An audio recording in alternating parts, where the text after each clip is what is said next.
in one series, so you can't really ask for more in one game. Yeah, I mean. We also had our very own LeBron James moment yesterday, 3-0. And still losing. And still losing! Yeah. Like, what is going on? I mean, that was some crazy best of 3 Dota. It kind of just overshadowed everything else. I remember the late game show was just like, you know, I kind of forgot the first 2 series. Who was playing what happened? Like, OG, EG just eclipsed the rest of the Dota, but the rest of Dota was fantastic as well. LGD Liquid should have been an amazing series. But was very one-sided. LGD were just so incredibly good. Yeah, they were yesterday. I'm going to look forward to seeing them in the upper bracket final. And also, OG. Guaranteed top 3, playing LGD in the upper bracket final. It's the best result for that organisation that they've ever had in history, despite all of the trouble that they've been through over the last couple of months. They just formed. They just pretty much formed with this roster, picking up a new player that's never played on the stage here, never played under all this pressure. And I think he's been taking the pressure just fine. He had a little bit of slip-ups in some games, but across the board, he's been very consistent. Yeah, I'm going to steal Kyle's thoughts that he put up on Twitter. Is NoTail the best ever scout of Dota 2 talent? Yeah, he found Anna, Miracle, now Topsun. Well, honestly, Topsun, like, he wasn't very high regard with many players and many teams, but yeah, he was like the only one really giving him a chance, and he definitely proves that he belongs here. Yeah, I think on the Western side, I would argue that with him and PPD, they're the good talent scouts, because PPD, of course, found Sumail. Absolutely. So. Yeah, it's incredible. Right. Enough of us chatting away and telling you how great yesterday was. If you weren't with us, you missed some of the very best Dota of the year. But don't worry, because here's what you missed. It was do or die for BJJ, Storm, and Windstrike, a single series standing between each team and elimination. No stranger to the pressures of the lower bracket, Resolution and his Drow Ranger led BJJ Storm to a Game 1 win. Out in front, the 2-person Gus, the Pitamouse follow-up. Look at the damage coming out as they've got Silent again. No, if you're trying to take away Resolution from the fight. No answers there for the Drow line of BJJ Storm. But it was a second Drow draft in Game 2 that would eject Windstrike from the tournament. Despite strong lanes by the CIS squad, BJJ Storm dominated team fights, kindling hopes for a lower bracket run. Next, 2 veteran teams, Secret and Vici Gaming, would find themselves in a fight for their tournament lives. Lonham's Earthshaker rose to the challenge, sending a back-and-forth brawl Vici's way.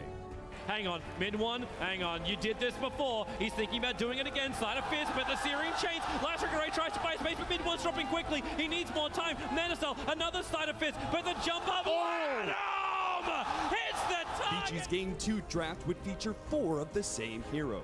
But Secret's adjustments had them ready for the challenge, and they took Vici's high ground after just 30 minutes. Forcing the first Game 3 of the tournament, Secret leveled up their play. After another 30-minute beatdown, Vici was left defeated. Team Secret took the day. In the upper bracket, 2 TI favorites squared off for a classic showdown of East meets West. PSG LGD's Somnus pulled off one of the best solo performances in TI history. It happens again. He's going to steal the stack. He's going to steal this entire stack. They're killing us so much thirst, and Crow's getting lower and lower. Liquid have to be careful with this engagement to try and go for the rupture. Toss coming in with the Fissure, stopping him from being able to relocate out. That was a beautiful hit. Mind Control comes in a bit too late, fighting into a blade mail. He's going to try and finish off Somnus, but double kill for Somnus. He is not letting Liquid come back into this game too. With a final line of 16 kills and 0 deaths, his Bloodseeker brought PSG LGD one step closer to ultimate victory.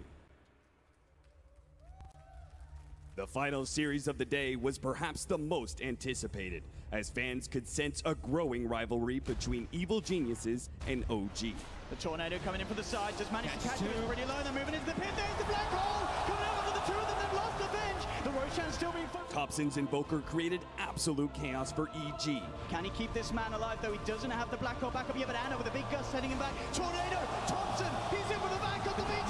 Deadly Blast coming down! Thompson with the save! Gets both of them! Thompson Invoker doing it big time on the main stage as the Fissure from Jack. It sets up for another. The Cold Snap Spirit Vessel NoTail. He comes in to join the party. And Game 1, OG, they absolutely crushed it, 32. OG started fast in Game 2, looking to end EG's upper bracket hopes quickly. counter there. The curse stopping the chance for Fly to hold himself in place. As there's the tip. Oh, the tip from... They're coming out. No-Tail's feeling pretty good about himself.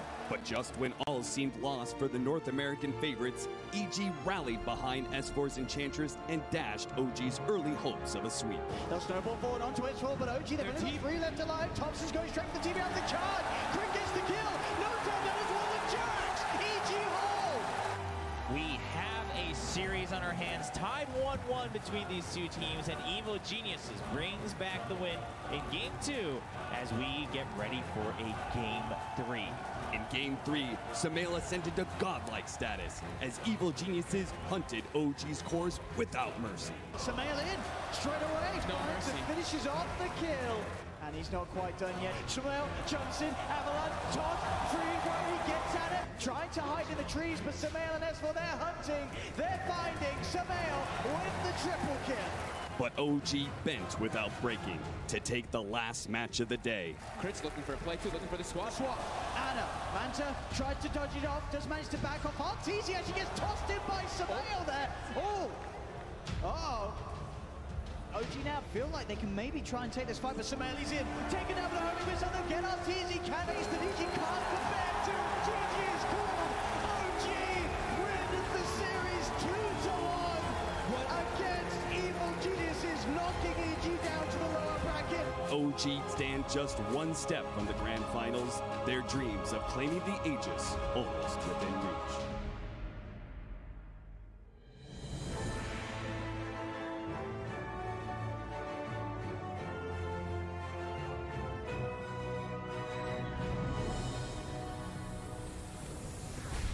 We said goodbye to 2 more teams. Win 4 positions in both of their groups. Are also going to finish in the top 8 positions at TI as well. First time it's ever happened like that. I don't know what that says about the groups exactly. I don't know where I'm going with this, but just one of those weird things. It's just one of those times, right, with TI. I think all the players have been saying it more so than ever. Every year, everyone just gets better. The competition's that much closer. But what about those poor lower bracket guys? Yeah, they've all been beaten. Every single one of them, unfortunately. I don't think we can really go much further, gents, without talking about that final series of the day. We talked about the match and we talked about the skill involved and the records that were set and everything else, but let's talk about the drama. Let's talk about it. Let's get it out there and talk about it. It's a rivalry, right? A lot of people say to me, oh, don't keep going on about it because it's, it's personal. It's not personal. Well, it is personal, but for us, it's something that we talk about. Yeah, the Dota's, most of the time these teams stay professional, and as they are, I think they still are. The truth is, No-Tail, he doesn't want to talk about because it is a big deal. It is a big drama. Something very personal happened between them, and they're now competing against each other on the TI main stage. That meant so much for OG and No-Tail specifically to win that series. Yeah, you could see it. It's been like 8 or 9 years that those guys were together. Like even looking at the pictures, you can get that heart-wrenching feeling. You see the one picture where No-Tail's hugging Fly from behind, and then the other picture where, of course, the handshake. And I was looking at that last night, and you get chills immediately, just like. Well, it was even longer than 9 years, right? It was longer than 9 years, yeah. It was longer because of all the Han time. They played the Han together, and they had a transition together as They had a small period where they're on different teams during Dota 2, but they still, it was like very amicable. 3 months only or something like that. When No-Tail was on Cloud 9, I believe, and Fly was on call. TI5. Call, right. That was like a very short period, and then right after they got back together again.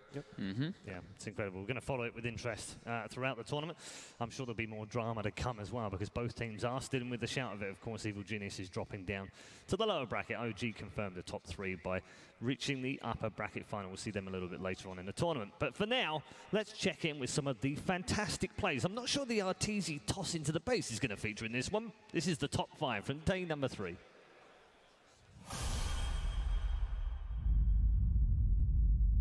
This time around, as PSG, LGD, they're going to throw in the high ground here. Lith immediately going out, 30 seconds for the Alchemist.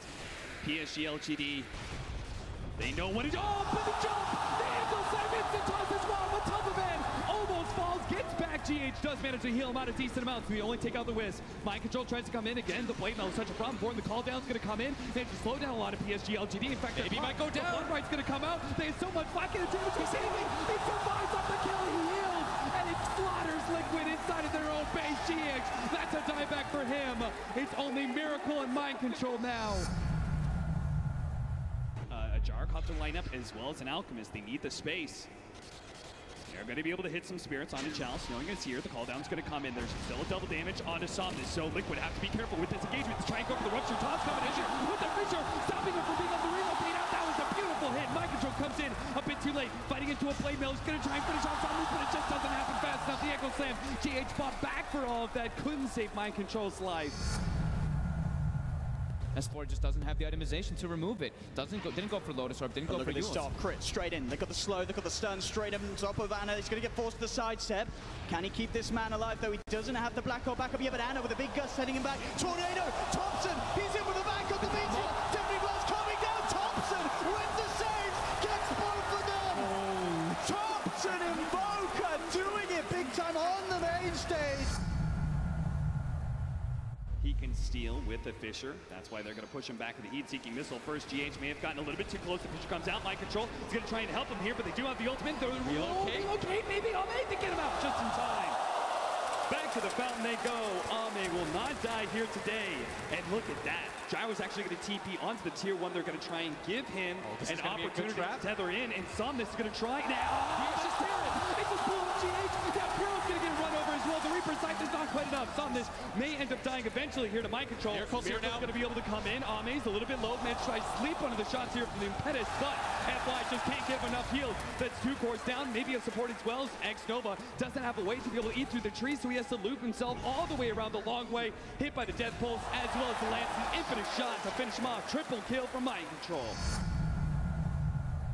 And a sneak in the Roshan, but X-Nova, he's wise to these tricks. And he's going to be able to get the Arcane Curse onto 2. Kuro's already been ruptured up, does not have a TP, so he's just going to have to turn and fight as best he can, survive until the Beyond Godlike is picked up for Somnus.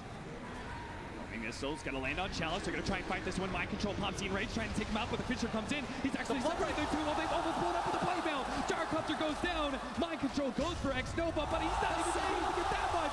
Echo Slam holds him in place. Mind Control struggling to be able to fight any kills, but a toss comes in from Chalice to wipe him off the map. And the dropped end, unfortunately, there. Sorry about that, but fantastic plays yet again. I don't know how you how do you pick one out? That top 5 looked to me like the FY maybe show. 4 of those clips were them just getting like in perfect unison, lining up their abilities over and over again. Or just LGD in general. Or just LGD. I mean, they were unbelievably good yesterday, and you have to be if you're going to beat Team Liquid as well. But I really think, not to take anything away from anyone, but I think OG as well as LGD, they really overplayed yesterday. The way they played, they haven't played like that in the tournament before. It was like 150%. And I don't know. You think they can keep that going throughout the entire tournament? Because it's very, very hard on you. Yeah. After the game, that kind of level, isn't it? Yeah. I mean, LGD's got the backing of the crowd, right? We heard even in the clip, you could hear the chanting coming out from everybody, just how happy and excited they were. Half the crowd at least, right? Yep. I do want to raise one thing, Gods, and that's the performance of Thompson, which we haven't really spoken about too much, but this is a guy, okay, he's got some experience, but he's never been to the International before. Comes out on the main stage, picks Invoker, plays them off the park. I mean, it's brilliant, and features in the top 5 plays of the day as well. Yeah, we were talking a bit before going live about backstage, who are the big breakout rookies this year, and he's only been in the pro scene for 3 or 4 months. He's definitely a rookie, and already playing at TI in the top 3 with that clip right there, that Invoker performance that carried them through game 1. He's been fantastic. Yeah, if we had an award for rookie of the International, he'd definitely be featuring, wouldn't he? That's for sure. I'm going to get some more thoughts from you in just a moment, but we do have Slacks and Casey all in the same place. I'm not sure the world's ready for you 3 in the same place. Brains exploding. That sounded violent. I'm sorry. Yeah, come on. It's like 10 in the morning. We're all just waking up. That was a late night for a very good reason. So much fun. So we always talk about the international and the grandioseness of it. Yes, I just made that word up. Very good. And we know about all the majors and the minors, but there are actually a lot of smaller community events that are just as important. And I know you had a chance to check, well, both of you had a chance to check a couple of them out. Yeah, so I know we love watching the players here, but there's just such a small portion of all the players playing Dota 2. There's communities all over the world, and I had the pleasure of going to Sao Paulo to visit a community like that. It was awesome. It was absolutely amazing. I can't wait for you guys to see it. It meant a lot to me as well personally, and afterwards I'll explain why, but yeah, it's going to be good. Take a look.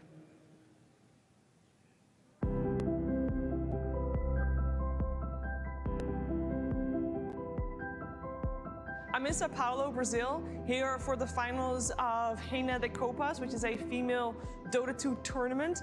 And the girls are just about to meet each other right outside, so let's go meet them.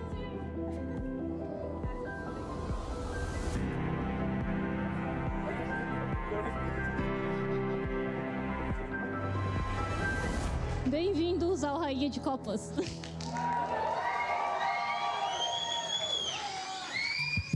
Talk to me about how it all began.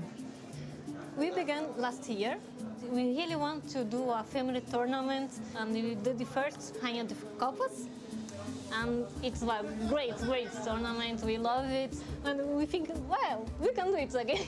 So we did this now, the Rainha de Copas too. This is our Facebook group cover. Facebook group cover. That was last year.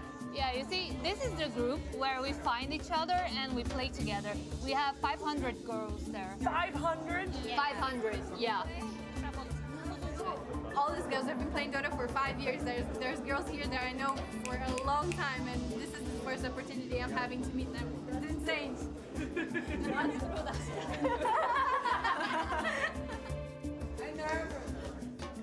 So what does the female Dota 2 tournament, like this tournament, mean to you guys?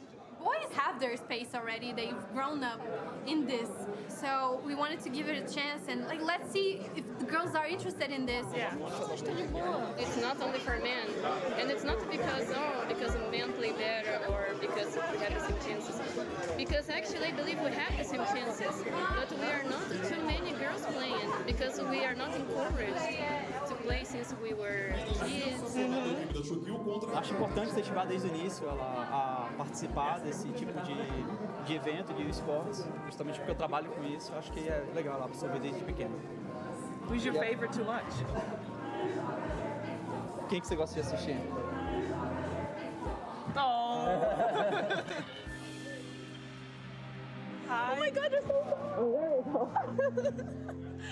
And you girls are from the Minas team? Yeah. Yes, you as well. What do you play? Support 4. Support 4?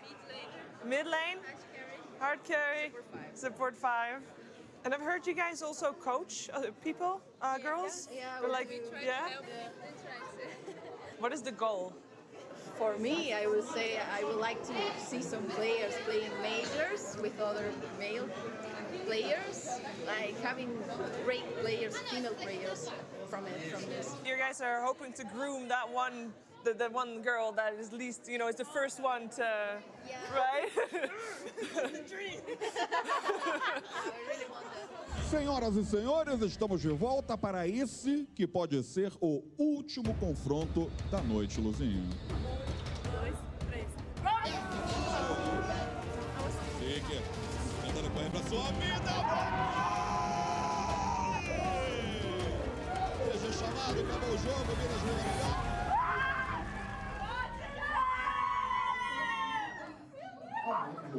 Amar vai ser o MVP de hoje.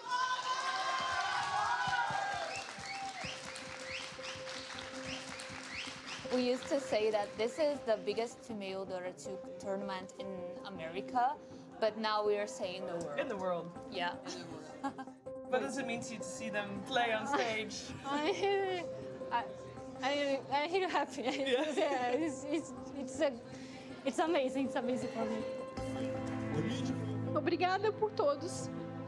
A gente não seja pro player, mas com incentivo, com vontade, a gente vai pra frente. Que ano que vem as coisas sejam melhores ainda, maiores ainda, e feitas da melhor maneira possível, porque vocês sabem que a gente se esforça muito para isso. Obrigada.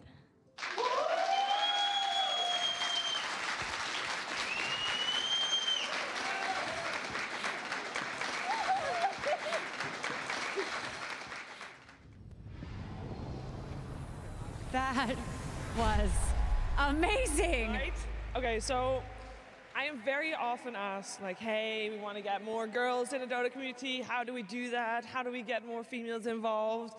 And this is the way. It's like an organic way of growing the female player base. And I mean, you heard them say it. Their goal is just to groom girls and get hopefully a couple of players, let's start with one, that is going to be playing, I mean, hopefully someday at TI stage. And they're one of many groups. There are so many groups in the community, women, men, Deso ladies, we've been interacting with them, and they're an example of one of many of the other groups that are out there. So keep playing. I mean, this is one giant community. Yeah, and it's, you know, we talk about maybe one female from this group making it to TI stage, but this is the same for every other community. All the communities, they're just having fun playing Dota together and trying to make their skills better and hopefully get it to a big stage. And I know, Slacks, you got a chance to check out another such community event. Woo, that is correct, Casey. I went on my own adventure. Now, that was a really beautiful story of a growing community, but somewhere in the world, there are some communities where Dota isn't the biggest thing, and there's only a few guys that are keeping it alive. So I went over to Japan for the first time in my life, and probably the only time, to go check out one of those. Let's take a look at that one.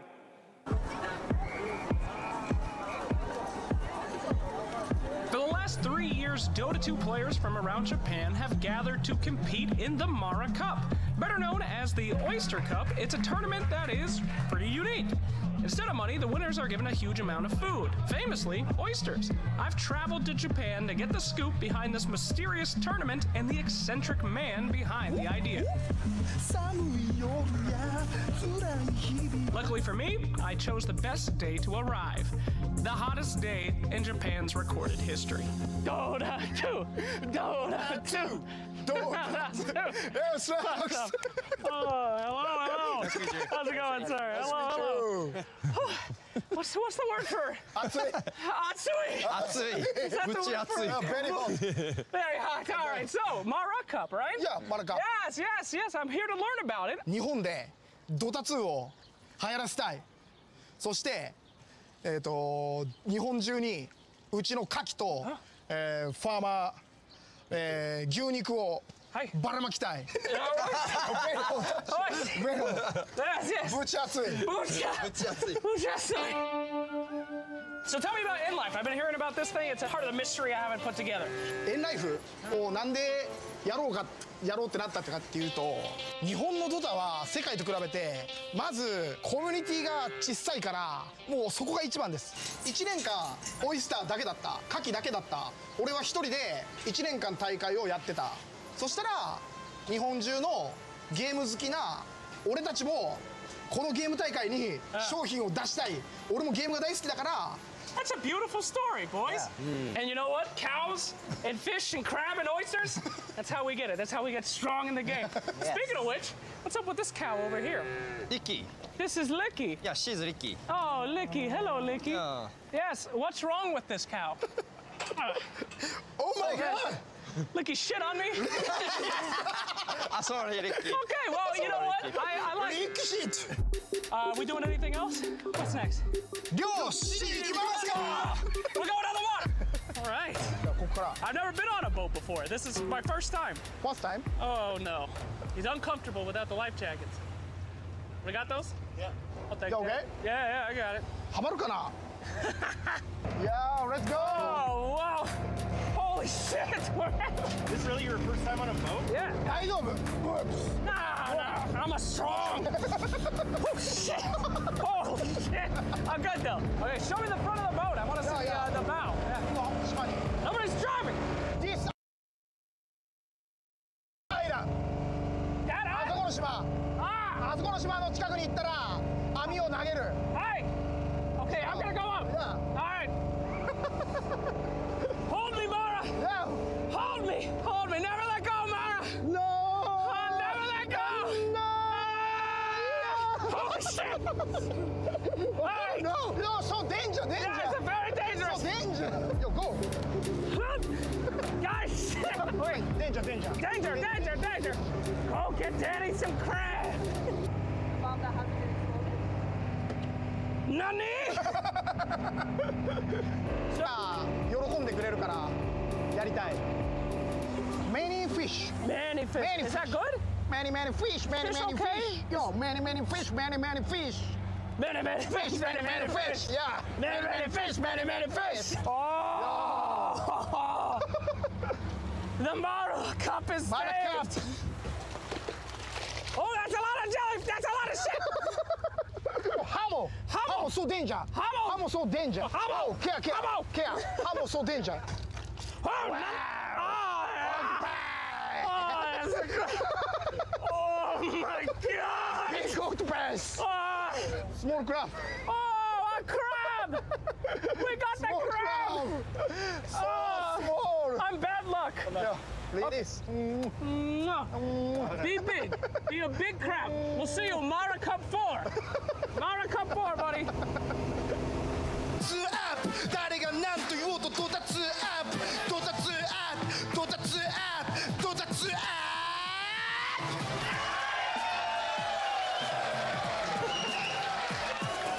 プそれではスカールスカオス戦いが始まるただ戦いはピースで終わりピースで始まりピースで終わるということでピースの始まりをまずやっていきましょう今日はよろしくお願いしますよっしゃほんな行こうかGame 1, draft time. You can see over there, that's the amateur team. They've never played here before. They're huddled together. And over here, we have the pro team. These guys have won 2 Mara Cups in the past. Look how calm they are. Now, what do you think? Give me the first-timer review.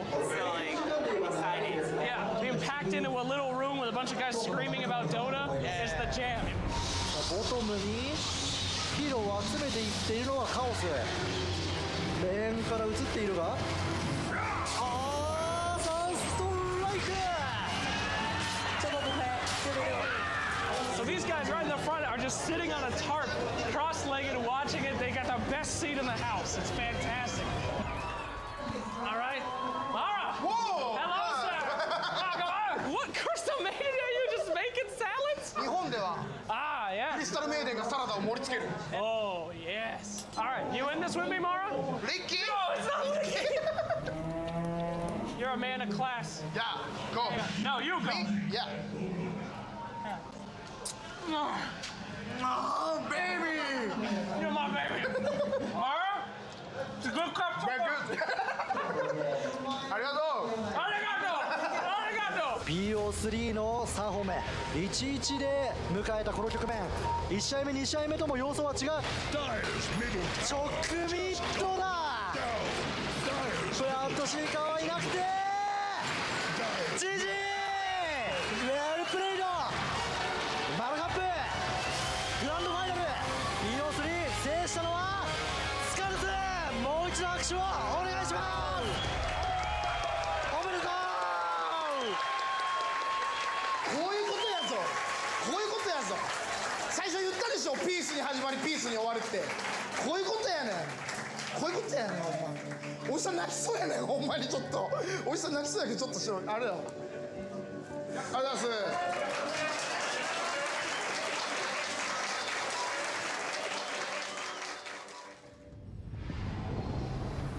Wow. That was amazing. You are quite the fisherman. Ah, thank you, yes. Thank you, guys. Guys, I gotta tell you, I don't know if my dad went to Japan or something, but me and Mara, bro, he's my illegitimate brother. That guy is amazing. He's been putting on these Dota tournaments for the last couple years, trying to grow the Japanese community just by himself because of how passionate it is. And it's great to see that passion in places that you wouldn't expect it. So if you can, check out the next Mara Cup, because I know Mara is putting on another one next year for sure. And you've already told one of the crabs to be ready. So. Oh, he'll be there. Oh, by the way, Licky was delicious. He was so good. He went for a good cause. You sick son of a bitch. I'm sorry. He pooped on me. He deserved it. We saw it, yes. Well, thank you both for sharing those stories because I think it's important that we recognize there are so many communities out there gathering together and playing Dota. And a lot of you meet at the International and then you leave and play together for years to come. Yeah, that is exactly how it goes. And I think also with a guy like Mara at the head, Japan Dota 2 is only going to grow. Female Dota 2 is only going to grow.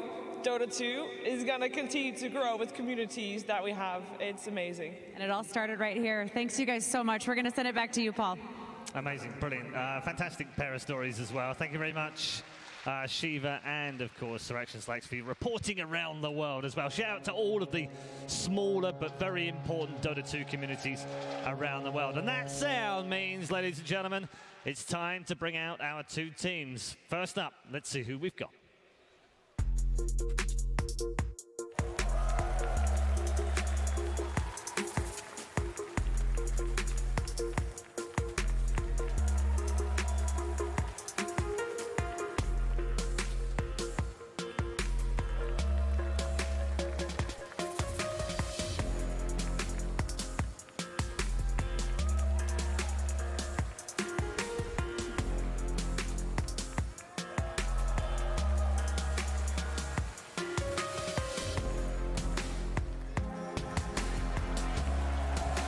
Here they are then, the last representative of the CIS region, the DPC regular season champions, and never are they more dangerous when they're found in the lower bracket, which is exactly where they are right now.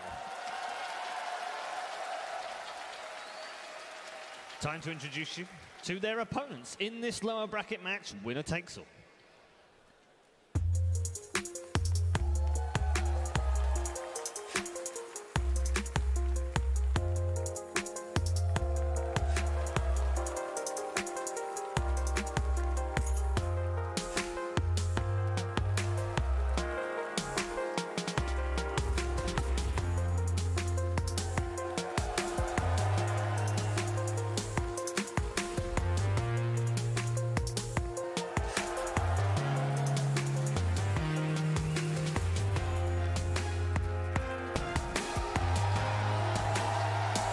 The perfect blend of youth and experience. It is OpTic Gaming, still alive inside the top 8 here at the International. They won't be satisfied with that, however. Their captain is a former champion, looking to take a brand new side all the way to the Aegis of Champions.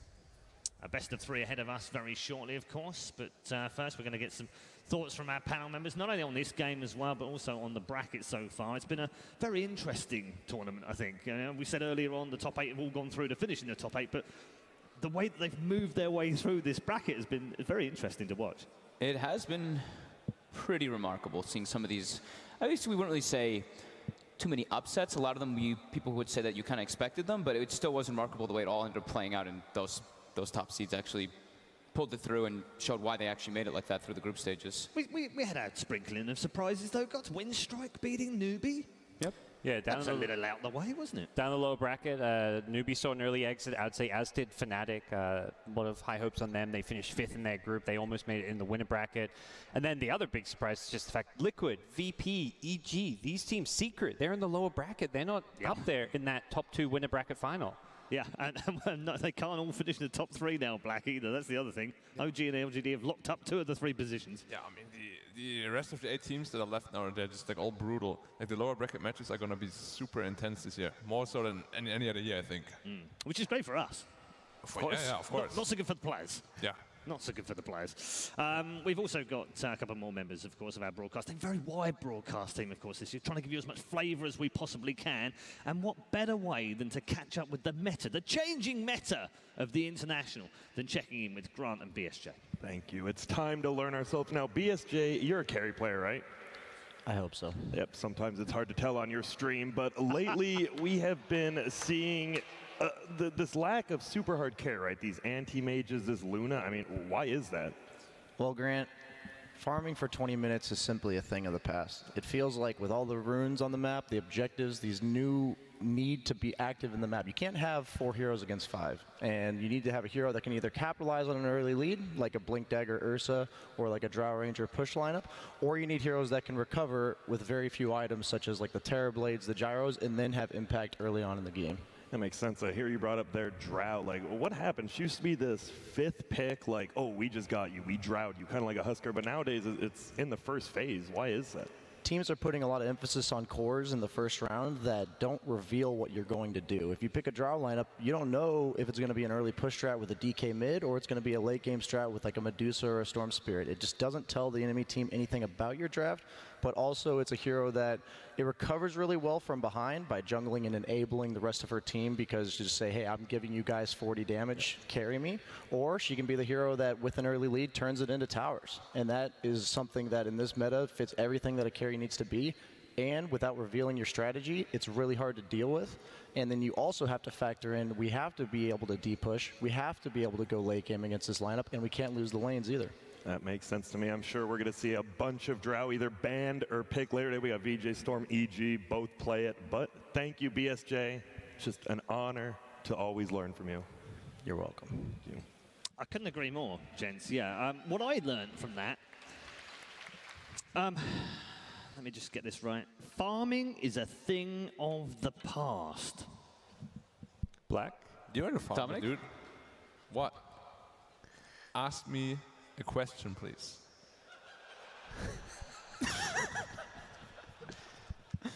I think we'll move on. I shall save your blushes any further. We won't talk about anti-mage or any farming implements instead. Thank you very much, both the gents. Very, very good indeed. Obviously, this game just around the corner. What can we expect from these two teams? Fantastic opponents, but there is a very clear difference between these two when it comes to form, gents. Gods, we were looking back at the previous matches, and we were like, I feel like Virtus probably got the upper hand, and then we looked at, oh no. You have to go back 11 games for a victory for OpTic. It's 10-0 right now to Virtus Pro in the last 10 games they've played. Yeah, they have not just being the better of the two teams throughout the season, it's decidedly better. And in key moments when OpTic could have qualified to TI through the DPC system, VP was there to gatekeep them 2 tournaments in a row. It's been a brutal year for OpTic when it comes to facing VP at some really unfortunate times, but VP have just always looked like the better team when they have met. Yeah, we don't always put a lot of stock on those previous games because, different meta, different lineups and stuff. But when it's that kind of streak, you start to get a bit sort of like, oh, God, what's going on? VP have had their own, though. They did the EG stuff that you're going to break it eventually. But it was, we think about that through this whole year, and it'll happen when VP's been the most dominant team throughout the entire DPC. This is where it really matters. This is where OpTic can prove themselves, and if they take it here, the rest of the year doesn't matter. Yeah. Black, when you played teams, I know in China it's very insular, isn't it? When you play teams all the time, scrims and what have you. Did he ever get hit up about, oh, crikey, we never seem to beat this team? Doesn't matter what lineup they had, we never beat them. I mean, there was a period where we were the team in China, like for a lot of other teams. But I think internationally for my VG squad back then, it was mostly EG. Like every time we would meet in the grand final, I would always go to like 5 maps and really close. And yeah, I think they were like our nightmare back then. Yeah, every team seems to have one, don't they? They always have one. It doesn't matter what it is or what the lineup is. There's always one team. It's just a playstyle, honestly. Like every team has like their own distinguished playstyle, and sometimes they just match up really well against you. As who said had a really good playstyle? That was. VGJ said about OG. VGJ and OG, yeah. They said OG has a really good playstyle against them, and it showed. Suits their style, I think. That's more like it was. Yeah. I would say this year, though, it has been much more that VP's just been the better team in terms of teamwork, players in different roles, whereas TI itself, OpTic have stepped up their game, and VP have looked a little bit disappointing. So I think, if anything, these teams are more even now than ever.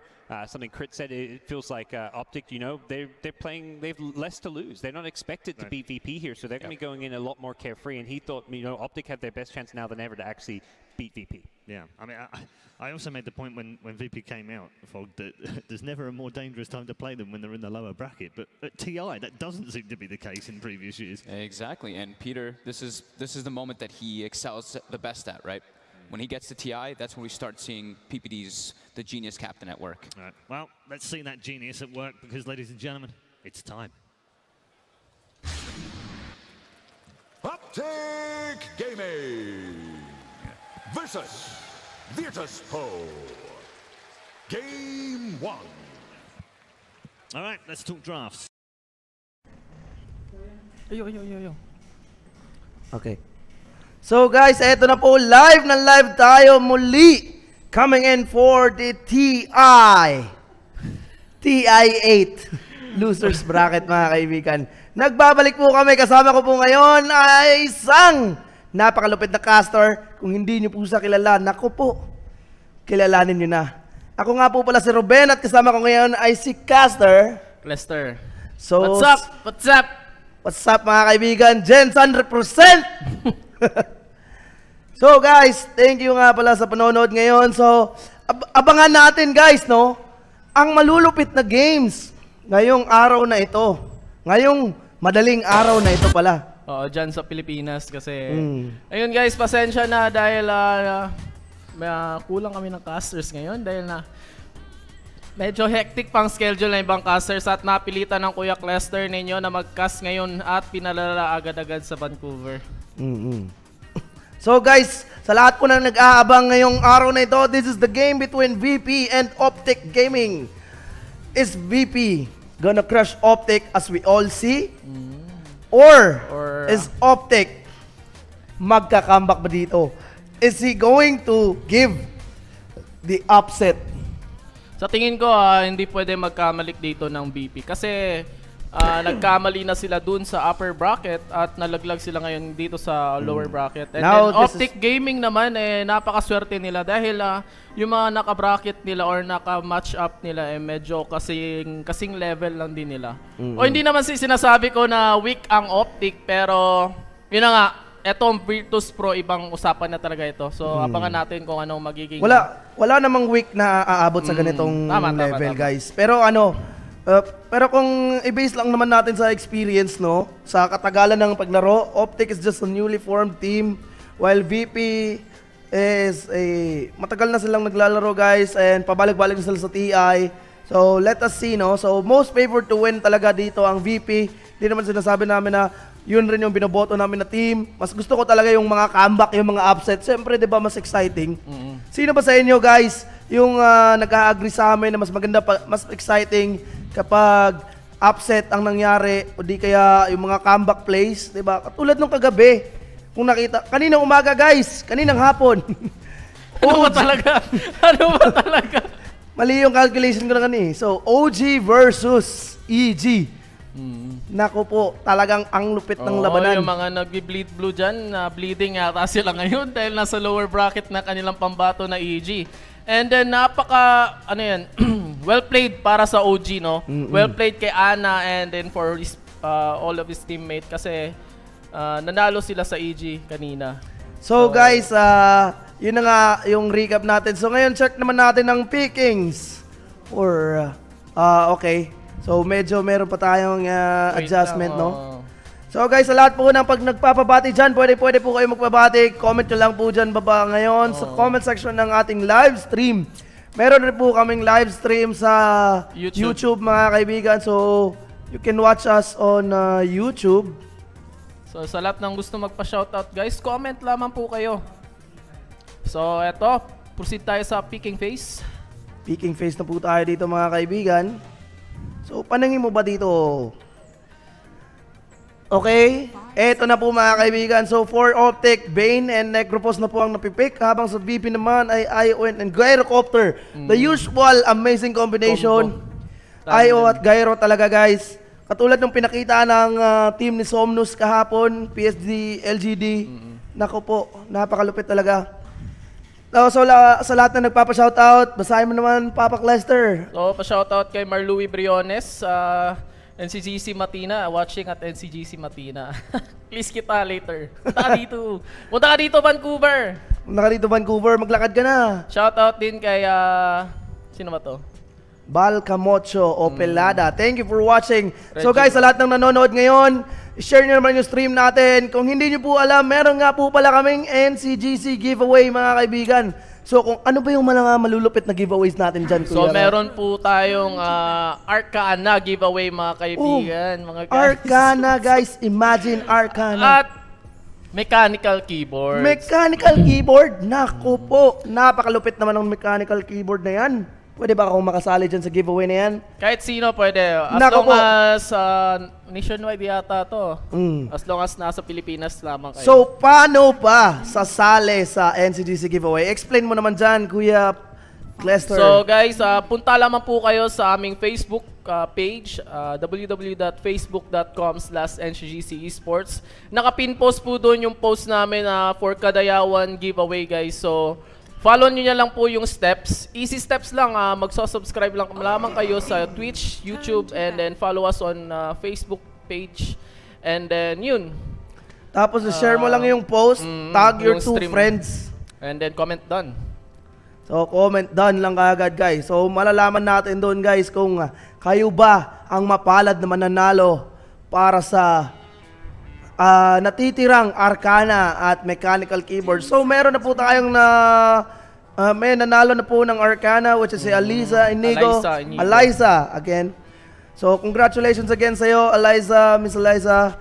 So sulit din si Aliza kasi araw-araw siya nanonood Grabe, talagang nagpupuyat siya para sa atin habang tayo sarap-sarap na tulog natin paggabi kasi siyempre umaga dito kasi Vancouver We're currently at Rogers Arena, Vancouver. So, sa mga gusto pong humabol dyan, pwede po kayong humabol. Bibigyan po namin kayo ng mga VIP tickets.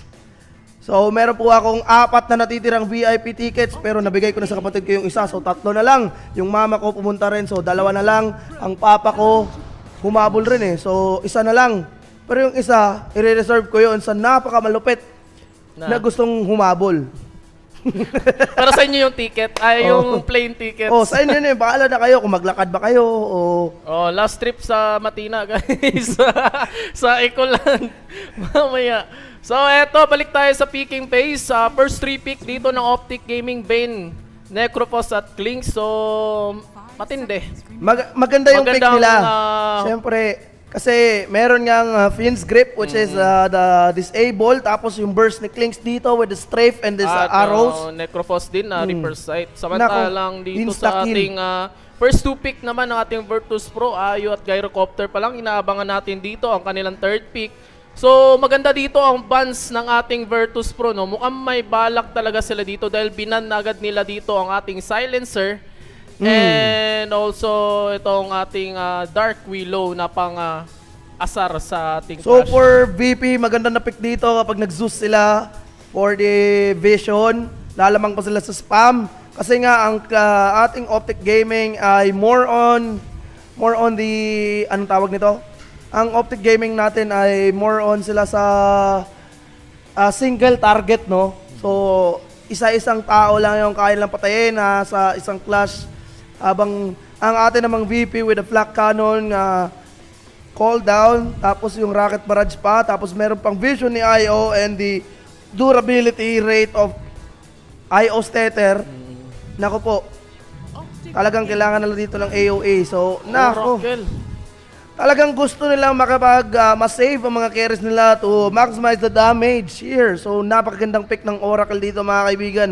Ginagamitan ng veterans technique ng ating Team VP, pero nakadepende pa rin yan sa pag-execute nila kung maayos ba ang pagkakagalaw, ang galawan ni Oracle dito mga kaibigan. So far sa first 3 picks na magkabilang team, match lang Hindi nagkaka-outpick dito dahil maganda din naman ng captain nila dito ng ating OpTic Gaming, which is si PPD. At ayun, Elder Titan agad ang pinik dito for the 4th pick ng ating OpTic Gaming. Feel ko, this Elder Titan is, para sa akin lang hindi siya masyadong maganda na pick. Kasi yung casting time ng kanyang mga skills ay sobrang tagal. May channeling may channeling. Tapos medyo mahirap pagkaroon ng effect yung kanyang 3rd skill, di minus 100% armor.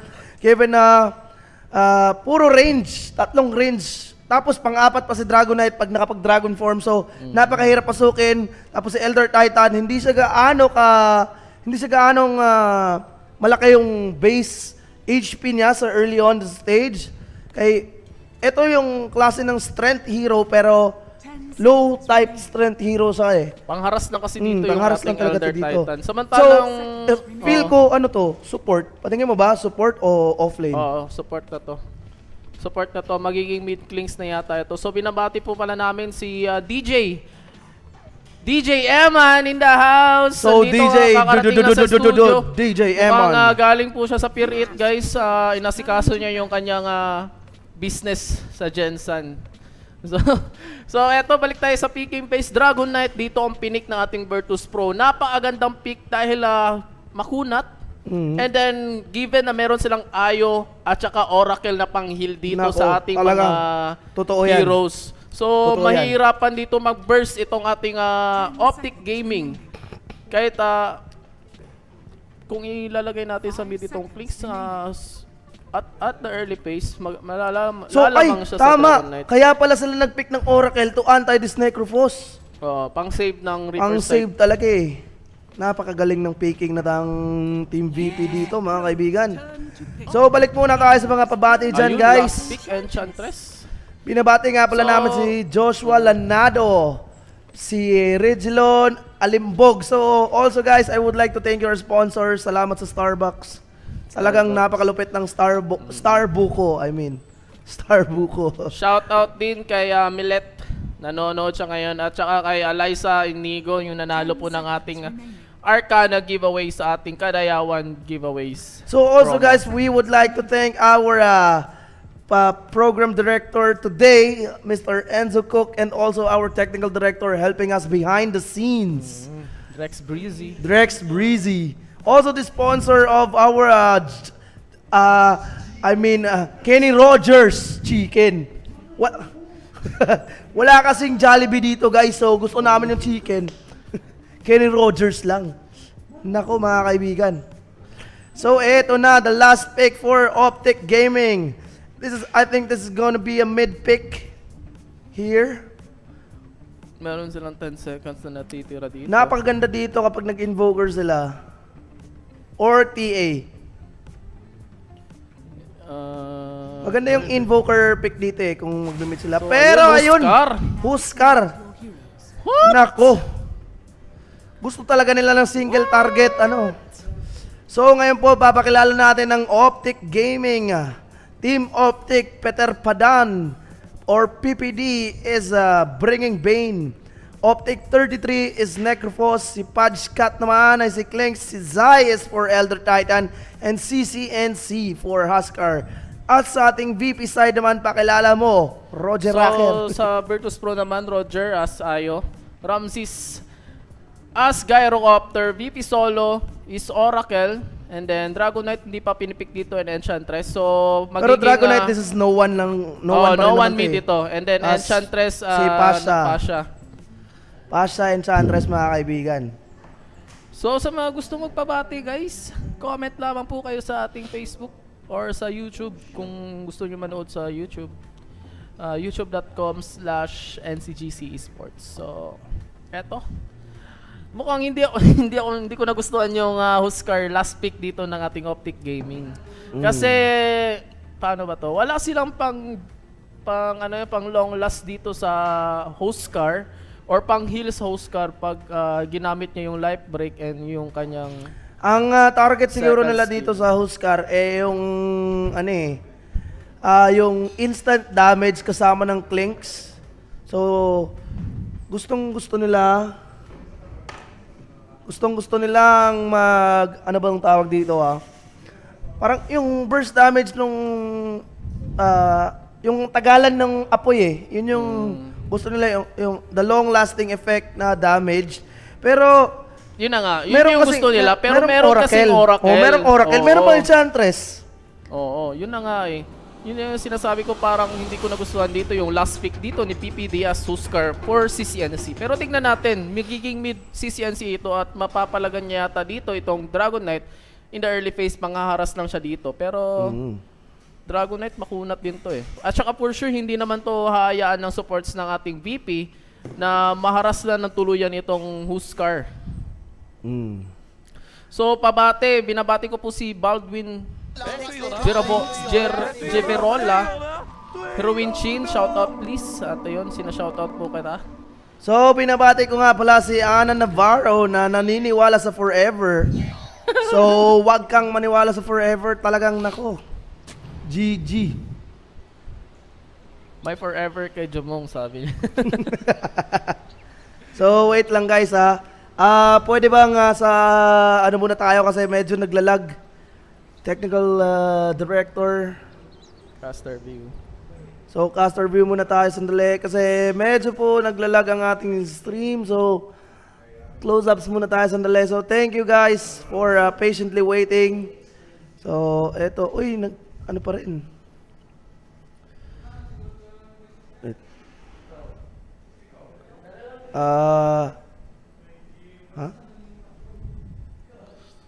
And then, like... Okay, eto. Tignan na natin kung ayos, okay na ba.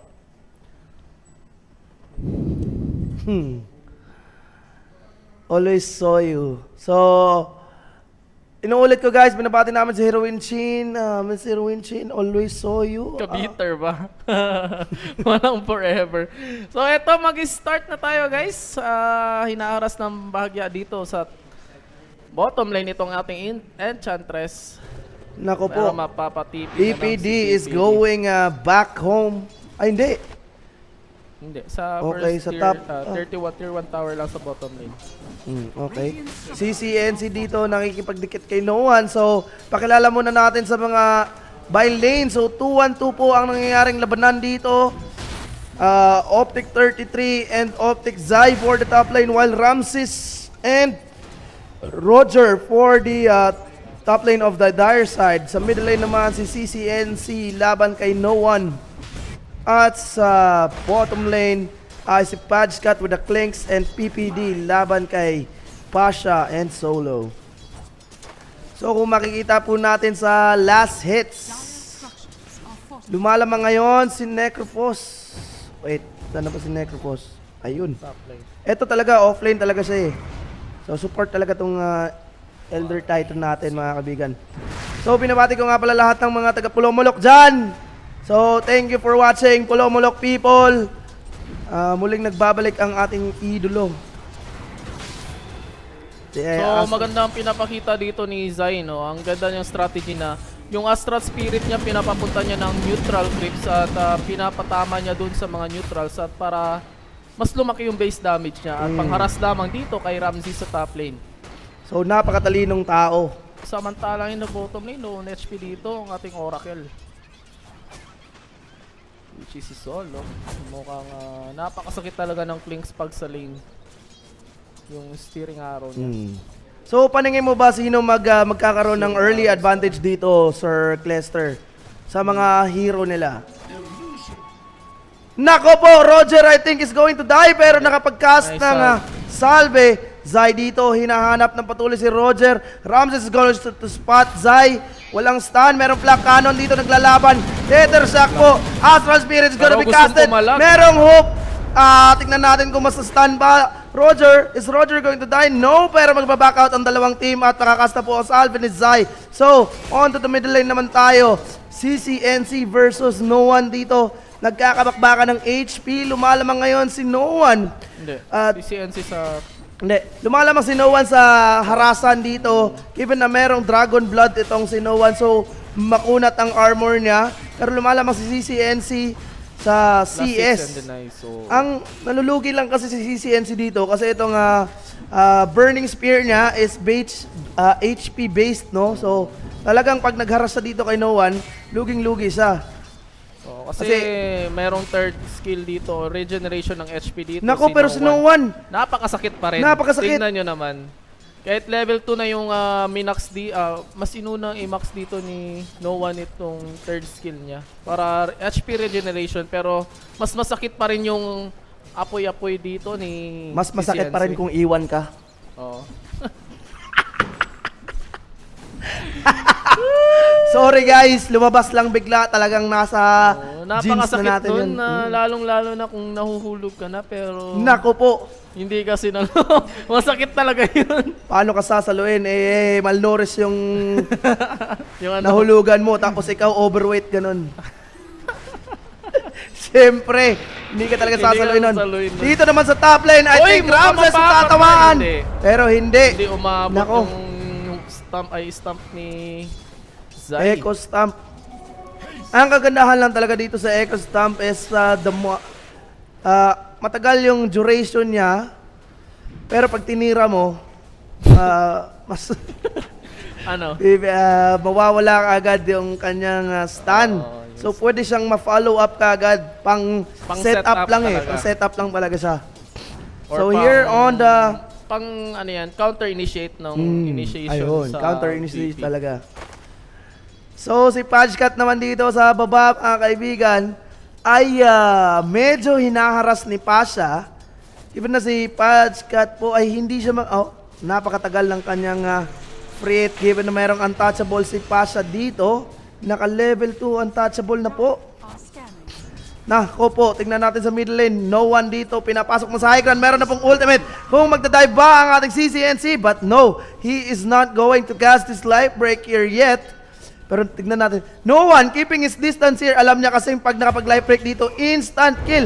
And here, uy, napatay. Sino yung napatay? PPD napatay. Mukhang pinilit niyang kunin Nako, pinilit niya yung rune at casualty para sa Team OpTic Gaming, mga kaibigan. Nakuha yung first blood. Nakuha ni Pasha. Samantalang ito, Echo Stamp, walang tatamaan. Meron, si Roger tatamaan. Ngayon, hinahabol. Napakasakit ng Elder Titan. Nakipagbakbakan. Zai! I think Zai is going to die, but no! Dito, Ramses hiding behind the tree lines. Meron pa pong first kill si Necropos. Hinahabol dito sa Ramses, I think. No, hindi siya abutan. Sobrang bagal ng movement speed ni Necropos. Samantalang si Gyrocopter, meron pa siyang healing dito coming in from Roger. So, yung theater talaga nagpapabuhay dito kay Ramses. Meron bang movement speed yung theater na bonus? Wala, di ba? Meron yata. Wait, mamaya na lang pag naputol. Ang kagandaan kasi dito sa theater ngayon, wala nang duration eh. Wala na siyang duration. Ano na lang meron siya eh, yung distance na lang. Pag naging LDR sila. Pag nag-iwalay sila, break muna tayo. Saglit. At ito na nga sa bottom lane. Gustong palagan dito ni Paikat. Mapapatay ba dito si Pasha? Pero hindi. But Solo is here with the invisibility rune. Tignan natin kung may mababurst out pa sila. Eto na mga kaibigan, nakapag-cast na po ng first kill. Binabanatan ni Pasha. Tignan natin. False promise, purifying flames is gonna commit. Pero nag-heal. Ngayon si Zai dito, tatamaan po ng Echo Stamp dito sa Solo. And Solo is gonna be... Wala bang nightmare? Naku po, napaka-hapde. Habang sa top lane naman mga kaibigan, hindi natin nakita si 33 ay iniwan ni Zai and 33 is going to die. Oo, grabe talaga yung presence of mind dito ng VP, no? Pagka-recognize nila nag-TP sa bottom lane itong etning Elder Titan, ginawa agad nila dito yung Necropos sa top lane. At ayun na nga, napatay si 33 sa top lane. So, well played coming in from VP. Ito na naman, ginuguna naman nila. Papasukin na naman. Pero ayun, tipping in is Bane. Tingnan natin. Uy, kinancel. Pangtakot lang. Huskar, gustong tumuloy pero may ultimation na to. Nako po, pag inabutan ng Huskar yun, siguradong patay si Roger. Mukhang miscommunication doon dahil nag-TP una dito si Bane, no? At mas nagtagal yung channeling ng TP dito ni Huskar. O ni... Sino pa to si CNC? Ayun na po sa middle lane. Dragon Tail is gonna be casted. Pero papasukin ni Huskar, nakapag-cast mo siya ng first kill. Burning Spear is gonna be committed. No one, meron na pong 3 stacks ng Burning Spear. Pinapasok pa rin po, pang-5. At mukhang mapapatay si No One, mga kaibigan. Ayun na po, tuluyan mapapatay. No one is going to die here on the middle lane for the first kill of Team OpTic, mga kaibigan. Napakagandang play ng ginagawa ni CCNC. Pinapatuloy niya yung pagharas niya. Ang kailangan kasi dito ng VP is to babysit this Dragon Knight kung gusto nilang tumaba. Pero tignan natin dito sa bottom lane. Nightmare is gonna be casted here. Pashcat dito. Ayun. Pero nako, sobrang tagal na yung slow niya. At ayun na nga, sa top lane na naman, mapapatay na naman nila. At gusto nila pasukin dito. At ayun, mapapatay with a... Hindi pala double kill. Nakuha dun ni... Pero kahit pa, dalawa yung napatay doon. So they are now leading almost 1K net worth with a 2-0 trade. 2-0 trade. 4-1 na po ang record ng ating teams ngayon in just 9 minutes. At kukuha pa ng stock si Ramses. So, napaka-OP talaga nitong Gyrocopter and Roger combination. Kasi pwedeng-pwede niya lang palagan ang mga stocks na yan kahit pa early levels pa lang siya. Kasi meron pong heal na ibibigay si Roger. So ito yung advantage dito ng VP, no?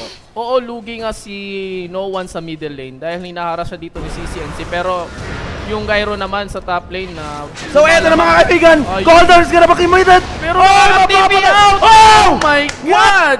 What? Calculated coming in from CCNC. What happened? Pero tingnan natin sa top lane. Inabangan po si Roger. At mapapatay. Now Zai nagko-commit, inahabol, nandito na si Noah, tatawa ng stun, binabakbakan, merong first kill at mapapatay sa tuluyan. Zai now is going down, no one grabbing that kill. OpTic 33 is running away for his life, so it's a 1-1 trade doon. What a well-played follow-up coming in from Dragon Knight. So, it's a 1-for-1 trade para dito sa ating BP and OpTic Gaming. Pero medyo medyo lamang dun yung ating OpTic Gaming kasi merong kills na dito si Roger, no? At napatay si Roger kanina. So sayang naman yun si Ramses, hindi siya napatay ng ating Team OpTic at nag-asim dun si sino na ba yun? Si 33 sa top lane. At hindi pala si 33. Sino si ba Zai. yun? Si Zai pala. So, pero maganda pa rin naman yung ginawa nila kasi alam nila, di ba, nag-relocate sa middle lane. So, biglang TP doon sa top lane. Etong si, sino na ba yan? Etong si Pascat. Tapos biglang nakipaglaban kagad. Now, here, masakit to dahil nakapag-ultimation dito si Pycat at ayun na nga, unahin ng Ayo. Roger is going to die, Cooldown is going to be committed. Homing missile, ito tama, rocket barrage, wala masyadong damage. And they are going to grab the kill there for Pascat. Pascat grabbing the solo kill for Ayo. So napakagandang follow-up doon. So magandang presence of mind yun kanina para sa ating OpTic Gaming. Nung nag-relocate sila sa middle lane, inabangan agad nila doon yung Ayo at saka yung Gyrocopter.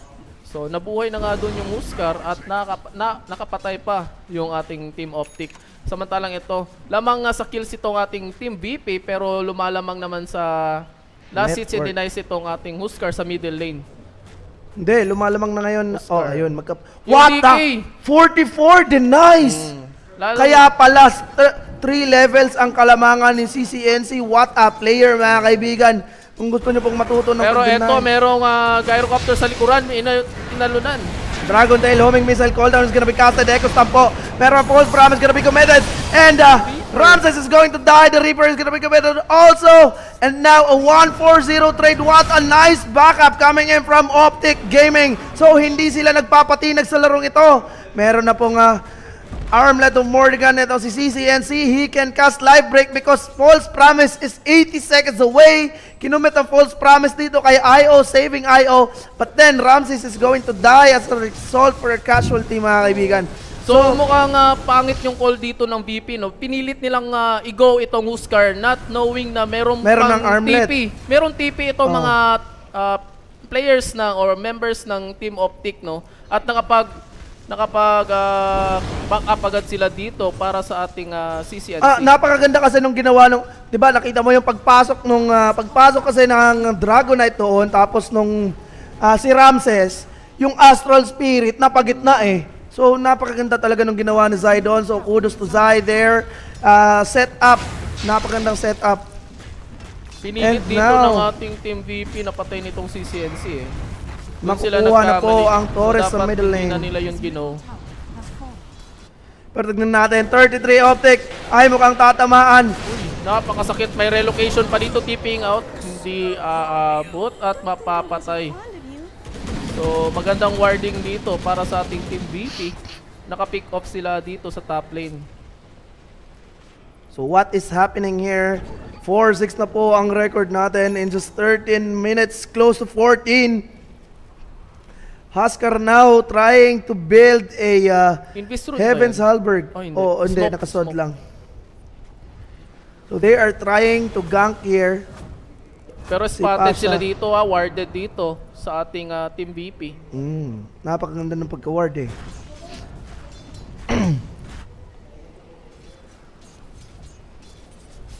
So, shoutout sa mga nanonood dyan. Shoutout kay Patrick Luzon and kay Kenneth Del Rosario. Pycat na pagkabasa call. Okay sir, sorry sir. Nasanay magod ko na Pinoy, which is Dili Silent and Jay. So, thank you for correcting me. So, eto CCNC with a haste rune. Hinahanap si Pasha. Oops. The Astral Spirit is not gonna connect with the Echo Stamp. Pero, solo po. Hindi nakita. Hindi na spot. Naku, huli na. Pero at least makukuha nila ang Torre dito sa top lane. 2 Torre po ang makukuha. No one dito nakapag-cast na ng kanyang Dragon form. gusto niyang kunin sa middle lane, but PPD is here. And now, Ramses and Roger on the bottom lane pushing on these creep waves to complete para mabawi ang kanilang lugi sa pag-push, mga kaibigan. Now, even though Ramses already got ilang deaths na ba si Ramses? One death pero 2 kills, okay. Siya ang lumalamang ngayon sa last hits and denies with a 109-5. Pero hindi pa rin ako makapagpaniwala sa 46 denies ng ating Huskar, guys. In just 15 minutes, 46 denies po ang meron siya. Sa mid lane yung ating Dragon Knight.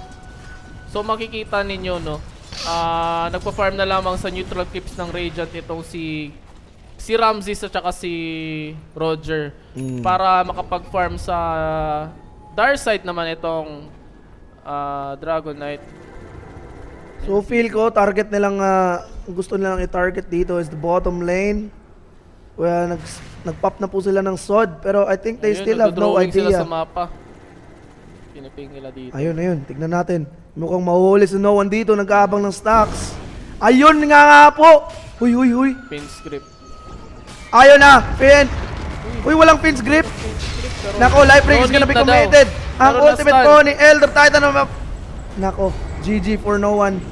Goodbye. Habang dito naman sa bottom lane, 33 is also going to die. Inabangan din nila si 33 dun sa bottom lane. Samantalang, Enchantress na patay din. Nerelcate, tignan natin. Hindi na sila papalag. Kulang sila ng 2 hero. Wala magtatangkay. So, ayun na nga, nakuha na nga dito ni PPD. Ay, hindi. Si PPD pa nakakill kanina. Ay, sorry. CCN. Double kill nga eh. Double kill. So, tumataba na ngayon dito si CCNC and now wants this Roshan as early as possible.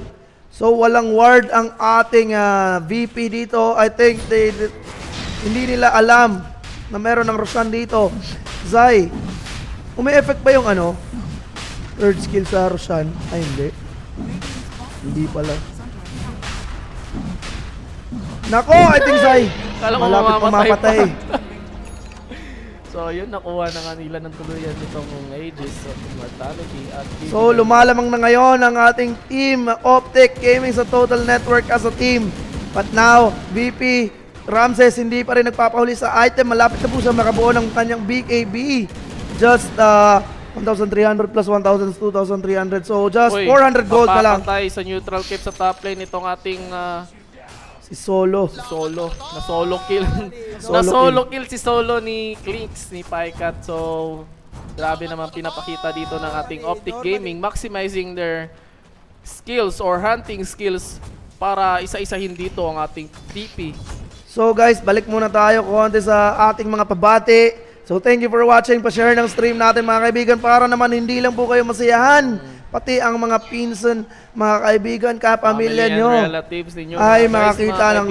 Kung meron kayo kaibigan o na-friendzone kayo, i-share nyo sa kanya. Baka magbagong isip niya. Buiset. Agik no ginagawa mo.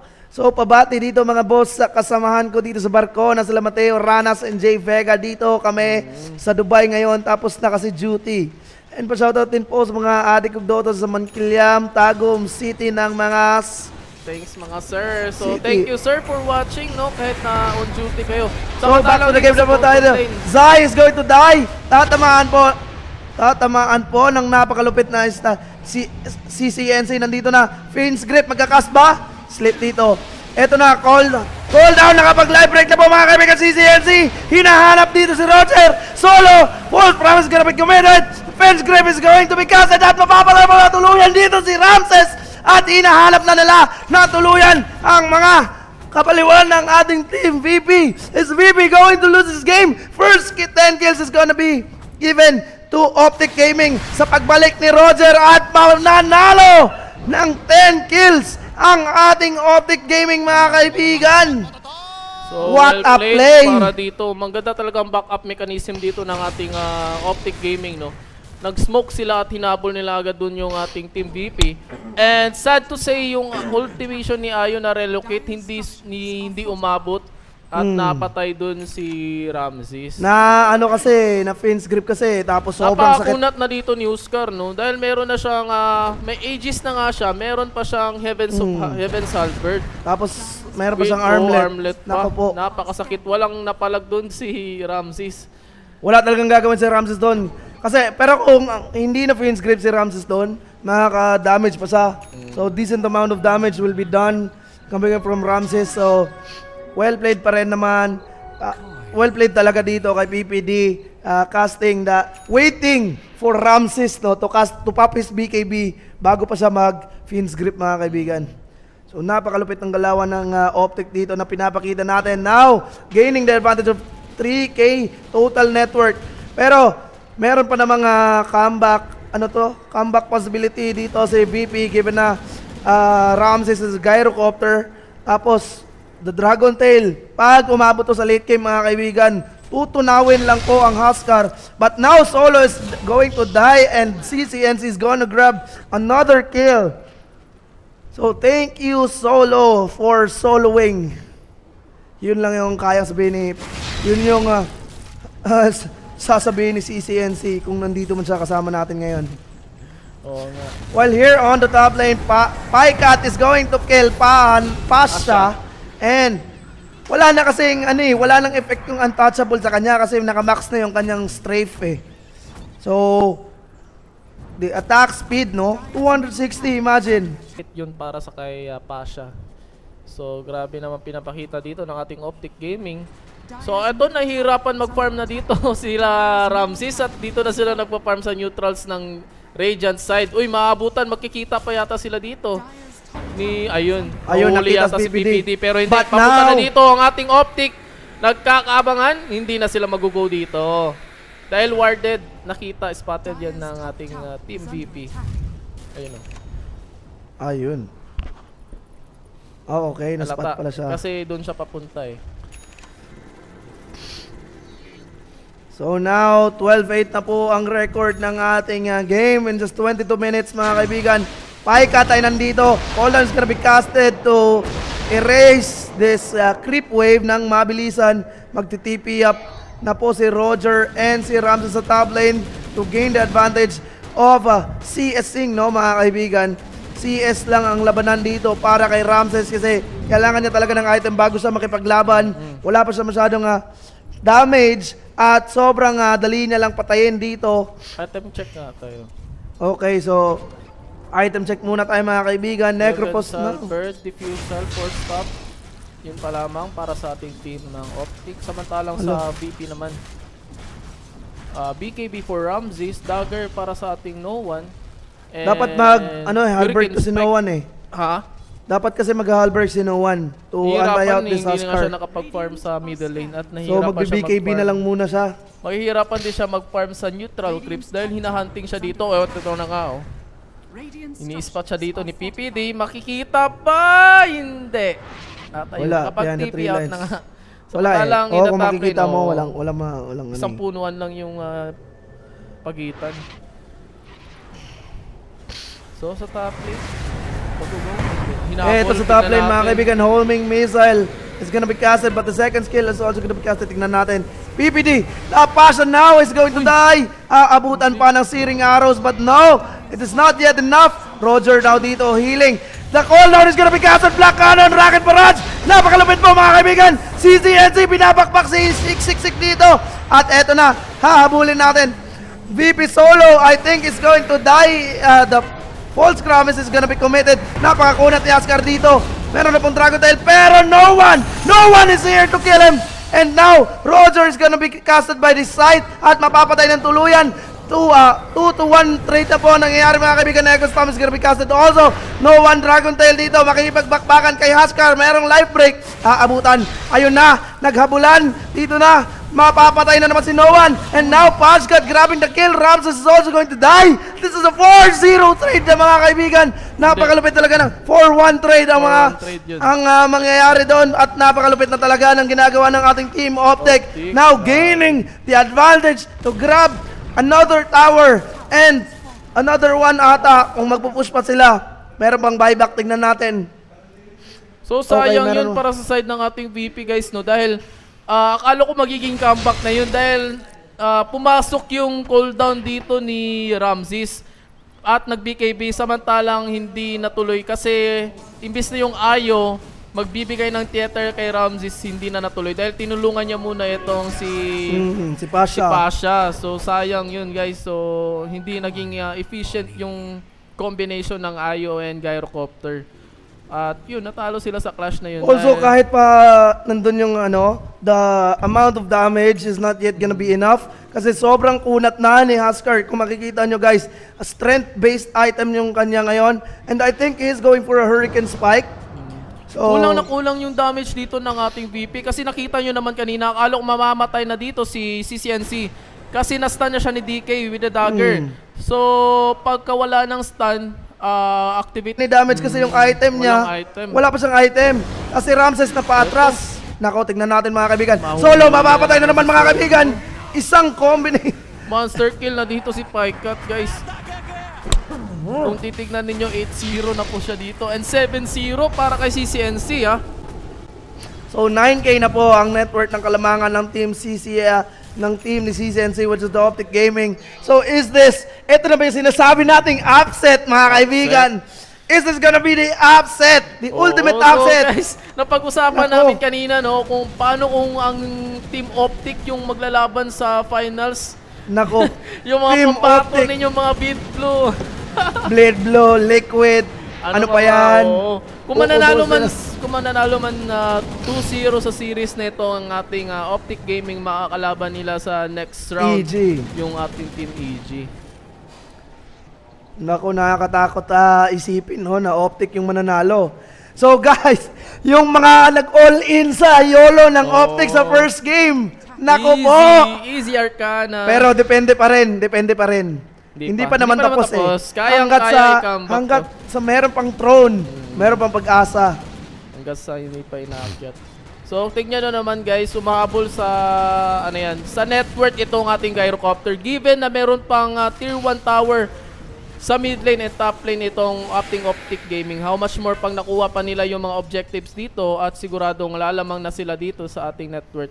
So, 11K net worth advantage pa lamang. Naku, palang naman na dito sa ating team OpTic. Naku, nakakatakat na dito si Huskar, mga kaibigan. Hindi na siya masastan and now, kukunin pa nilang Roshan. Walang magagawa dito ang ating VP. Wala silang, may buyback pa sila. Walang buyback. Ayun no, meron ng DK pero yun na nga, wala rin naman siyang damage. So, para saan yung buyback na gagawin niya? Useless lang. Uy, ito nag-dagger in. Tignan natin. Nako! Mapapatay na naman dito si Pasha. The Pasha God with the Finn's Grip and Pycat combination. At makukuha pa ang Roshan. Cheese is gonna be given to Pycat. Nako po, nakakatakot na itong larong ito mga kaibigan. 13K na po ang kalamangan ng ating team OpTic Gaming. Mukhang delikado na dito yung ating team VP. So, mukhang nagkamali ako kanina ng predict, no? Akala ko pangit yung Huskar pick kanina. Pero akala ko din kasi tutulungan sa mid lane si No One, pero hindi. Nag-stick yung supports ng ating VP sa kanilang lane. At yun na nga, imbis na matulungan yung DK, nahirapan na tuloy sila ngayon. Ito talaga yung kagandahan sa multiple carries Kasi pag binawag mo yung isang lane, meron pang carrying isa na mag-farm. So parang nung pinakita nung VGJ, yun yung pinakauna kong nakita, yung triple carry nila with, ano ba tawag doon? Pero effective lamang yun pag 2 or at least isang lane o dalawang lane ng carries ninyo lamang. Pero pag talo sila in the early phase, delikado sila talaga doon kasi yun na nga, greedy type yung tatlong carry. Mahirapan sila, mag-aagawan sila sa farming sa neutral creeps doon pag ganun. Nako po sa middle lane. Uy, BKB. Na-commit dito ni Ramses. Wala na silang BKB dito at aakyatin na yata dito. Tingnan natin life break. Pwedeng akyatin. Meron pang Ages of Immortal. Eto na! Ay! Na-force stop! Nako po! Pero false parameters gonna be committed. Nako, makakapatay pa dito si CNC. At eto na, nagbabakbakan na mga kaibigan. Dragon Knight, walang magagawa. No one is going to die aimlessly, no? So, wala sa mahimo dere si CNC. Wala pa napatay. Bisan bag wala si Mana na pa sa Roshan. Napasay Ages of Immortal. The barracks is gonna be given away freely. Dito sa bottom lane, wala na pong cooldown, walang BKB para sa ating Team VP. This is really the upset of this series. The first game is gonna be, I think the first game is really going for Team OpTic. Sobrang lamang na ng Team OpTic dito mga kaibigan. Napakagandang item choice dito para kay Paikat, no? Pagkakita niya sa DK agad yung NFF niya. At yun na nga, dahil diffusal build siya dito, naubos agad yung mana dito ni No One at wala na nagawa dun si No One. At tumakbo na lamang siya pa-uwi. Nako, si CNC mas spot po dito. Ang Ncgc. Akala ko mapapap eh. Isang Akala ko yung tama ganun. lang yun, no? Isang tama lang yun. Yung spirits. Na yun. Eto mga kaibigan, mahuli po si 33. At ito na, pumasok na naman si CNC. Mapapatay na naman. Echo Stam is gonna be committed. Pasha is going to die. Fall From is gonna be committed. Mapapatay po ang tatlo dito. No one is going to die. Meron pa po. Age is gonna be popped. Call down is gonna be committed. Pero si Paikat, inuubos ang tatlo mga kaibigan. Tatlong laban sa dalawa. GG call para dito sa ating VP. Oh my God. Well played for OpTic Gaming. Grabe. Shout out to PPD, grabe, kudos. Ang ganda ng kanyang pick dito, ang ganda ng kanilang drop dito. He proved us wrong, no? Yung sa mga pinagsasasabi namin kanina na pag-predict namin na pangit yung Oscar pick, ganun. Pero hindi. Sa tingin ko, hindi kasi. Akala ko magiging last pick din ng VP dito is Huskar. Parang inagaw na yata dito ng OG. Kasi knowing na pinik nila dito yung Ayo and yung Oracle. Oo, tama. Parang tama. kukunin talaga nila so, yung inunahan Oscar. Na nila. Inunahan na ni PPD. Napagaling. Parang sa tingin ko, nahuli ni PPD yung picking dito ng ating VP. So, ninakaw na ni PPD yung Oscar pick at yun na nga. So mukhang one-sided yung game na yun na Kuya Robin dahil hindi man lang nakakambak dun yung ating Team VP, no? Tuloy na tuloy yung pag-angat dito ng ating Team OpTic at mukhang si CNC ang MVP sa larong to. So, wait lang. So, the duration of the game was 31 minutes and 12 seconds with a 24-12 record po mga kaibigan na natatapos with the OpTic Gaming's victory. So, congratulations OpTic Gaming. Parehas 11-0 yung ating CNC and Paikat. So, congratulations again, OpTic Gaming, for gaining the advantage here with a 1-0 record. And ngayon, we are going to take a short break, mga kaibigan. Pasa muna natin sa panelist dito sa Vancouver. And take it away, guys.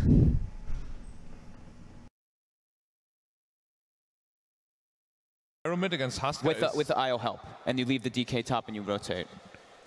Yeah, the Necro are completely free from though. Like either way, your lane's true. You're gonna lose one lane terribly hard. I feel like no matter how you put it. Of course, the Husker is the centerpiece, so you should definitely try to kind of like outlane him rather than a Necrolite. But yeah, they definitely needed to adjust, but they didn't. So yeah. Yeah. Tough adjustments as well in that game. Yeah, I mean, yeah, it's all about how comfortable you are adjusting, honestly. As I said, like, I don't know how comfortable no one is with all this stuff.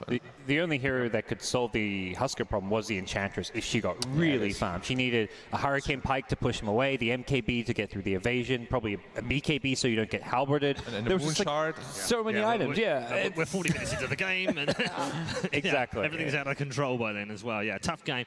Also, we talked about this streak, Gods, didn't we? We don't often put a great deal of stock on streaks because meta's changed and teams changed and whatever, but that kind of lost streak of 10, that's got to have played on their mind, surely.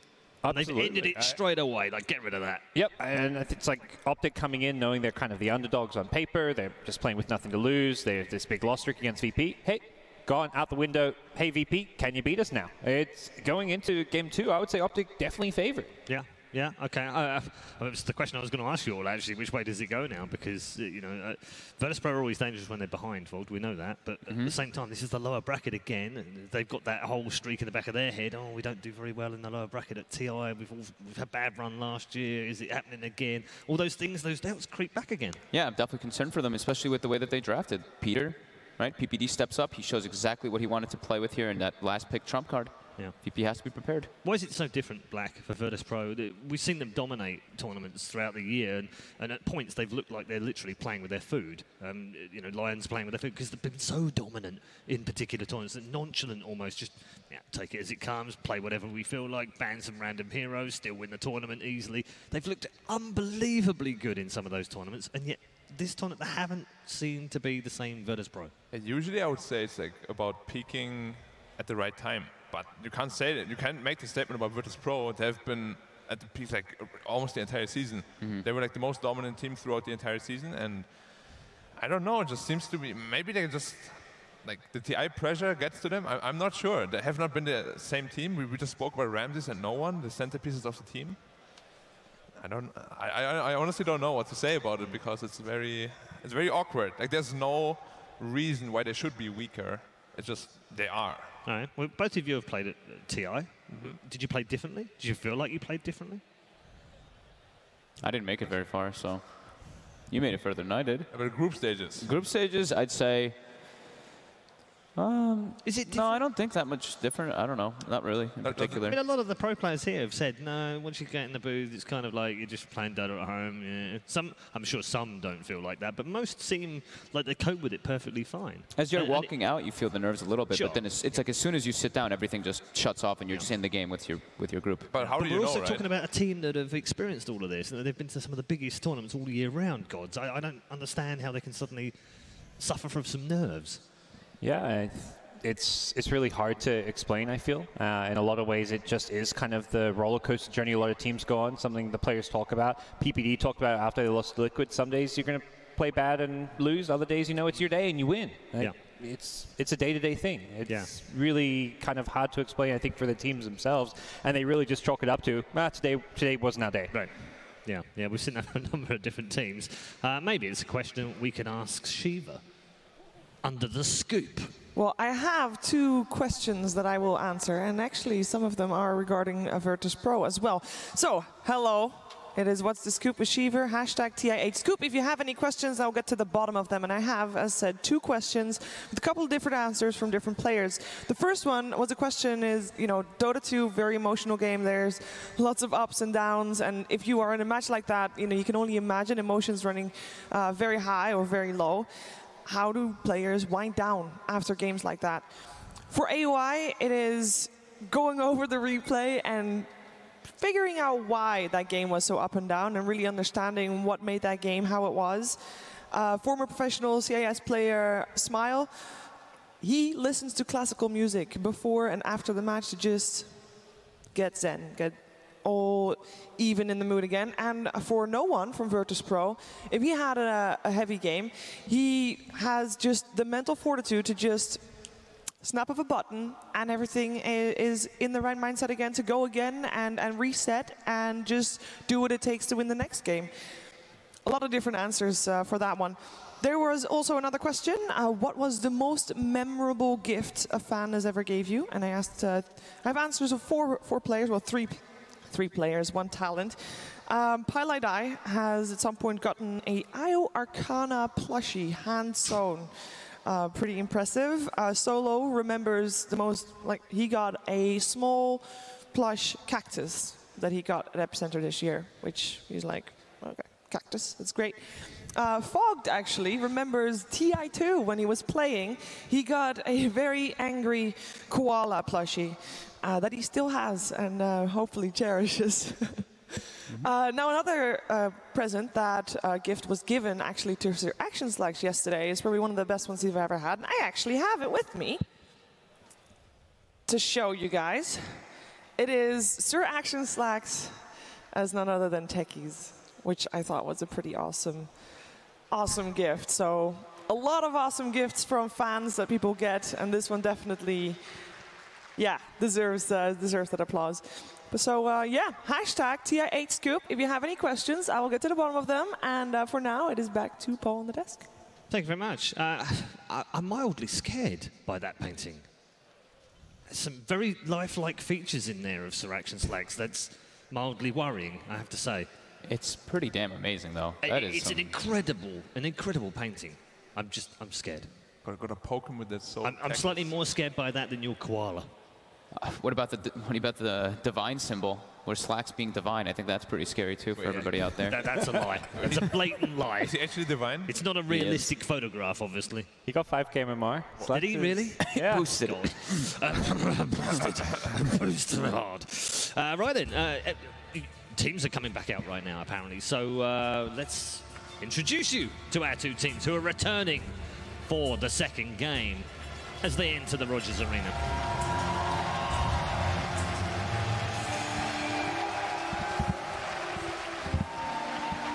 Virtus.pro with some work to do. OpTic Gaming, all smiles it seems. Heading, are they, to the top 6 and possibly beyond. Game 2's draft just around the corner. We'll catch up a little bit more on some of these items. I'm intrigued. So you got a koala. What have you been given? What's the thing you remember most being given by a fan? An anti-mage figurine. Did you actually? Yeah. I couldn't tell if he was just making that up. No, they did. Colour me surprised, gods. Yeah, as always comes back to the anti-mage. I was saying it could have been like a harvester or I mean, a pair of farm tools, but no, it had to be an anti-mage. No, at this point, it's not even like what I'm doing anymore. It's just That's what you're known for. Like I don't play AM for 10 years. I'll still be like, when did you play anti-mage last? I should pick anti-mage here. It's like, yeah, no, I'm cursed. Yeah, it's an anti-mage curse. I don't think it's a curse. It's a blessing. Anti-mage blessing. It's a choice. It's a choice. It's a lifestyle. It's a lifestyle. I like that one. I like God, that one. have you been giving anything fun? I've got like a lot of cool drawings. I think the one I remember most is there were these little postcards that just had hand drawings on them. There was one with like some Enchantress stuff on there. No reason at all for that, of course. I don't know why it was Enchantress. And then a few other heroes as well. It's just really cool handmade drawings. Nice. Yeah. What about your ball? Nothing really stands. I mean, little bits and pieces, trinkets more than anything else, which are really cool. They're like keepsakes. You can take them and put them on the shelf. Lovely, beautiful. I love them. I think my favourite though was a wizard's hat that I got given in South Africa, which had the South African flag in it. There you go. I liked it. It was a nice gift. That's what years get you. You know, you're going to get more gifts. You'll forget some of them. And forget what? Exactly. Who are you? Anyway, let's move on. Game number 2, just around the corner. We've seen Huskar, we've seen Brood in the previous game between these two, so they can throw some wild stuff out there. I'm not sure if Virtus.pro want to try any of that stuff now, 1-0 down. No, I think they want to get no one back on a comfort hero, something a bit more playmakey. Seeing him on a DK in game 1 was, I don't know. I'm not sold on it. I like the interesting Shiver scoop about no one, how, you know, he just snaps it off after a loss. I'm not convinced that's no one. That's not the no one you always see in the booth, on his stream. He's a very emotional guy, and I think a loss like that could hit him quite hard. Yeah. I was going to ask you about that. Kuro goes for burgers, apparently. Goes for burgers? Burgers. Apparently. What kind of burger? Unwind, I don't know, but he goes for burgers. Like I'm intrigued. What does Ice do? I feel like he probably just sits down and plays more Dota. Probably.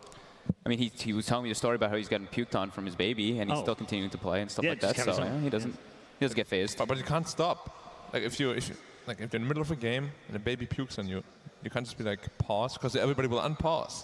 You gotta finish the game first. I mean, you can't stop. To the parents out there playing Dota who have kids, if your kid needs your attention, please, please step away and PSA. You know, go look after your baby, please.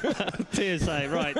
Ladies and gentlemen, let's get into our second draft of the day. Okay, so nice.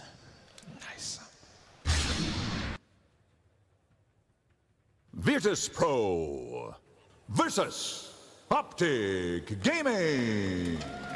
Game 2.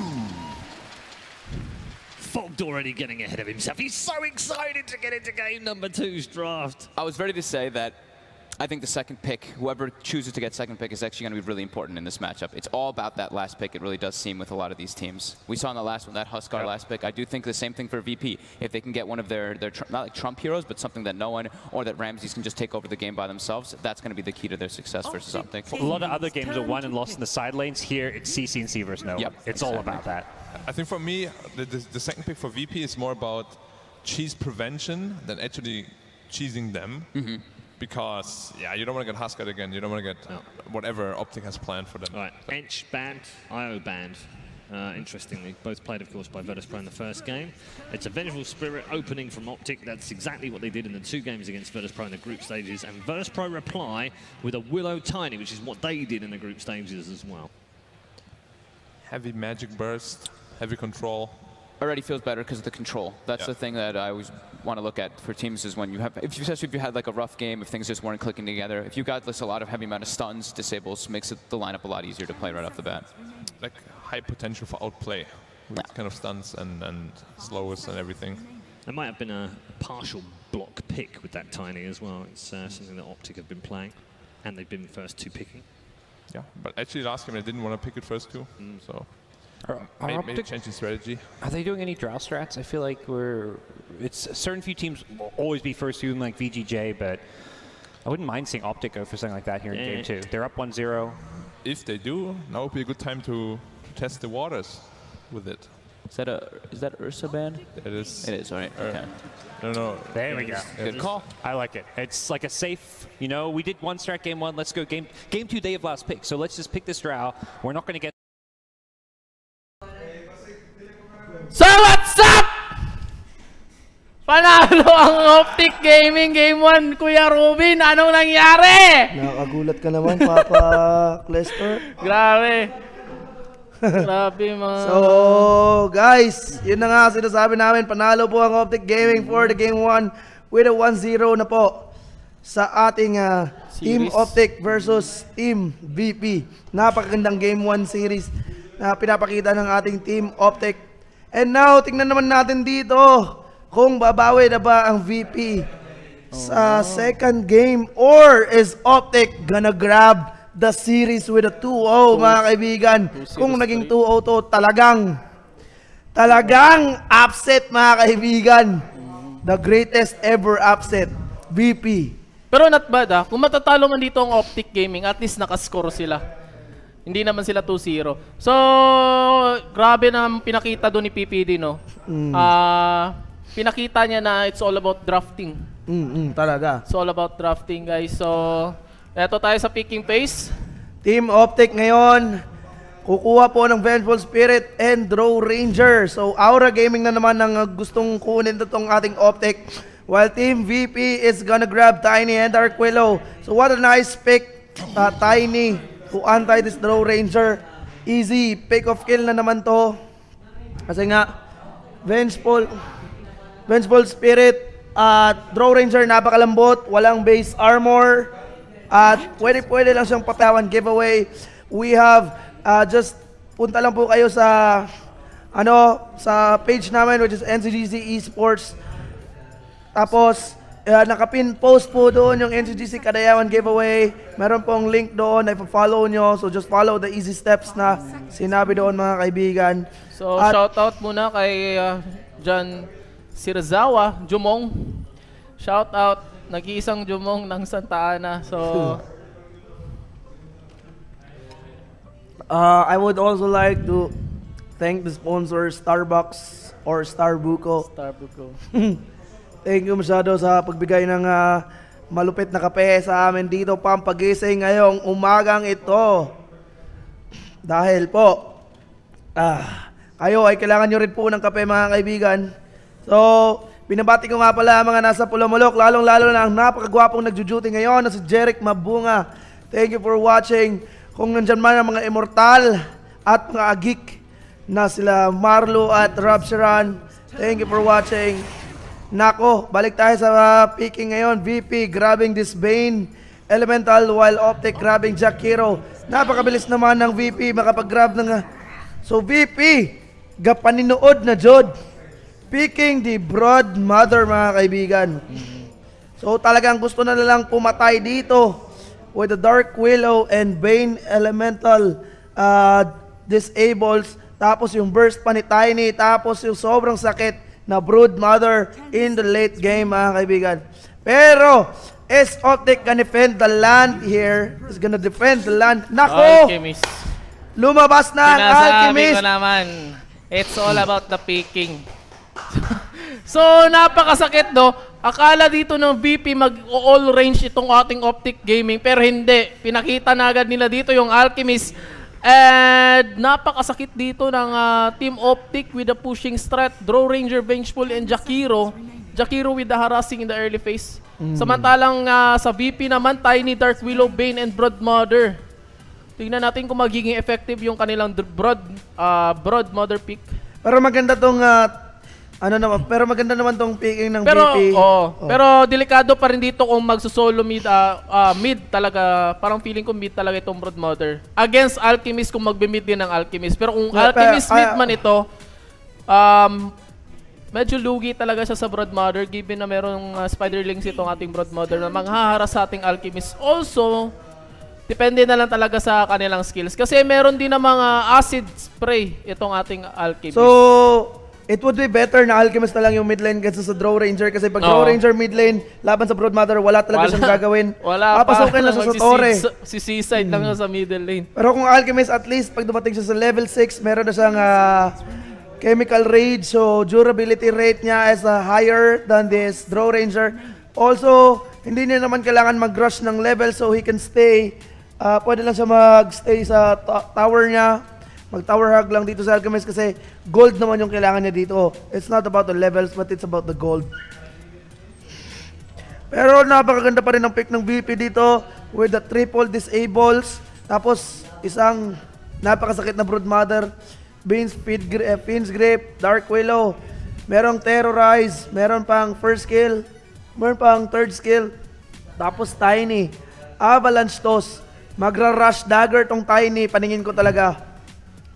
Pero kung Tiny ang nag-middle dito, Tiny, hindi naman sa kakawawain siya ng Alchemist, pero si Alchemist makakapag free farm. Kung Tiny, no? Kasi sa early levels, Tiny has sobrang late ng mana pool niya, so hindi niya masusunod-sunod ng cast ang kanyang skills doon. And it is going to be very hard for him to face this Alchemist. Samantalang ito, binan ng ating Nako, binan ang Huskar. Napakagandang ban. Kasi isa sa pinakakalaban ng Alchemist, ng Draw Ranger, ay Huskar. Kasi pwede, kahit pa anong gawin nila, pwede lang makapag-life break, papasok sa kanila. So, the silence ang silence, pwedeng i-cancel out yung life break, pero pag nakapag-BKB na, napakalupit.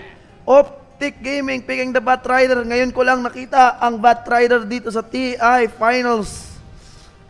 May nakita ako the other day yata yun. May nag-Batrider. Or last week. So, ito. OpTic with the Batrider pick. So, maganda pa rin naman yung Batrider pick dito kasi easy kill pag nahuli niya sa kanyang ultimate. Tapos meron pa siya sticky na palm. Oh my God, Bloodseeker! Nako, ito na, lumabas na ang Bloodseeker! Bakit hindi kayo nag-ban ng Bloodseeker? OpTic Gaming. I think OpTic Gaming is gonna have a really hard time here. Nako po, mga kaibigan. Napakasakit dito ng VP ha. Given na meron silang Bane dito, pag sino man ang mahuli dito ni 33, pwede naman i-pin script agad ito si 33 para hindi na makalayo. Or pwede din nilang i-pin script si CCNC para hindi na makagalaw yung ating Alchemist at ma-burst down na dito ng ating Bloodseeker or Broodmother. So, eto na for the picking. On the OpTic side, OpTic Zai as Vengeful Spirit, Pycat as Draw Ranger, PPD as Jakiro, CCNC as Alchemist, and 33 as Batrider. At sa ating VP side naman, mga kaibigan, Pasha is Tiny, Roger is Dark Willow, Solo is Bane, Ramses is Broodmother, and no one is going for the middle lane as Bloodseeker. Talagang pinik nila tong Bloodseeker para kay Alchemist. Napakapangit nung banning ng OpTic. Hindi naman sa pangit lahat, pero nakalimutan lang i-ban ang Bloodseeker. They were planning to pick Alchemist. Dapat ahead of time, nag-ban na sila ng Bloodseeker. Pero pwede din naman kasi mag-Huskar pick itong ating VP. Hindi, before the Huskar pick even happened, dapat nag-ban sila ng Bloodseeker kasi Huskar and Bloodseeker is a very hard enemy na kalabanin sa middle lane. Nako, babaugin lang dito si CCNC kung hindi siya mabibabysit kasi sobrang lambot niya pa lang sa early game, mga kaibigan. So, binabati nga pala namin si Harley J and Billet. Thank you for watching. Pa-share naman ang stream natin sa lahat po ng nanonood dyan, guys. Pa-share naman ang stream. Pakibalataan ng mga friends niyo na live na po tayo para sa second game ng OpTic and VP. Oy, 2-0 daw, sabi ni Opao. Si Opao, oo. So, paningin mo ba may 2-0? Sa lahat ng gusto magpa-shoutout, guys, paningin ko ano? Paningin mo ba kayang i-2-0? Siguro late game. Pero mahirap din ito late game, given na merong draw. So, kahit pa late game, merong Bloodseeker and Brood. Meron. Match lang lineup natin dito. Basta para sa akin talaga, lamang na lamang ang pick ng Team VP dito. Nakadepende na lang talaga sa execution na both of the teams kung sino ba talaga sa kanila ang lalamang. Wait, what are you doing? Ramses, are you going middle lane? Mukhang hindi. Magpapakita lang siya sa map para isipin. Nako, nag-middle lane! Oh my God! Mid lane Ramses with a no one off lane. Pasha ba to sa safe lane? Mukhang tri-lane bottom ito. Ayun, nagkakalabasan ng clips. The next level play. Nako guys. Brood Mother middle lane. Paningin mo. Yun ang sinasabi natin. Kaya na mangharasin dito. Si Alchemist. Kaya siguro Bloodseeker bottom lane sila kasi pag dito si Ramses sa bottom lane, mahihirapan siyang patayin si Pycat with the help of the support kasi meron disables. Kasi hindi sila one-on-one only. And now, grabbing this bounty runes. OpTic gonna get 2 bounty runes. And I think they are going for the pull. Parang gusto lang mag-pull dito mga kaibigan. So, okay, Pycat is going for the top lane. And Pasha is gonna go on the bottom lane mga kaibigan. 33. Sabi dito ni Harley J. Nako, CCNC, harapin niya si Bloodseeker. Oh, okay. So it was just a bait. Top lane. Sa top lane naman mga kaibigan, Pasha dito nakikipagbakbakan kay Zai, PPD, and also Roger. Pagtitipi na naman sa bottom lane. So CCNC versus Ramses and Solo versus PPD. So it was just a bait. Nag-bait lang sila ng web doon sa bottom, sa mid lane. Para masayang yung mga TPs nila. So hindi, tinapatan agad nila dito yung Bloodseeker mid with a 33 in the mid lane. Kahit pa meron siyang sticky na palm dito with an advantage, pero mahirapan pa rin siya pagdating sa CS. Kasi meron ngang first skill ang ating Bloodseeker. Mas tumataas yung kanyang base regenerate. damage. He can just regenerate and the base damage mas malaki. So, mas malakas yung mang-denayan mang last hits dito. So guys, sa lahat po nang nagpapabati, thank you for watching. Harley J, Datu, Josh, pa-shoutout sa Uyab kong Palahubog. So Harley J, bulagi na kay Walay Forever. Really, si Datu Jo na naging Datu Jo, nakasagol na noon akong Harley J ug Datu Jo. Sabi nito ni Harley J, natag na share pa unta Arcana, so kulang mo lang gawin sir pagdasal yan. Luran mo sa sa altar. So eto, hinaharas lamang dito ni PPD si Solo. Nako po, sa top lane napatay po ni Pycat dito si Roger and Vengeful Spirit Zai almost died. Oo, well played dun para kay Zai dahil tinapunan siya ng puno dito ni sino ba to? Tiny. Tinapunan siya ng puno pero nakapag-cast siya ng kanyang magic stick at hindi siya napatay dun. Wala pa bang second skill dito sa Dark Willow? Ba't siya napatay dun? So, pasensya na guys, hindi naman nakita. Silence. Now Solo with this Invis rune. Nako, nalulugi si Ramses dito sa bottom lane ngayon. Dahil merong Liquid Fire and Dual Breath dito sa Jakiro. So he's just spamming his skills dito sa bottom lane. Now, Solo, tingnan natin kung mag-i-engage sila.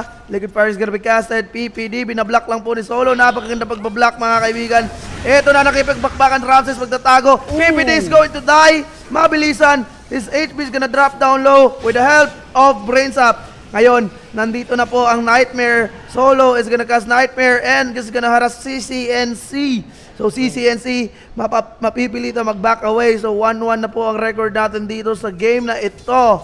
And now no one here on the bottom lane gaining the... Uy, ayun, Firefly. Tingnan natin, mapapatay yata si Noah dito. Napakasakit. Hala. Oh no one. God. Goodbye to you, my friend. What a play coming in from Bat Rider. Napakagaling naman. Mukhang nagkamali doon ng tansya dito si Noah, no? Pagkakita niya, 2 stack pa lang ng stickening. Pero, yun, pag-fly dito ni 33, biglang ginawa. Nako, napakaganda naman tong acid breath tong acid spray dito. Talaga dito sa Spiderlings. Ay, meron pa dito yung Jakiro. At ayun na nga, mauubos na naman dito yung Spiderlings ni Ramses. Nako po, kawawang kawawa. Napakasakit. Grabe yung pangharas dito ng ating OpTic Gaming. So napakayaman na dito ni Alchemist, mga kaibigan. Naku, kung makikita nyo guys, 4 minutes, malapit na siya makapag-threads. What a player. Kahit pa wala siyang kill. 32 last hits ha. Kasali na dyan yung Spiderlings ni Rodmago. Oops. 33, hindi abutan. Sa bottom lane. Nako, sorry guys, hindi ko naman nakita. Zai. Hindi pala sa top lane pala, si Pasha yung nakapatay. Sorry. Nag-asim si Benchful dito. Sa top lane pala siya napatay, so ayun. So hindi namin nakita. Sorry masyado guys. Tignan naman natin dito sa bottom lane. Solo here. Nagcast po ng Nightmare. Merong second skill ni Bloodseeker. And Jakiro is going to die. Ngayon, CCNC running for his life. Meron na pong brains up in just 2 seconds, 1 second. Meron. Ayun, napakasakit. Bursting out. Alchemist and going to get the kill. Solo will get the kill there. So, pinapatanong dito ni Rezin, mananalo na kaya OpTic. Malalaman natin yan. Panoorin nyo lamang po ang laban na to dito lang sa Ncgc Esports. At tingnan natin kung matu-2-0 ba ito ng ating Team OpTic. Nako, napakagandang ginagawa ni Roger dito. Masustan lang nga siya. At mukhang mapapatay pa. Pero Avalanche is gonna be casted and saving Roger there. Habang dito naman sa bottom lane, patuloy lang na nagpa-farm si CCNC. So even though he got already 1 death, lumalamang pa rin siya ngayon sa total net worth with his 40 CS, mga kaibigan. Alchemist yan Nako, eto na, Solo nandito na naman sa bottom lane. And I think Bloodseeker ay magbo-bottom lane na naman. Hindi. Okay, Bat Rider lumalamang na po sa farming. Gusto niya makapag-level 6 agad dito si Noah para makakuha na siya ng Rapture. And tignan natin kung anong gagawin niya pag once na nakuha niya na kanyang Rapture. PPD I think is going to die. Napakasakit na dito ni Ramses. Nakapag-cast of first kill at papapatay na naman. Itong si PPD. Now, PPD has 0-3 record. Tingnan naman natin sa top lane, mga kaibigan. Zai is going to die. Paikat is also going to die. Tatapunan ng mahiwagang punong may ruby. At makukuha ng double kill. So, ayun nagiging effective na yung skills dito ng ating Team VP, no? Dahil napaka-skill dependent nila dito. At ayun na nga, nagiging high level na yung skills ng Team VP. And they're trying to harass the top lane dito sa side ng eto na po. Ultimate, wala pang ultimate. Ayun na, nag-ultimate na at mapapatay na tuluyan. Stun is gonna be casted. Hindi na siya kailangan ng Firefly. So, he is going to die there on the middle lane with a 0-2 record na po. A 1-2 record na po pa dito para kay No One. No One kinakawawa sa middle lane, sa bottom lane, sa middle lane I mean. But here on the bottom lane, Ramses nakakapag free farming lang. Uy, gustong pasukin. Nako, mukhang gustong pasukin. Lumalamang ngayon sa mobility itong si Ramses. But still on the total net worth, lumalamang pa rin po dito. Nako, tingnan natin dito mga kaibigan. Roger, mukhang tatama ng stun. OpTic is here. The 3 of the OpTic is here. Makakapag-cast po ng first kill. Marurot po a Draw Rager. Meron mang TP. Is he gonna be able to TP out? No, he is not. And he is going to die here with Paikat sa Frost Arrow. Napakagandang laban doon mga kaibigan. CCNC here using this Shrine. Wala pa pong Rapture ang Bloodseeker. Tignan naman natin dito mga kaibigan. Solo. I think Solo is going to die. Abutan. Acid Spray is gonna be casted there. Meron na pong uy! Hindi pa. Dual breath. Uy, walang dual breath. Natakot sila dito kaya No One. Nakala nila may Rapture na pero wala pa. Nako po. Nag-back sila at hindi na nila inabol. Sayang naman yun. So, eto na yung sinasabi ko kanina. Diba? Eto naman sa middle lane. Naghahabulan. Magic Six gonna be casted. Walang lasso. Pero meron Firefly. I think No One is going to die again here. The Avalanche is gonna be casted. Pasha here. Oy, 33 pa papatay. Brains up. gagamitin. Napatulog po dito si Alchemist ng bahagya. Vengeful Spirit now maiipit. CCNC binablock at mukhang mapapatay na naman ng team. But Solo is also going to die. Wala pong stand dito si Zai para ma-help out niya doon si Alchemist, and now Roger is going to die, is going to escape. So maganda doon ang pinakita sana, yung move na pinakita dito ni Jakiro, no? Dahil na-slip dito si Alchemist, tinira niya si Alchemist para makatakbo, pero hindi, nahuri pa rin sila ng Dark Willow at yun na nga, napatay si CCNC doon. So lamang na lamang doon yung ating Team VP dahil nakakuha sila ng 2 cores, which is the Bot Rider and the Alchemist. So continuous farming lamang dito. Maganda din yung pinakita doon ni Bot Rider, no? Realizing na level 5 pa lang doon si Bloodseeker. Ginawa agad nila, pinasok nila sa tower para hindi na talaga para ma-turn down nila itong Bloodseeker. Pero ayun na nga, nakapag-back up naman dito yung Team VP at naka-comeback nila yun at so nakuha na po ang first tower ng Team OG sa bottom lane. Talagang napakabilis nitong Brood Mother makapag-push pag pinabayaan. Now gaining the total net worth, mga kaibigan. Lumalamang na po ng 1,000 na total net worth as a team ang ating Team VP in just under 10 minutes. While Brood Mother lumalamang na sa solo network dito sa top lane. Tignan naman natin dito, mga kaibigan, CCNC mukhang mapapatay ng tuluyan. Chemical Rage is gonna be casted. Pasha dito, tatamaan ng Avalanche. Wala na ba? Yun na, hindi na kailangan ng Nightmare and the Prince Grip because the damage of Ramses is gonna be enough para patayin itong ating Alchemist. So Alchemist here is going for a Radiance build. Diretso Radiance, so hindi na siya mag-armlet. Mahirapan siya, hindi na magiging useless yung armlet niya. PPD, mapapatay sa middle lane. Sorry guys, I did not see that. So binabati nga pala namin si Gizaluna na watching ngayon sa stream. Now Bot Rider, dahan-dahan nang binabawi na Noah ang kalamangan ni Bot Rider dito. Tingnan naman natin dito, Solo and Roger is going on to the top lane. Paikat nakapag free farm lang. Farming for his Dragon Lance, mga kaibigan. Zai, wala pa po siyang swap available. So malapit na. Malapit na. Tignan naman natin dito sa bottom lane. Tatamaan na naman dito ang Alchemist natin. At mukhang mapapatay na naman. Grabe naman tong larong to. Tingnan natin. Oh, may mahuhuli pa?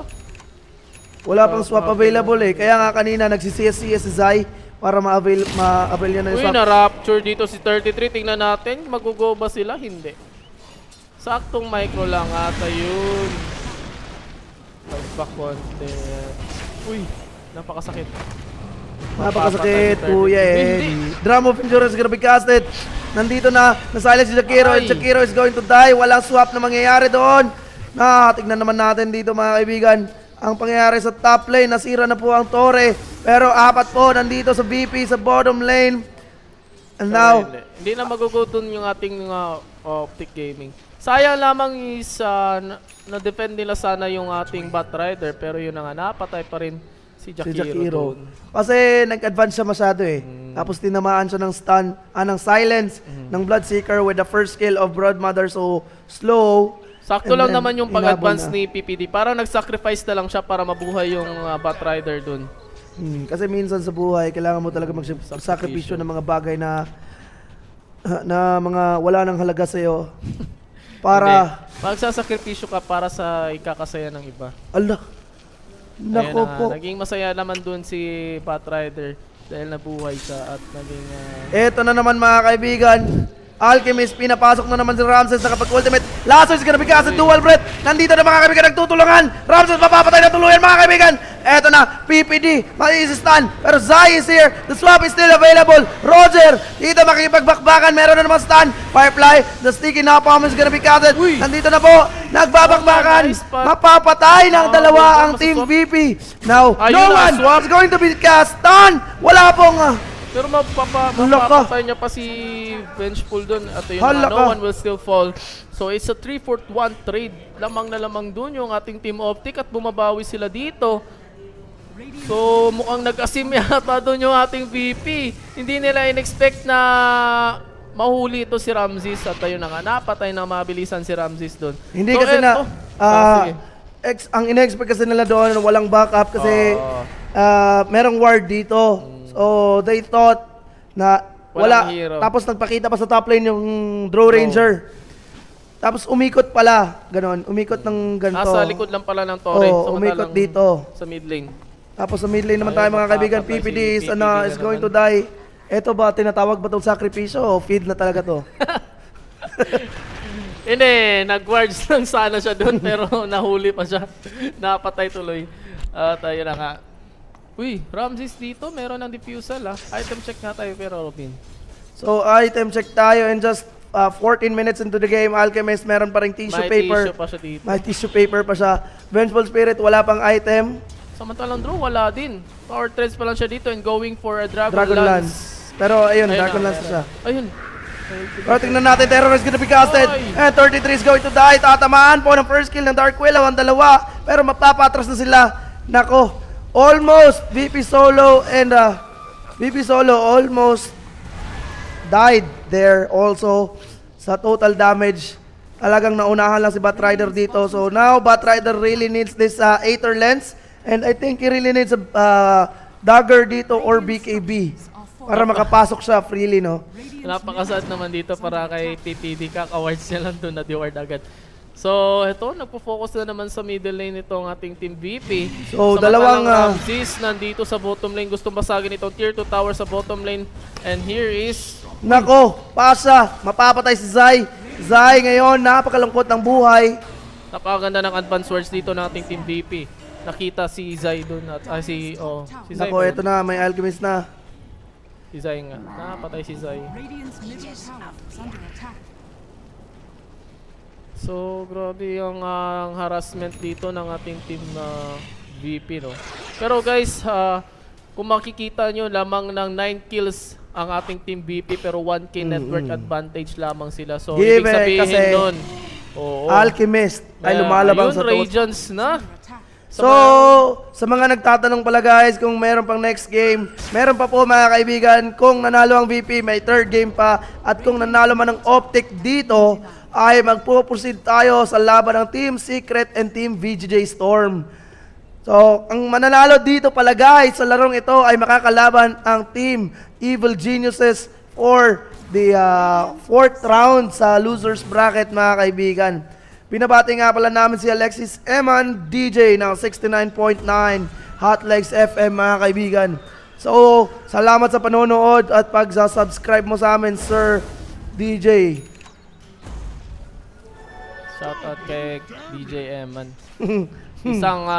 Isa sa CEO o mga handler ng mga ating mga Tier 8 girls. Tier 8 girls.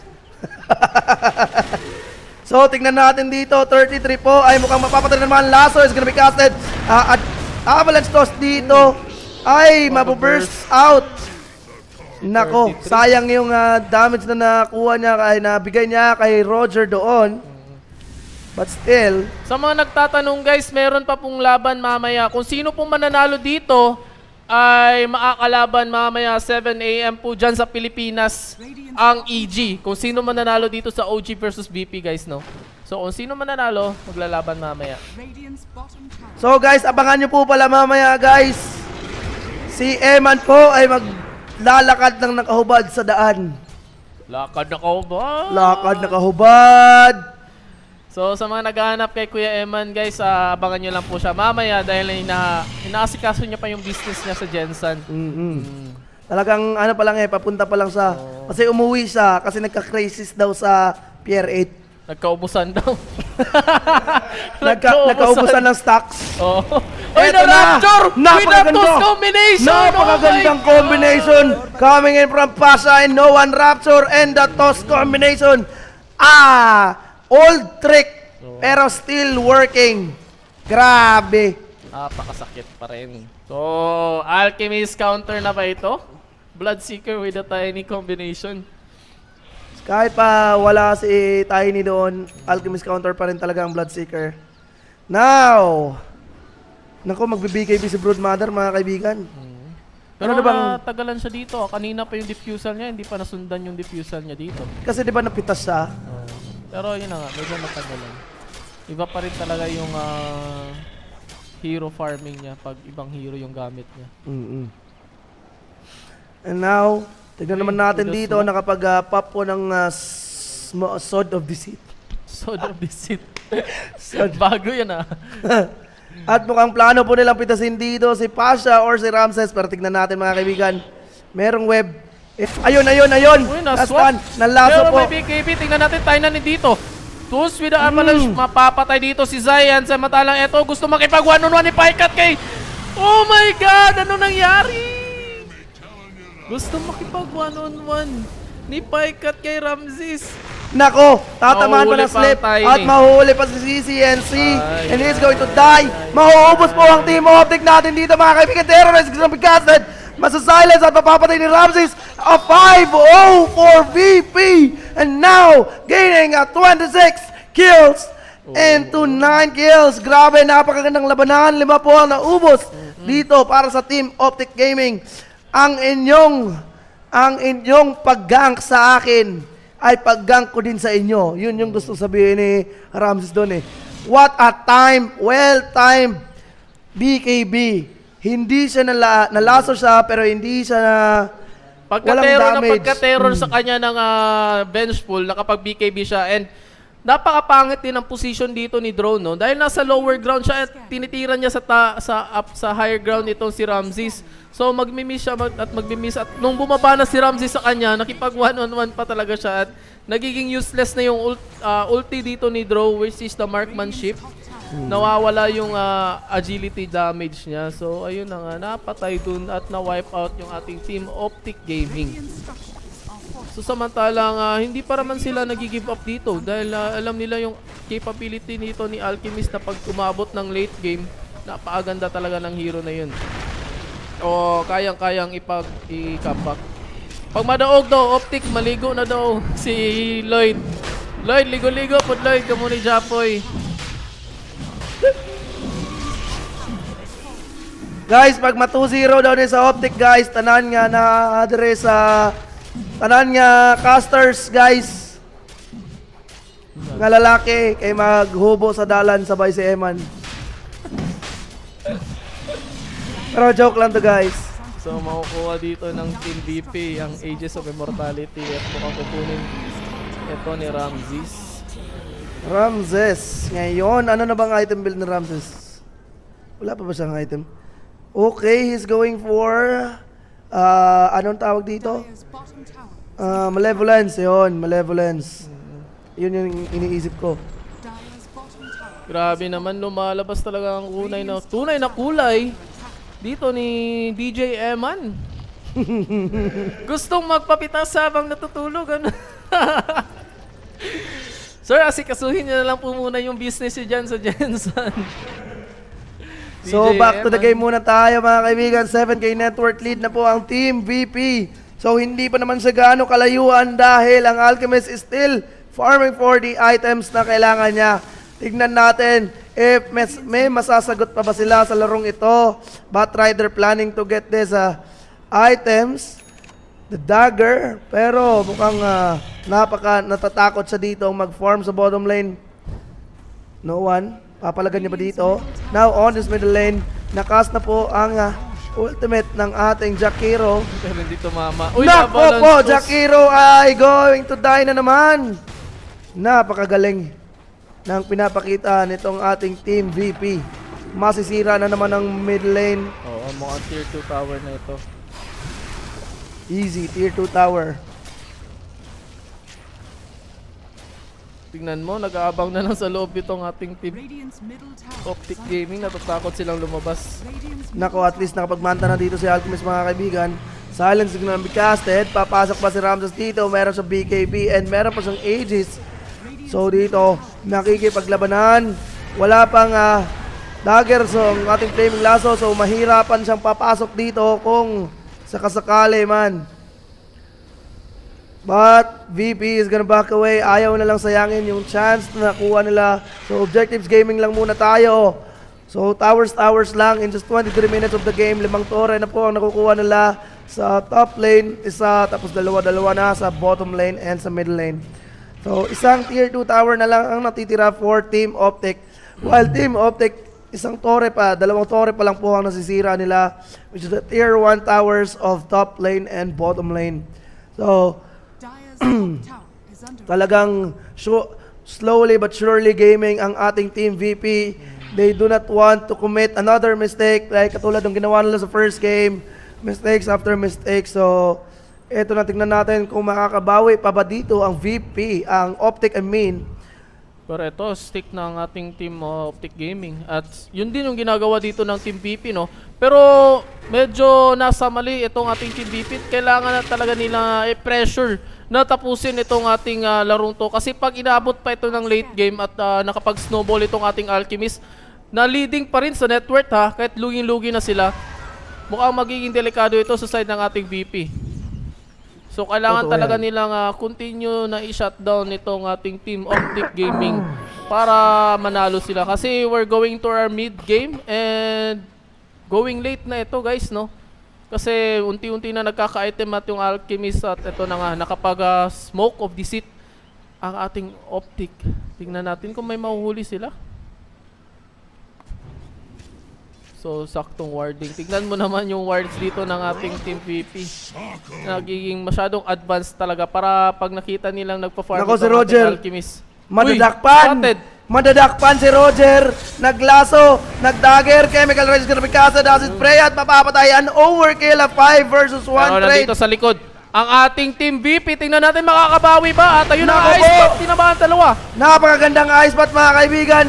Meron pong liquid fire, nakapagbigay na sa Ramses. Ito, nagbabakbakan na. Dito na, nakapag-swap. Mapipins grip po dito si 33 and 33 is going to die. I think also Solo is also going to die. Rapture is going to be casted. Chemical Range ay tapos na po. Magti-TP out po si CNC without cancel. Napakalayo ng ating napakaganda ng ginawa ng Vengeful Spirit. In-isolate niya sarili niya para pa-atras ang Tiny to disable the Alchemist tipping out without his chemical rage. So kahit pa na talo sila sa clash down, now Pycat is going to die. Uy! Hindi! Ay, mapapatay talaga siya. Uy. Nagtip pa. Uy, grabe. Grabe naman yun. Nagtip pa. So, nice swap sana ang ginawa doon ng ating Vengeful, no? Para mapalayo itong si Ramses. Pero yun na nga, dahil may web yung ating Broadmother, nakahabol pa rin siya. And ayun na nga, nabuhay naman dun yung ating Alchemist. So, okay lang. Samantalang lugi pa rin dun yung ating Team OpTic, no? Dahil 2 support lang ang nakuha dito ng ating Team OpTic. Samantalang sa BP naman, nakuha nila yung core. And killing also Draw Ranger in the top side of the map. Nako, Zay, matatamaan na naman at mukhang mapapatay ng tuluyan.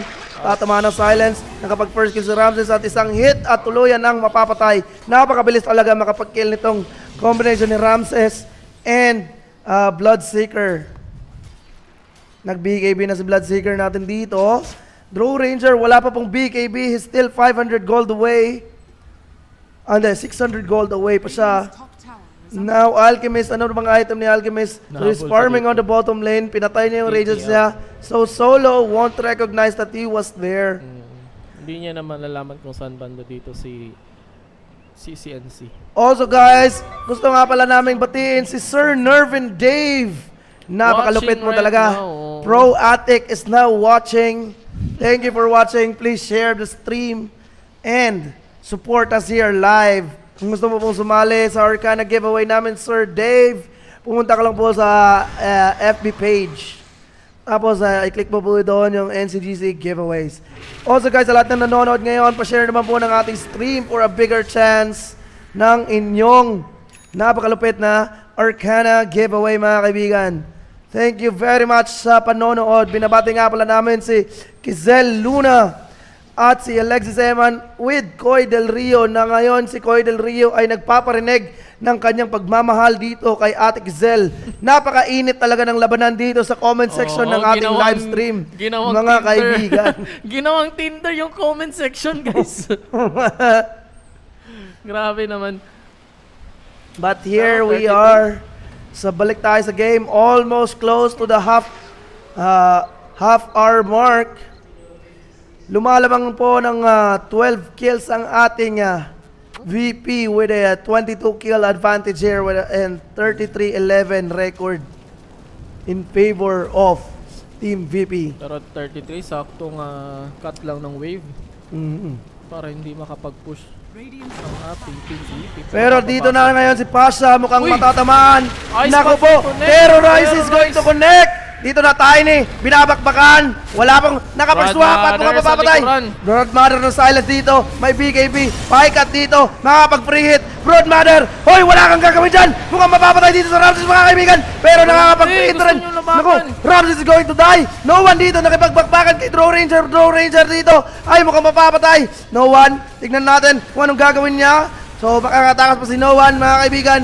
But here, Pasha is also going to die. Is this going to be a comeback? Is this going to be a comeback for Team OpTic Gaming, mga kaibigan? Ito na, merong stun. Mapapatay na tuluyan. Oh my God! A 4-2 trade, mga kaibigan. Napakagandang galawan ang pinapakita ng ating Team OpTic na lumalabas na ang tunay na kulay ng Alchemist. Pangit ng pagpasok doon ni Ramses. Dumaan siya sa likuran. At ayun, nag-TP agad doon si 33. And lasso para kay Ramses at yun na nga na-focus fire siya doon. Kahit pa nakapag-BKB and ultimate si Ramses doon. At ayun na nga nakamali dito ng galaw ng ating Team VP. So they pay the price. Na wala yung apat sa kanila.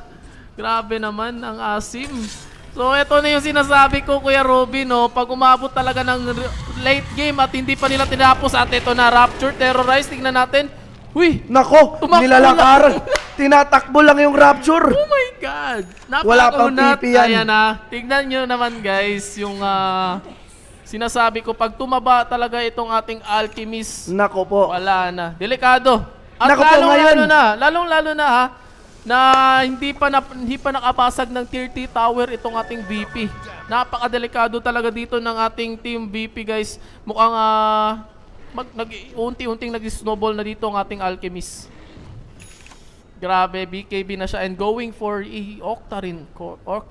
Oh, kailangan niya talaga ng Octarine core dito for his life steals ng kanyang acid spray and radiance. So, pero tingnan natin mga kaibigan. Ang ginagawa ng ating Team OpTic, stick lang. Dikit-dikit lang. So, ayun. Ewan ko. So, kayang-kaya pa itong bawiin ng Team OpTic. Hindi pala. Kayang-kaya pa itong bawiin ng Team OpTic given na wala pang barracks na nakukuha ang team. Ayun, nag-smoke na nga. Tingnan natin buyback status. Ramses check. Tiny check. Draw check. PPD check. Ayun na nga, nahuli dito. Nako, si patay po dito si Dark Willow. Ramses pumapasok. Swap ang nangyari. PPD is going to die. But here, no one ay pinapalaga ni CCP. Ramses! Ramses is going to die! Buyback biglang Ramses. Ngayon, no one is running for his life. Pasha here, tatamaan, pinabakpak, pinagtutulungan ng apat. May stun, may toss na nangyari. Pero wala na magagawa.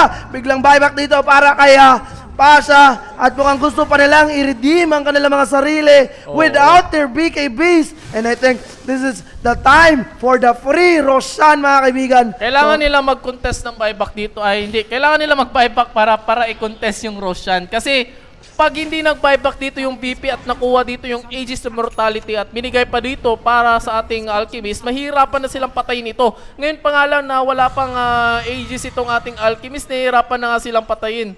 So, grabe naman sana. Ang ganda sana ng ginawa ni Pasha, no? Nakita niya si Draw at binurse niya ito. Napatay si Draw pero nakapag-buyback agad. So, naka-back up agad siya dun. At ito ito na naman mga kaibigan. Terrorize. Wala ba terrorize dyan? Uy, nahuli. Uy, Ramses, mahuli mga kaibigan. BKB.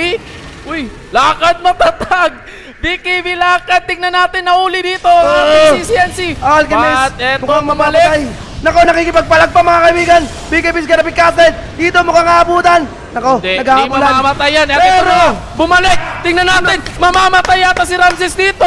At ayun na nga, napatay. Dieback niya dito. At ito na buyback din ng ating 33. Uy, no one tried to kill 4 heroes. At ayun na nga, pinabol. Nako, Buyback po dito para sa ating team. After buyback, mapapatay. Uy! Oy, makakatakas ba? Wala. 5 po ang naubos with a buyback. At mukhang aabutan dito ang dalawa mga kaibigan. Mapapatay si Dark Willow na tuluyan. Pero hindi, wala pa. Meron pa nga. Ayun, napatay nga. So, it was a 6-4-3 trade. So, another...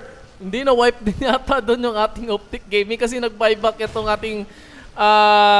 hindi napatay si Tiny kasi nakapag-buyback nun si Tiny kanina pa. Tapos Bane Elemental. Hindi, si OpTic nga sinasabi ko na na-wipe. Oh, na-wipe nga. Kaya nga 6-4-3 trade. Kasi nag-buyback na dito si Batrider tapos napatay pa sa ulit. Tapos dito, buyback na yun si Alchemist. So, it was still a worth it buyback kasi nga kahit pa at least napigilan nila ang Rosan. Napigilan na lang Rosan ngayon. Malapit na po ang Octarine Core ni Alchemist. At mukhang makukuha na nila ng tuluyan dito ang Rosan mga kaibigan.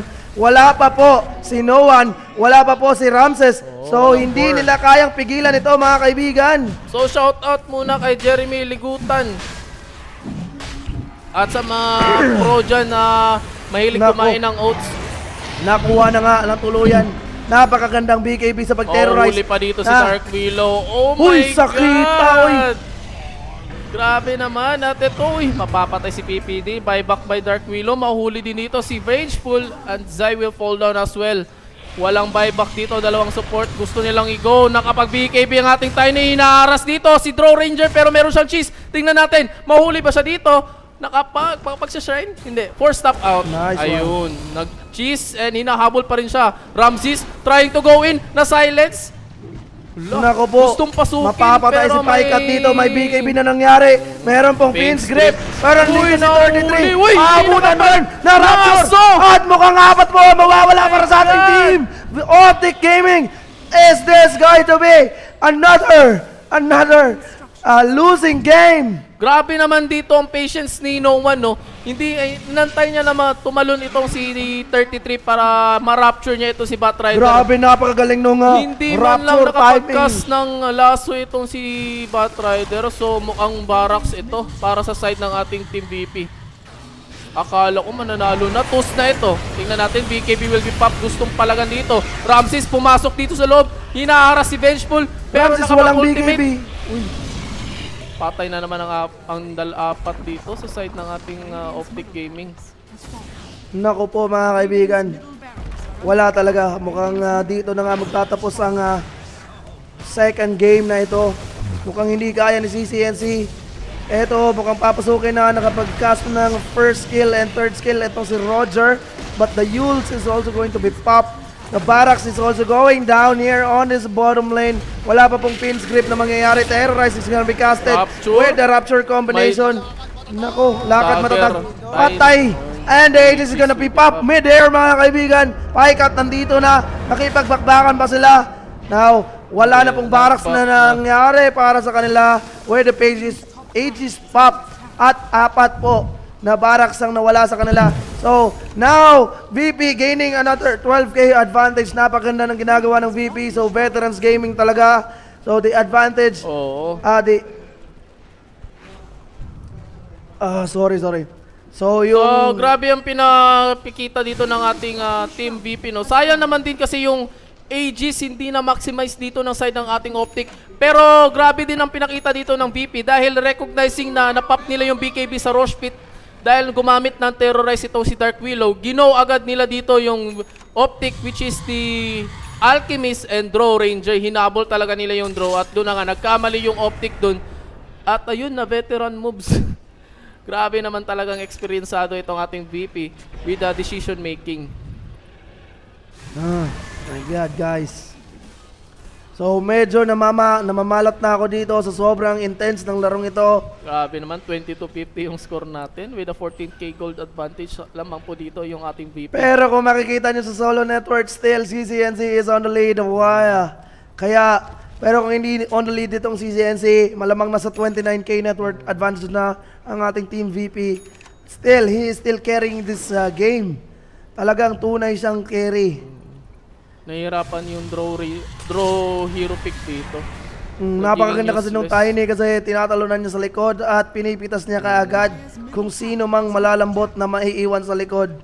Also, the Dark Willow pick, napakaganda. Sobrang dami ng disable dito with his first skill and third skill. Lalong-lalo yung Terrorize. Rapture, Terrorize, tapos biglang toss pabalik. Nako, napakalupit mga kaibigan. So 38 minutes on to the game. VP is now leading with a massive amount of net worth. So buyback check tayo. Isang buyback lang ang available sa side ng ating OpTic, which is the Vengeful Spirit. And then buyback din para dito kay Bloodseeker and Bane. So item check. BKB, Octa rin. Nako, nakapag-Heaven Salver na po ang ating Broadmother. Pag wala ng BKB, itong si Alchemist, he is really going to lose his HP really fast. Uy, nag-smoke, nag-scan. Nakita sila dito, nagpupula-pulahan dito. Ayun na nga, nagsiyalisa na samantalang. Uy! Walang nauli dito si ating 33. Nako po. Ano na ba nangyayari dito mga kaibigan? The swap is gonna be casted. Dito, Ramses na kipagbakbakan noon. Mapapatay po si 33. Umiikot na naman mga kaibigan. Mapapatay na po si Vengeful Spirit dito na tuluyan. Terrorize is gonna be casted here. Wala na pong Chemical Rage. At mukhang Paikat nakikipagpaningkamot na mapatay yung Uta. Pero Ramses is still going to die here. Manta is gonna be casted. Avalanche Toss. And the Avalanche, Halberd, and the Rapture. Oh my God! Oh my God! And Team OpTic is gonna lose this game. Wala nang kayang gawin dito si Vengeful Spirit. Walang buyback ang mananalo na. Alchemist. GG na pre. Si Vengeful. Mukhang GG push na yata nila dito. Gege. Next level play. Next level play. So congratulations dito for Team VP. Mukhang na-slow hands yata doon. Nahihirapan mag-decide agad si 33 kung sinong ilalaso niya. So pero tinus pa rin ni Tiny. Tinus siya ni Tiny at ang natus pa ni Tiny dito ay si Bloodseeker at ayun na nga binabanatan niya ni Bloodseeker si 33 doon. Samantala ito mahuhuli din si PPD. And mukhang tatapusin na nga nila dito yung ayaw talaga nila mag-GG call. So pero meron pa din kasi nga ano yan. Meron pang fortification. And then mabubuhay niya yung Blood Rider and Draw Ranger in a few seconds. So ito mukhang gusto pa nilang lumaban dito dahil hindi pa naman Megas. Ito guys, meron pang bottom tower, ay bottom rocks sa side ng ating OpTic. So may buyback pa naman dito ang ating Bloodseeker and also the Tiny. Ito na nga, BKB will be pop. Hindi nakita. Nawala na vision. Ito na laso para sa kay Tiny. Terrorizing na natin. Maabutan ba ang draw? One more hit. Mapapatay ang ating draw. Na-swap ang ating Bloodseeker. Buyback dito, Chemical Rage is gonna be casted. Nagbalikan na po. No one dito. Mukhang abutan. Stun is going to be casted on itself. The silence is also gonna be casted para masilent po dito si Alchemist. Ngayon po, ayaw pa nila mag-surrender. Tinirhan pa sila ng isang throne at isang torre na dito sa middle lane. Mega creeps na po ang nangyayari. At ewan ko na lang kung ano ba talaga ang happenings. Ayaw pang mag-give up ng Team OpTic. So, the dream is still alive. Sabi pa nga nila. Pero bakit Serenity? Serenity lagi itong logo dito. Guys, kung napapansin nyo, Serenity ang logo nito. Hindi ko rin alam. Ano to? Bug ba to? O talagang merong ano yung Serenity? Siguro yung mga team na natalo nila. Okay. Sila ba yung nakatalo? Kaya pala.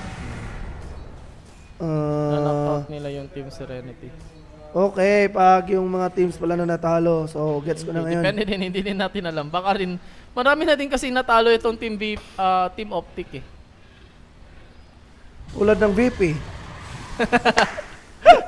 Abangan natin kung matatalo nga nila. Hindi pa naman nag-GG call itong ating Team OpTic. Ito na nga, may narinig ako Rapture, Terrorize. Nawala na ang ating ultimate ni Alchemist. So Chemical Rage is gonna be up in just 5 seconds dito. Mukhang mapapatay si Bane. Pero ang torre mga kaibigan, binabakbakan. Nakipagbakbakan na mga kaibigan. Ito na, Ramses ay mapapatay si PPD. Paikat, mapapatay na tuluyan. Noan, uubusin ang lahat ng kalaban. At nag-GG call na po ang ating Team OpTic Gaming. This is gonna be the end of this second game. Thank you everyone for watching. Grabe ang pinakita ng PP dito. Pinalpal Grabe, hindi nila binigyan ng tsansa na maka-comeback itong ating OpTic Gaming, no? Oo, nagkamali ng bahagya itong ating Team VP, pero yun na nga, in the last part of the game, panalo pa rin ang ating Team VP. Ramses dito, napakagaling. So, Pasha pa rin ang MVP with that Avalanche Tools combination talaga. Ang ganda kasi nung presence of mind dito ni Pasha, no? Dahil hinahanap niya talaga dito una si Draw Ranger o si Paikat at hindi na nakapag ano yan, parang naging useless na si Draw Ranger sa larong talaga, yun. totoo yan. So, ang nagbubuhat na lang doon is si CCNC. So, yun na nga, hindi na kaya nabuhatin ni CCNC in the late game si Draw Ranger and Vengeful Spirit. So, eto guys. So, everyone, thank you for watching. Abangan nyo po, meron pang Game 3. The Redemption of Team VP. 1-1 series po tayo. So, yun, pasa muna natin sa panelists. So, back to the panel muna. Take it away. Feel like a Virtus Pro end that we normally, they get to that kind of point at the end where they're like way ahead in goal, way ahead in kills. They've got everything they could possibly need. They've got all the buybacks, they've got ages, they've got cheese, they've got everything. They just go, they're going to win, right? This time round, no. Ultra respect for OpTic, ultra respect for the tournament. They wanted to make sure they did this safely and took the last tiers, got megas as well. They don't normally do that. Yeah, it was a bit safer. Definitely showed, I think, a bit of VP's mental state that they are kind of fragile right now, but it's a good sign. I think when you're in that fragile state, play a bit safer, make sure you go through the motions, do things right, and just secure the win. Yeah. There's a calmness about them, wasn't it? Because it would have been very easy to just go back into normal mode and just kind of crush in, and then who knows where that leads. So. I felt the majority of the calmness was really coming from Pasha. The rest of them, I did see some uncharacteristic mistakes. Even Ramsey's giving up like some pretty big kills, going for some overextensions. But Pasha, he was really the rock for the team. He was probably the one just being like, guys, chill. I'm crushing this 40 kills in that game as well. Yeah. Extraordinary performance. I mean, we were looking for a big performance from no one in that game. It was better, wasn't it? It was better, but nowhere near where we hoped it to be. I actually think throughout the main event, it was mainly Pasha stepping up for the team. He had like a super good performance on Weaver the other day as well, I think. And he's really been carrying his team, but the others need to step up. I mean, they were like on the brink of actually losing this game. They had like a 10k lead and then it went down to a 2k lead. And I mean, they managed to win in the end, but it was a very close one. Yeah, I mean, Dota Plus was up down a little bit. It got to 50-50. I think at one point OpTic were even like 55%. So. Right. It was definitely a bit shaky. Yeah, wasn't as quite straightforward as they'd have wanted. What were some of the issues for you for OpTic's draft? Was it a bit disjointed? I think the Brood factor. They had this idea of how to be Brood. They thought in their heads, we have Alchemist, we lane against Brood, get all this extra gold from the Spiderlings, drop the asset down. But in reality, they didn't have the best Brood answers. It still took the tower very early, still caused all kinds of problems, and just didn't really feel like it was a true Brood solution. And the drought was very lackluster in that game. Yeah, Pycat. In that game, look, what can he really do as a Drow? They picked it. They didn't really pick any other ranged heroes to enable him, or for him to enable. So that's where they really suffer. And I think also, bringing back to the point that Parker was talking about, is that bottom lane, right? Ideally, when you see the Alchemist in the mid lane versus Brood, you're alone. So you actually have the levels to be able to kind of get the high-level assets to deal with it. But they're splitting between a Jakiro and an Alch. So it's a level 4 Alchemist to pretty much level 7 Brood. So I feel like the lanes really dictated a lot of VP's advantage. Yeah, I thought the Jakiro was fantastic, though. I mean, he tried. He was 1 in 15 pole, I think, at the end. Gods, please. don't mention stats when it's Jakiro. Okay. Yeah, he's not done well. At any TI, it seems, unfortunately. Why is it that some heroes seem to pop up every year at TI and have reasonable games, have good win rates, and then others don't seem to perform as well? Anything to it? Some are just a lot harder to fit in your drafts. Jakiro, I think, is one of those that it's like, wow, you provide all this magic damage, you're pretty strong in the laning phase, but you're pretty slow, you're clunky, you can get chased down very easily by heroes. Sorry, Paul. I like Jakiro too, but... I'm okay. It's just a change from what happened at the start of the year. I mean, we were starting to get included in the draft more. Everyone was saying, it's got good tower push, it's got good presence, it's got a lockdown, it's got a bit of everything. It's great in every team, it fits in every draft. Now, it's like, it doesn't really fit in the draft. How does that change in 6 months? You're a hero with... let's say you're this 5 position, you have no ulti really, right? Macropyre is probably is it the worst ulti in the game? It's one of the worst ultimates in the game. Situation. Yeah. Very situational. They put it in the Roche pit, for example.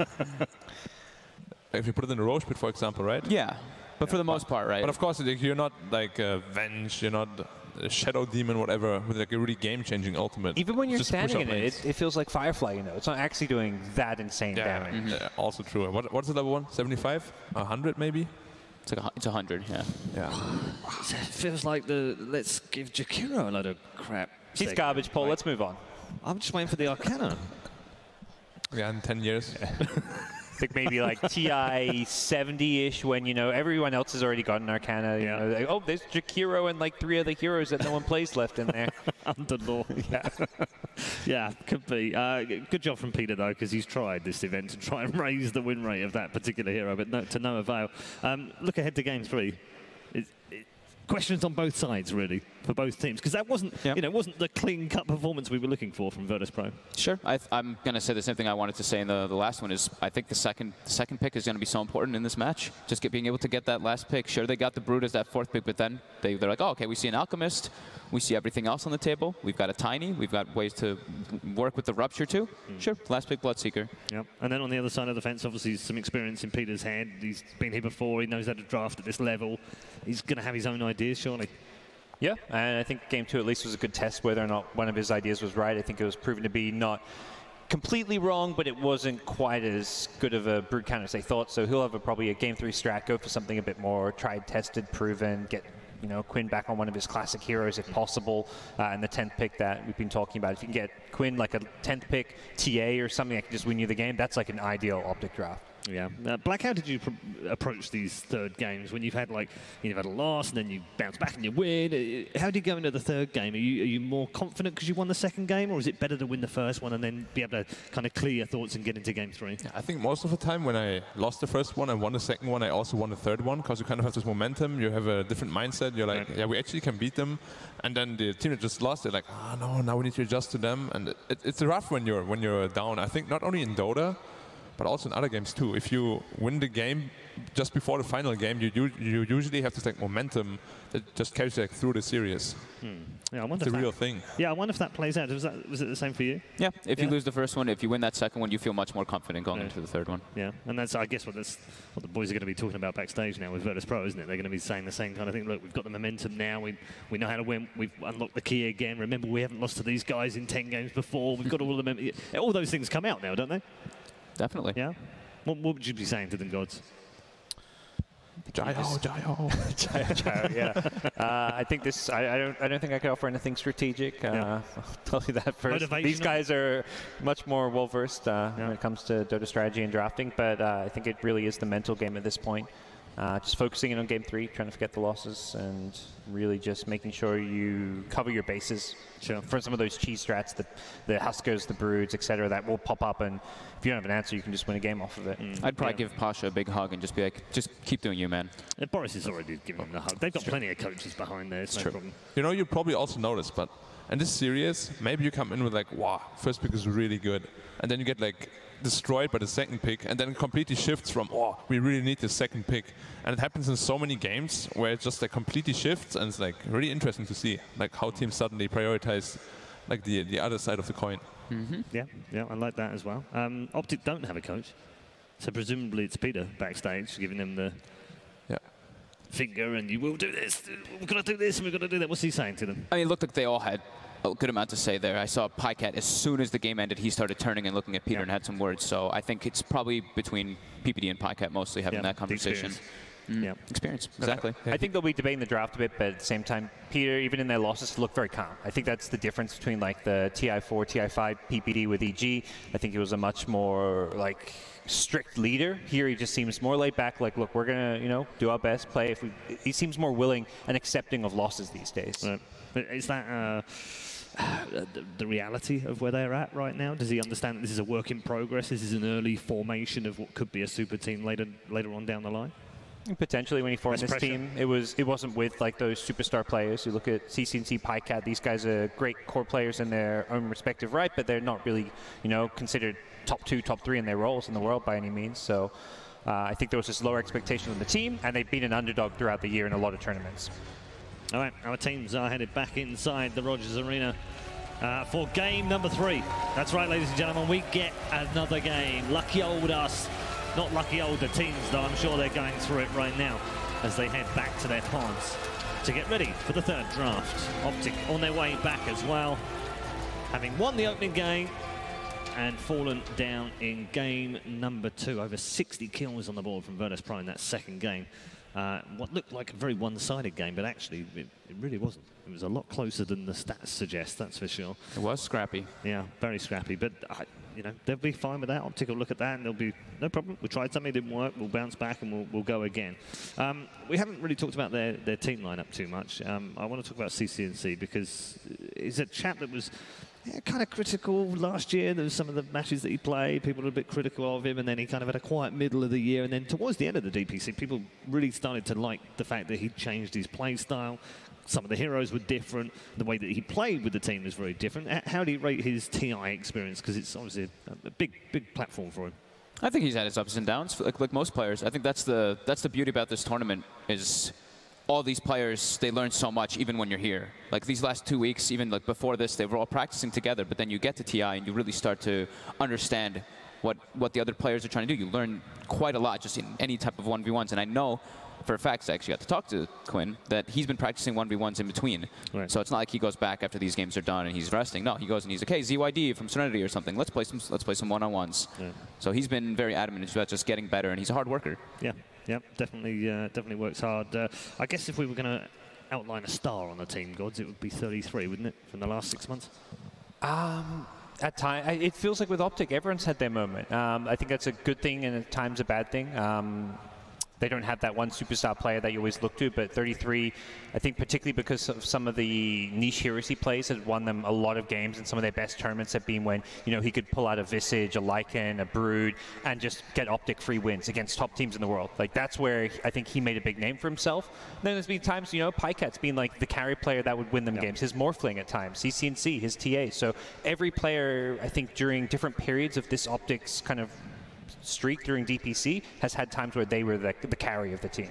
And that's a good sign, isn't it, for a team? Well-rounded. I thought, like, player-wise, for me personally, I always thought 33 is like the player with the highest skill ceiling. But for me, the biggest difference for the team was always Peter. Like, his drafting is usually what won them games, in my opinion. Like, he's just rarely ever gets out-drafted. He usually only gets out-drafted if he, like, experiments, which usually happens in, like, maybe a game, 2 if they're up 1 game. But yeah, his drafts are always really solid, and he knows how to enable his team, honestly. Like, he gives them the right heroes, the right strategies, and I think if I had to outline an MVP, it would be him. But not for, like, playing, but more like the strategic aspect. Yeah. Oh man, we talked about everyone with Zai. I just think, yeah, that's the last one I was going to bring up. Was like, the games that I got to see, especially one of the ones that I casted when he was playing Ncgc, and I felt like the whole game I was just saying, Zai, Zai, Zai again. Oh, look, Zai. So I mean, that's like you're saying. Like these players, each and every single one of them on that team, they do have their focus and their shine. Yeah, definitely all had their moments. That's for sure. As we head back in, obviously Virtus Pro now come back into that. Do you make them slight favourites in this best of 3 or not? In fact, hold that thought, because we are ready, ladies and gentlemen. OpTic Gaming versus Virtus Pro. Game 3. Here we go then. Third and final game of this lower bracket matchup. Just for those of you who are relatively new to TI, or if you've just joined us, here's where the lay of the land is right now. The winner of this game, this single game, it's all on this one, will guarantee themselves a place in the top 6 and continue their journey towards the Aegis of Champions in the lower bracket. It is Virtus Pro, is it OpTic Gaming? That's the big question as we head in to our third and final draft. Where we go? OpTic's got second pick. One of our big questions. And another one, the Brute is going to be banned out this time. Yep. I think it's more appropriate, right? Just sensible, giving that respect. Yeah. Might as well, especially after that last game. You had an idea to counter it, didn't work. So, all right. Let's get back to the draft in a bit. I have a question. What's that? Why is where the players are sitting in called a pod? I've always understood it as a booth, but everyone calls it pod now. Why? They mean the same, similar things, I guess. But, I mean, it doesn't look like a pod. A pod is like a, you know, a little capsule that you can just... Yeah, but it doesn't look like a capsule. Great question. That's all I've got for you, Black. There is an answer to this. If you tweet at Shiva using the hashtag #TI8Scoop, Shiva will find out for you. I'll do that. There you go. After the game. All right. Back to draft. Seamless transitions, ladies and gentlemen. Welcome to Real TV. Thank you, Dominic. You're welcome. So, Dark First Willow, pick, Willow for Virtus Pro. It is something they've used quite a lot, actually. So what's up mga P? Mga Pinoys! Live na live po tayo ngayon sa ating third match of the game o third game. 1-1 series po tayo guys. So ayun na nga. Oops, wait lang. So ayun na nga guys na tapos na. So panalo game 2 VP kaya Eman. Kumusta ang Jensen? Oo, kakarating ko lang ng biyahe. Tingnan mo nga yung mukha ko, parang puro pa ng ng tawag dito. So, okay naman ang business natin doon. Oo, nasikaso ko yung business nyo kasi ni Robin. Nandito kasi kayo, sobrang busy nyo eh. Ako na lang nag-asikaso ng business nyo. Gulat naman ako sa'yo. Grabe naman ang so, pinakita kamusta yung laban? Hindi kasi ako nakapanood eh. Balitaan mo naman ako. So, panalo game 2 yung ating Virtus Pro, no? Dahil, ano ba to? Pasha happen. Tiny happen. Paano nanalo? Tiny Bloodseeker combination, Rapture with a toss. Dumudugo yung ano ko. Then, ano nangyari, Sir Clester? Ano nangyari? Nag-throw ba? Ano nag-throw? Yung yung tawag dito, yung Hindi OpTic. naman. Ako, dumudugo. Mukhang, yun na nga. Yung plano sana ni PPD na mambait ng Draw Ranger and Bench Pull na pick. Ayun na nga, naantayan ng Virtus Pro. So, sayang yung, ano yan, yung... Tumugo yung pimple ko eh. Yung effort ni CCNC Alchemist. So, hindi niya nabuhat yung kanyang mga kasama. So, hindi naka-item doon si Pycat. Pero sa tingin mo, sino bang bet mo dito kung papapiliin ka sa dalawang team? Okay lang sana Virtus Pro. Pero gusto ko sana din itong OpTic Gaming na manalo. Kasi sila yung parang medyo... Hindi naman sila underdog, pero yun na nga, parang at least, 'di ba? Meron namang mga parang weak team, so hindi naman weak team. So sige, yung hindi ano 'yan, yung hindi parang gusto mo yung mas malakas yung mahulog ganyan. Sige. Hindi na mahulog, grabe ka naman. Pupunta tayo sa pickings dito, Sir Lester. So ito sa picking pace, fifth ban ng ating Virtus Pro, Ayo, Silencer, Weaver, Phantom Lancer, and Enchantress. At na-pick nila dito, Dark Willow and Wraith King. Samantalang sa OpTic Gaming naman, Chen, Broadmother, Vengeful, ano ba to? Venomancer, and Terror Blade. And pick nila dito is Ursa, Bane, and Clinks. So, medyo masakit at pinakita na agad nila dito yung course nila, which is Ursa and Clinks. And Bane. Pick. So, napansin ko Kuya Emma, no, kung sino yung nakaka-pick ng Bane, sila yung nananalo. Oo, ganda kasi ng Bane na hero, Sir Clester, kasi ang dami ng disable and napakalakas ng kanyang Fiend's Grip. Kahit naka-BKB yung kalaban, tumatagos pa pwedeng ma-disable. So, pwede niyang i-disable yung isang core ng kalaban while yung mga kasama niya, kinokontrol yung ibang heroes ng kalaban. Then, ayun, pwede niyang ipa-sleep yung isa, then Fiend's Grip yung isa. Oo. So, wag nyo lang ito pansinin guys kasi mga 5 minutes pa to. Oo, nasugat kasi. Ano mang ginawa mo dyan? Galing kasi ako ng biyahe and pagdating ko, sabi sa akin ni Direk, mag-stream agad. Then ayun, hindi nga ako nakapag-ready. Oo, pero okay lang yun. Game na tayo para sa Game 3 ng Virtus Pro against OpTic Gaming. So sa mga nanonood dyan, shoutout sa inyo, Coy Del Rio. Good Hello. night. Matutulog na daw siya. Matutulog na kasi may pasok pa daw si Sir Coy. So shoutout kay Maymay nanonood ngayon and kay Sir Panic Junkie. Watching from Bukidnon. Bilis mo naman nakarating ng Bukidnon par. Ginagawa mo dyan. Shoutout din kay Milet. Sabog aking eardrum. Sorry. Hype! And ayun. So tiny pick na naman para sa Virtus Pro. Kuya Eman, so sa tingin mo, Pasha Tiny na naman ba ulit ito? Oo, malamang si Pasha na naman yung magta-Tiny. So, Raid King Ramses. Ramses. Kasi ni Pasha mag-Tiny, di ba? Raid King Ramses o support Raid King? Pwede din. Raid King Ramses siguro.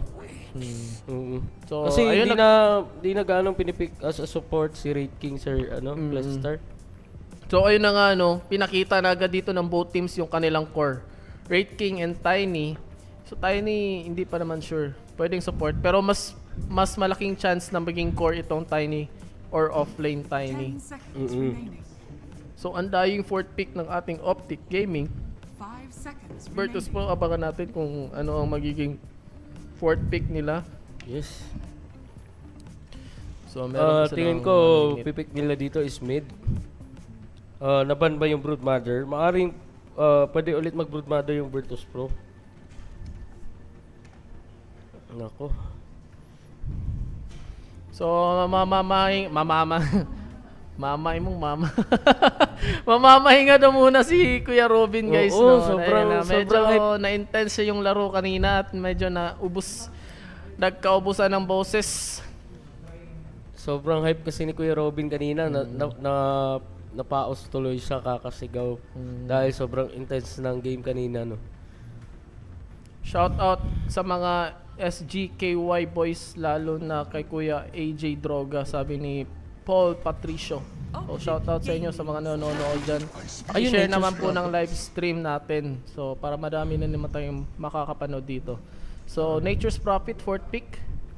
Nature's Prophet will be the first pick for Team Virtus Pro. And okay yung Nature's Prophet as siguro 2-1-2. Pwedeng support yung Nature's Prophet kasi ang gagawin nilang is magro-roam na siya gamit ang kanyang teleportation and nandun yung Sprout, Sir Glaster. So support Nature's Prophet ng ito at core Tiny para dito sa ating Team Virtus Pro. Para sa matinding pitas. So last ban dito para sa side ng ating OpTic Gaming. Ano ba ito?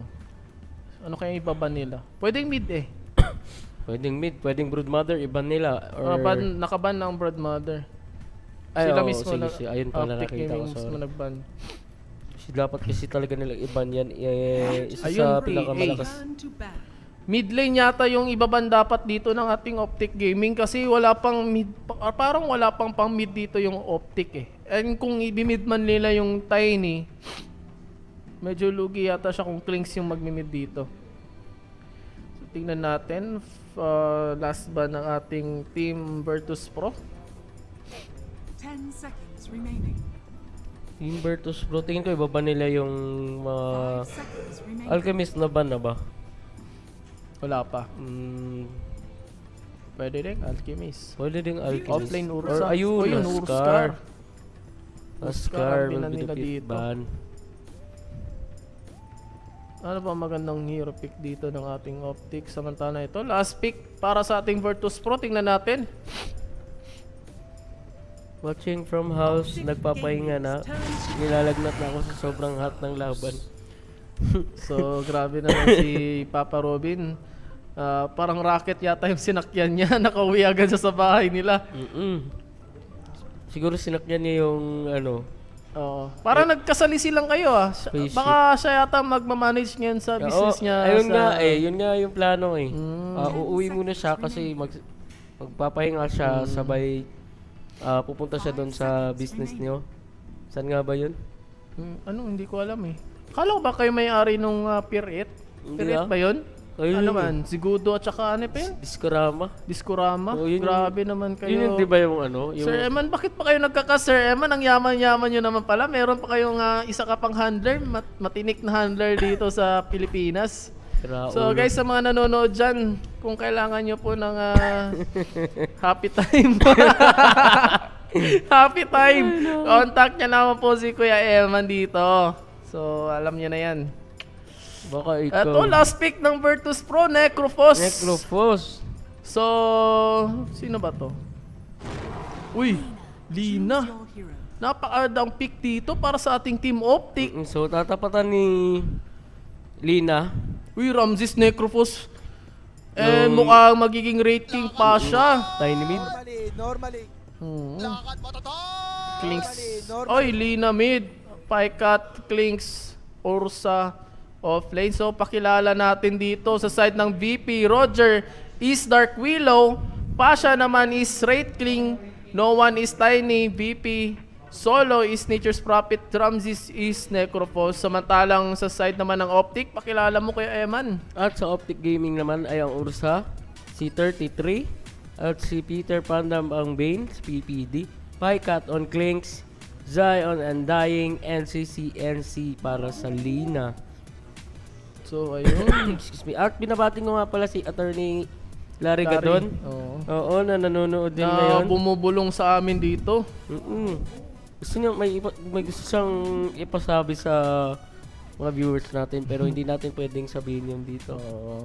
Hindi rin kasi maintindihan ng mga viewers natin dito sa Canada. Sa Vancouver dito ngayon sa Rogers Arena. So, what's up guys for watching? Thank you for supporting Ncgc Esports. Ayan, thank you so much guys for accommodating us again. And so, eto, magsi-start ng laban guys in a few minutes, in a few seconds. Ako, game 3. Lower bracket, first set. Konting mali. Sipyat gamay patay. Sinong matatalo? Kinsay mapildi, mahulog. mahulog. Na ng airport, uuwi agad, iiyak. Meron makakita tayong iiyak na player ngayon. So, nagkakatipan pa dito. Sobrang lakas mag-tip. Parang yung mga customer mo, di ba? So, parang yung mga customer mo kaya Eman, yung mga kumukontak sa inyo. Grabe naman mang-tip yung... Last player to be killed. Last, mag-predict muna ako. Sige. Players with most last hit at 7 minutes. Klinks. Ursa. Eto. Ursa yata. Klinks na lang. Klinks. Number of tiny avalanche of combos. 19 plus. Most kills game and Bertos. Ayun, nagkakalabasan. Hide me nga kay Eman.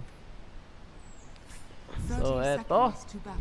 Magsisimula na tayo. Game 3! Mag-ingay kung sino ang inyong gustong manalo sa laban na ito, guys. So, comment nyo lamang po kung sinong gusto nyong manalo. At meron po kaming giveaways. Ano pa bang natitirang giveaways natin? So, meron pa kaming Arcana giveaway, guys, and mechanical keyboards na nag-aabang sa mga viewers natin dyan. So,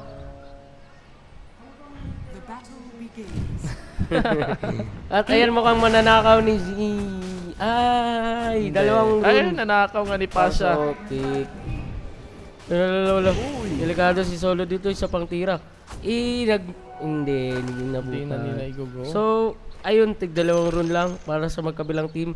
And sa mga nanonood dyan, guys, pakishare naman ang stream namin dito sa Facebook para makapanood din yung mga tropa nyo.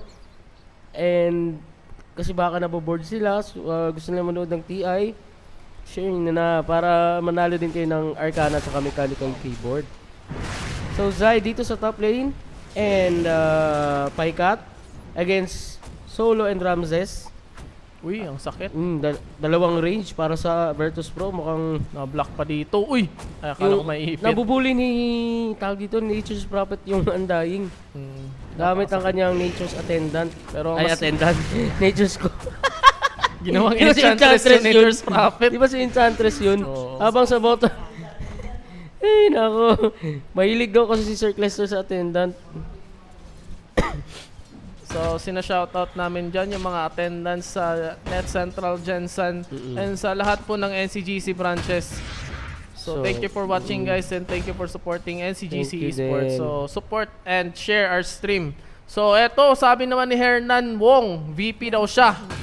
So, keyboard please, sabi naman ni Jim Wolgok, shoutout sa iyo. Nandun yung Bramble Maze at Shadow Realm, pero nagkabulian sa top lane. Sa top lane hindi natin napansin kasi medyo nag-focus tayo sa baba. Napatay ni Zai si Ramses. And balik tayo sa bottom lane. Pasha, inahabol ni 33 dito. Medyo delikado si Pasha pero Sobrang deep na nun, hindi na nag-dive si 33. Balik tayo sa mid lane, low 1 against CCNC, Tiny versus Lina. Mukhang mahirapan ng Lina dito dahil napakalaki ng base damage. Samantala ngayon nakabawi naman dito ang ating neutral creep killing Zai. Anong ginawa niya? Nagpakamatay yata siya para makauwi siya ng mas mabilis. Intentional yun. And namumuna sa last hit si Klinks. Nakaka-free farm siya sa top lane kaya binubuli sila. So, parang sinasalo na lang ni Undying yung normal damage ng Virtus Pro Sir Clester. Check natin yung network. And network lumalamang dito si Klinks. So given na mas marami siyang last hits in the nice dito. Mahirapan si Pasha dito against 33 pag sila lang nag 1 versus 1 lang sila sa lane. Hey, merong Furious Vibes. Masakit-sakit yan. So Roger and PPD dito parang magno-normalan lang. Kakabuilihan. 3 minutes, no one. Still level 3.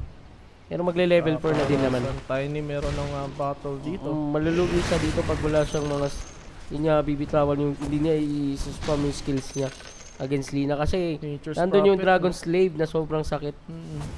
Muntik pa mamatay si Nature's Prophet dun. Ayun, pinapula ni PPD. Ang sakit naman talaga ng decay. Kinukuha ni PPD yung creeps para bumaba ang lane ng Virtus Pro dito at tuloy makaka-farm si 33. Sa mid lane balik tayo. Okay, wala pa naman. Oy, Zai is running low. Pero andun pa rin yung decay. Sa patira, hindi tinuloy ni Solo. Paikat dito mag-windwalk na lang. Skeleton walk.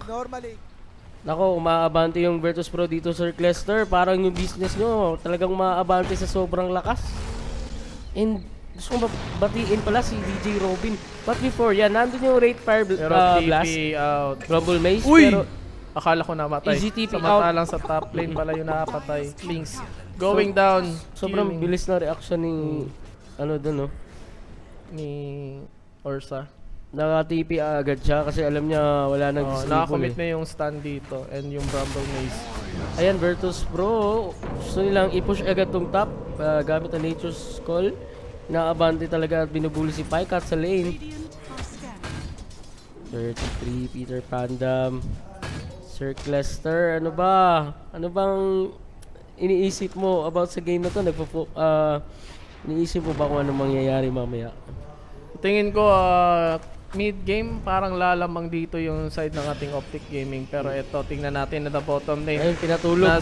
Rumble Maze will be committed. At ayun ang stun coming in from Pasha. Gusto mahabol dito. Nanakaw pa yung bounty rune. Nako. Dalawang bounty rune yata makukuha dito. Lumamang sa pwesto si Pasha dun eh. Nandun sa may bandang bounty rune. And ayun, easy bounty rune para sa Virtus Pro. Parang sinadya yata na doon talaga duman kasi malapit na yung bounty rune. So, 4 ang nakuha na bounties dito sa side ng ating Virtus Pro. So, shout out po ayan, kay Mariko Chunemori. Pa-shout out po, TY. Thank you for watching. Pa-share po ng stream natin. And then, pa-shout out po kay Kit tsaka kay Omar aka Dada. Sabi nito ni Kilmer Rivera. And then, sinong first blood? Ayun. Sino ang first blood kanina? Nagkakabulihan dito. Virtus Pro yata yung nakakuha ng first blood, sir. Medyo chill mo na yung mga magkakabilang team dito. Pero eto si Noan, mukhang gusto niya patayin si CCNC. Nandun yung light striker hindi ko avalanche, hit, normal damage. Meron toss pero hindi niya ginamit. Nakapatay sa top lane si Nature's Prophet. Ito, ninahabol pa dito si Ramses. Committing his shroud. Sinasayaw-sayawan pa ni Zai. Ganda na to. Napakasakit talaga ng decay dito. Given na int heroes itong ating top lane ng side ng ating Virtus Pro, mabilis lang nauubos ang kanilang strength. Nagpapastack din kasi ng damage. Dapat ay ng ng decay, dapat hindi niya ipapastack yun kasi sobrang sakit nga, Sir Clester. So, 1-2 pong score natin, 6 minutes into the game. Lumalamang sa net worth itong ating Virtus Pro with a 1k gold advantage lang naman. And for the net worth naman, andun si Solo sa top, mag-DTP, nandun yung Sprout, Paikat, Naidas. Napatay si Paikat ni Ramses. and they are chasing Zai. They want Zai's blood, pero makunat dahil sa decay circles sa 16 stacks. 16 stacks ng strength ang nakuha. Naman. Binabati ko pala si Sir Drex din. Natawa ng tawa, hindi ko alam. Baka pinapanood niya na naman si Gadon. Wala pang Reaper. Ay nako, umabanti si Ramses. Mukhang makukuha na yata nila dito yung tier 1 tower sa top lane. Samantalang sa bottom lane, napitas ni 33 si Pasha. Mag-isa lang yung rating dun. Pero balik tayo sa top lane. Solo nandito. Mamamatay yung Nature's Prophet si Solo. Ayan, Ramses. Gusto niya kabuli. Napatay niya ang Undying. At magpo-focus siya sa tower. Tingnan natin kung madi-deny pati ni Paikat. Oy! Na-deny nga. So, ayun. Nakakatakas pa dito si King. So, well played. And ayun na nga, in the middle lane, solo kill by No One. Napatay ni No One si CNC sa mid. So, lumalamang yata yung Virtus Pro sa ngayon kasi nakakuha sila ng first tower dito sa top lane. And also getting solo kills from each lane. So, ayun na nga, lumalamang talaga dito ang ating Virtus Pro. So, tignan natin. Pero, pantay pa lang naman ang score. 4-4 pong score natin, 8 minutes into the game. So, shout out kay Kizil Luna. Nag-start na tayo. Hello. Ayun sa top lane, nandito si Swipe. Uy, nandun yung Ghost Road pero na-brings up agad siya and na-burst agad si Ramses. And Ramses samantalang sa middle lane, tingnan natin nandito Nature's Prophet na corner. Itong si CCNC with the double damage rune by No One, and No One will get the kill there. At grabe. Grabe talaga tong tablado sa team kill tablado. Pero umaabante ay lumalamang yung Virtus Pro sa tower. Zai mukhang mapapatay din. Nandito pang double damage. Pero hindi. 16 stacks na naman ang strength pero may stun siya dito. Ang sakit naman ng normal attack. Pinabayaan na lang at gusto ibigay kay Pasha yung kill. Sayang. Para makabawi naman si Pasha dito yung sa pagkapatay niya kanina. Kala ko makakatakas siya dun eh. Alam mo ba yung voice chat na oy. Yung isa oy. Shit. Yung buset. Buset. Parang sabi niya buset. Buset. Oy, buset. Parang yun yung sinasabi niya dun eh. Iba yung oy. Excuse mo. Excuse me. Iba yun eh. Tagay normal. Yung gusto mo mga gano'n na mga voice chat. Bigyan mo naman ako Sir Glass. Alam ko, sobrang yaman mo eh. Sobrang booming kaya ng ng Discorama at saka Perit na business mo. Sobrang blooming nga pero hindi naman ako may-ari nun. Ikaw may-ari nun eh. Hindi ko balita ko si Kuya Robin, nagpapasahan lang kayo eh. Hindi ako may-ari nun. Pulubi ko nga lang eh. Andun yung empty battle ni No One. Pag nagpa-farm pa rin siya ng kanyang dagger, medyo matagal-tagal pa. Pero power threads na si No One dito and going for his first item, which is the dagger. Mukhang may iispatan nila si Ramses dito, CCNC and PPD. Natin may pain script. Uy! Wala. Hindi abot ng Bane. Mukhang mali yata ang position dun si PPD. Mukhang dapat siya yata yung nauna dun para makapag-pin script siya. Pasha and Roger nag-smoke. Papunta yata sila ng mid lane. At sinabitan si CCNC. Merong wards dito. Tingnan natin kung magiging successful ang smoke gank dito ng VP. Ayun, nice pa at ayun, Avalanche. May stun coming in from Pasha, Bramble Maze. Pero hindi na kailangan. Easy kill. Coming in from No One. So feed.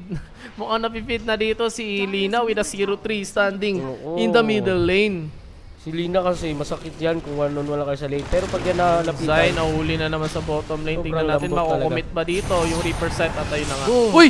What a save coming in from PPD! Well played. At ayun na nga, pin script plus tombstone. Pero si Solo, ipo-focus niya lang yung tombstone. Or sa Warrior, what a nice block coming in from Solo. Tingnan natin, mahahabol dito. Mukhang may face boots yata ang ating 33. Pero may shot pa dito. Samantalang Solo na corner pero TPing out is Solo. Nice slip. Nagkakatakbuhan, nagkakasaikuan. Gustong bumalik dito ni Ursa Warrior. Papatay niya sana si Necropos pero hindi enough nakapag-heal. Eto, Tus coming from Tiny. Hinahabol si Ramses. Ramses will fall down. At ayun na nga, tipping in is BP Solo. Na corner dito si Ursa Warrior and ating Ursa will fall down as well in the hands of No One. And in the top lane, nakuha dito ni Paikat ang first tier 3 ay tier 1 tower sa top lane. Kablado na yung yung tower kill ng magkabilang team. Shoutout daw kay Sir Dexter Raimundo, shoutout po sa inyo. Hello, Thank you sir. for watching. Shoutout. Pa-share pala ng stream natin. So sa lahat po ng viewers natin guys, thank you for watching. Pa-share po ng stream natin. And then ayun. Thank you. Shoutout din kay Sir Clester na galawan. Sobrang lakas ni Sir Clester mag-Dota. Ay, naka-dagger na si No One. 12 minutes. Oh, so i-Q na yung second item niya sa Shadow Blade. Si Paikat naman, check natin yung items. Wait lang. Para magdi-diffusal blade pa to si Paikat. Ayun si Solo. Solo, meron siyang medallion. Tingin ko magso-solar crest. Ramses, Veil of Discord yung next item niya dito Pero before yan, Roger and Ramses nag-smoke papuntang mid lane. Ayun, pinatulog si No One dito. Pero nandito yung backup ni No One. Ramses umakabante. Ano yung Sprout? Toss, Reaper, ang patay. Si CCNC ayun nagkakabanatan. Paikat binanatan yung Nature's Prophet and Nature's Prophet will die. Dito sa may bandang mid lane ay nagkakabulan na. Undying Zine, nandito yung Tomb. Toss, pabalik. Nako, dalawang. Si Ramsey papalik. Ramses, oh my God. Nagawa mo dyan. Dalawa ang wala sa OpTic Gaming 2 for 1 trade. So 2 for 1 trade pero okay lang kahit napitas dun si CNC. Dahil nakuha din naman nila yung core hero dito na si Necropus. Mukhang miscommunication dun dahil na-toss ni No One si Ramses pabalik sa kalaban at ayun na nga. Ito din yung disadvantage ng ating Tiny kasi ganito din yung nangyari sa EG versus OG kagabi. Kanina pala. Dapat kasi kagabi nga. Kasi gabi na yun dito sa Vancouver Dapat calculated yung toss na. Mahirap yun pag dumikit ka and tapos kadikit ka sa kalaban, pwedeng ikaw yung maitos. Delikado. So, Spike at magdi-diffusal blade. Check muna natin yung items. Ito. Ayun nga, Shadow Blade yung next niya. Then si Wraith King. Pasha still farming for his Blink Dagger. Medyo malapit-lapit na. Roger, wala pa naman. Urn of Shadows. Ay si CCNC, magpa-farm siya ng kanyang Yules. Undying, wala pa rin earn pa din para mag-switch spirit. Planning for spirit vessel item. Ursa, 33, malapit-lapit na din ang kanyang dagger din, Tranquil Boots pa lang, PPD. So, BP, gusto yata mag-push ni Pasha sa mid lane. Hindi siya natatakot dito umabante kasi andun yung reincarnation. Then, sa baba naman, i-dedep pa yata ni Ramses. Andun yung Veil of Discord ni Ramses. And planning for next item, Radiance. So dagger na dito si Pasha. Tingnan natin kung magiging effective yung item pick niya dito. Tiny also with the dagger. Eto, uy, Tus! Ayun na nga. Tus, avalanche Tus. Kay Pasha, andun yung dagger, sobrang CCNC with a feed na dito. Ng kanilang gang. 1-5 na po ang standing dito ni CCNC and 4-0 for No One. 0-3 naman dito para kay Solo. And then Ramses with a 4-4 standing. So we're VP trying to take down the tier 1 tower in the middle lane at ayun na nga, nakuha na nga nila ng tuluyan. So 15 minutes into the game, first 10 kills po para dito sa ating Virtus Pro. And with a 2k gold advantage, 9 kills naman para dito sa side ng ating OpTic Gaming. Ito mukhang magkakaroon ng sagupaan. Mukhang magkakaroon dito. Nagkakabulan na avalanche toss. Zai will fall down. Mapapatay din dito si Roger. And yun lang. Wala nang follow-up. It's a 1-for-1 trade for both teams. Ato Solo, mahuli pa yata dito. Pero walang vision with the toss para sa Tiny. Tingnan natin. Uy, what a nice dodge. Face grip committed. Oh, no one I think will fall down here with the hands of PPD. Reaper sight.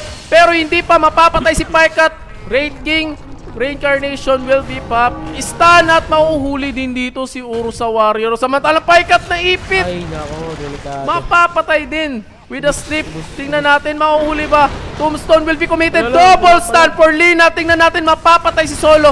Tingnan natin, yun na nga, Ramsey, sinabol itong shot will be committed. Eto na stun. Tingnan natin na buyback. Si ating Solo, mapapatay si Lina. And what a burst coming in from Pasha. Zai will fall down, I think, as well. And a double kill for Ramses. Ramses will fall down. Ako nawa 1 by 1. 1 by 1, nawa 1 by 1 na sila. Oh my God, sa team wipe. Dive back pa dito si PPD. Grabe naman. Ako, and lahat ng OpTic Gaming walang buyback. So grabe, buybacks na nagastos sa OpTic Gaming doon and natalo sila kasi na 1 by 1 sila doon, Sir Clester. Oo, pa isa-isa sila doon, Kuya Eman. So, 17-13 po ang score natin in favor of Team VP. Grabe, sayang yung skills na binitawan dito ng OpTic Gaming. Kaso wala lang mga follow-ups dito. Ang sakit-sakit na dito ng ating Rate King, which is si Pasha. Grabe naman. So dito pa na muntik pa nilang napatay si... Mahuli pa dito si Paikat. Paikat, delikado dito. May sprout ba? Uy, hindi. Excuse me. Mukhang hindi umabot yung... Dito sayang yung dito kanina. Na-sprout na nila si... Si Solo. Solo. Pero... Nakapag-TP pa. Nakapag-sprout siya and medyo na-delay yung pagtango sa sprout. Nakatira pa naman pero dumating yung Tiny. Pero yun na nga, naging kapalit din si Tiny dun dahil pag toss niya sa Klings, siya pa yung napatay. So, okay lang din naman. Doon na sana sila umuki. Kaso lang, na-wipe pa sila dun at naging dive back pa si Rumble Maze. Tatamaan si CCMC with a Reaper set combination. Uy, nabuhay pa with the use pero mapapatay pa rin. And hi kay Sir Basil Robert Trabago. Hello po sa inyo. Magandang umaga na. Magandang umaga po sa lahat na nanonood. Diyan sa Pilipinas, guys. Thank you for watching. Pa-share po ng stream natin, guys, at nang marami tayong makapapanood. Sino kayang inaabangan nilang team na mananalo dito? Sa mga nanonood dyan, guys, comment nyo naman po kung sino yung niro-root yung team na manalo sa match na ito. So, there will be Aegis for Team Virtus Pro at kukunin yun ni ni Ramses. Kala ko ibibigay ko pa siya Tapos ipapapang. Pwedeng mag-push yung Virtus Pro dito.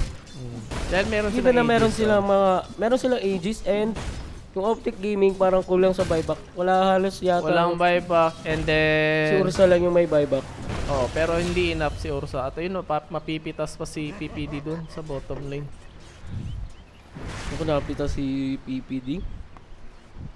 Ang OpTic Gaming dito, hindi pa sila ganoon kalakas talaga kasi yung kailangan pa ni Klinks ng kanyang item and yung BKB niya and na-delay yung item ng Klinks dito, Sir Clester. Dahil sunod-sunod yung pagkapatay sa kanya And then also yung Lina, medyo nabaog siya sa middle lane. Nahihirapan na sila ngayon. Tingnan natin network. Malamang dito ang tatlong core hero ng ating Team Virtus Pro. Sumusunod naman dito si Ursa Warrior and Klinks. Wala ka, delikado. Ayun, mapapatay na naman si Klinks. Delikado, Paikat. Pero bilhin siya ng kanyang diffusal. Tingnan natin kung magiging effective yun sa ngayon. Ay, may dagger na si Ursa Warrior na napasok pa sa Sprout. Mahuhuli si Lina. Tingnan natin at maburst down. VP, umaariba dito and nabigyan pa ng space si Ramses and Pasha para sirain ang tier 2 dito sa bottom lane. Pressure yung tier 2 tower sa bottom lane. So, ayun na, mahirap pa na sila mag-defend doon dahil pumunta sila sa south side ng map itong ating OpTic Gaming at mukhang hindi na nila i-def to dahil walang Lina, walang Klinks. Oo, delikado yung OpTic Gaming dito. Guys, kailangan nila maka-comeback ng isang clash para mabalance nila yung game. Dahil namimiligro na sila dito, lumilit na space ng OpTic Gaming, hindi na sila nakakababa. And nahihirapan na mag-farm yung Klinks dahil nga sobrang laki na space ng Virtus Pro. And nandun yung mga wards nila, andito, ayan. Kaya makikita sila, hirap na hirap yung OpTic Gaming dito. Ang ganda ng wardings dito ng ating Team Virtus Pro, advanced wards para para makita nila agad kung nagpa-farm itong Team OpTic Gaming. So, Sir Clester, delikado yung OpTic VP daw dito, sabi ni Sherses James. And then BP na panalo dyan. Idol ko si No One. 1K pusta ko sa BP. Uy! Laka-laka magta-try yung OpTic dito na pipitasin yung Virtus Pro. Ayun, mauna. Ayos, putan si PPD. Pinatulog niya si Ramses. Ayun, pumasok na si Solo. Light Strike Array will connect. And OpTic Gaming. Ayun, Bane.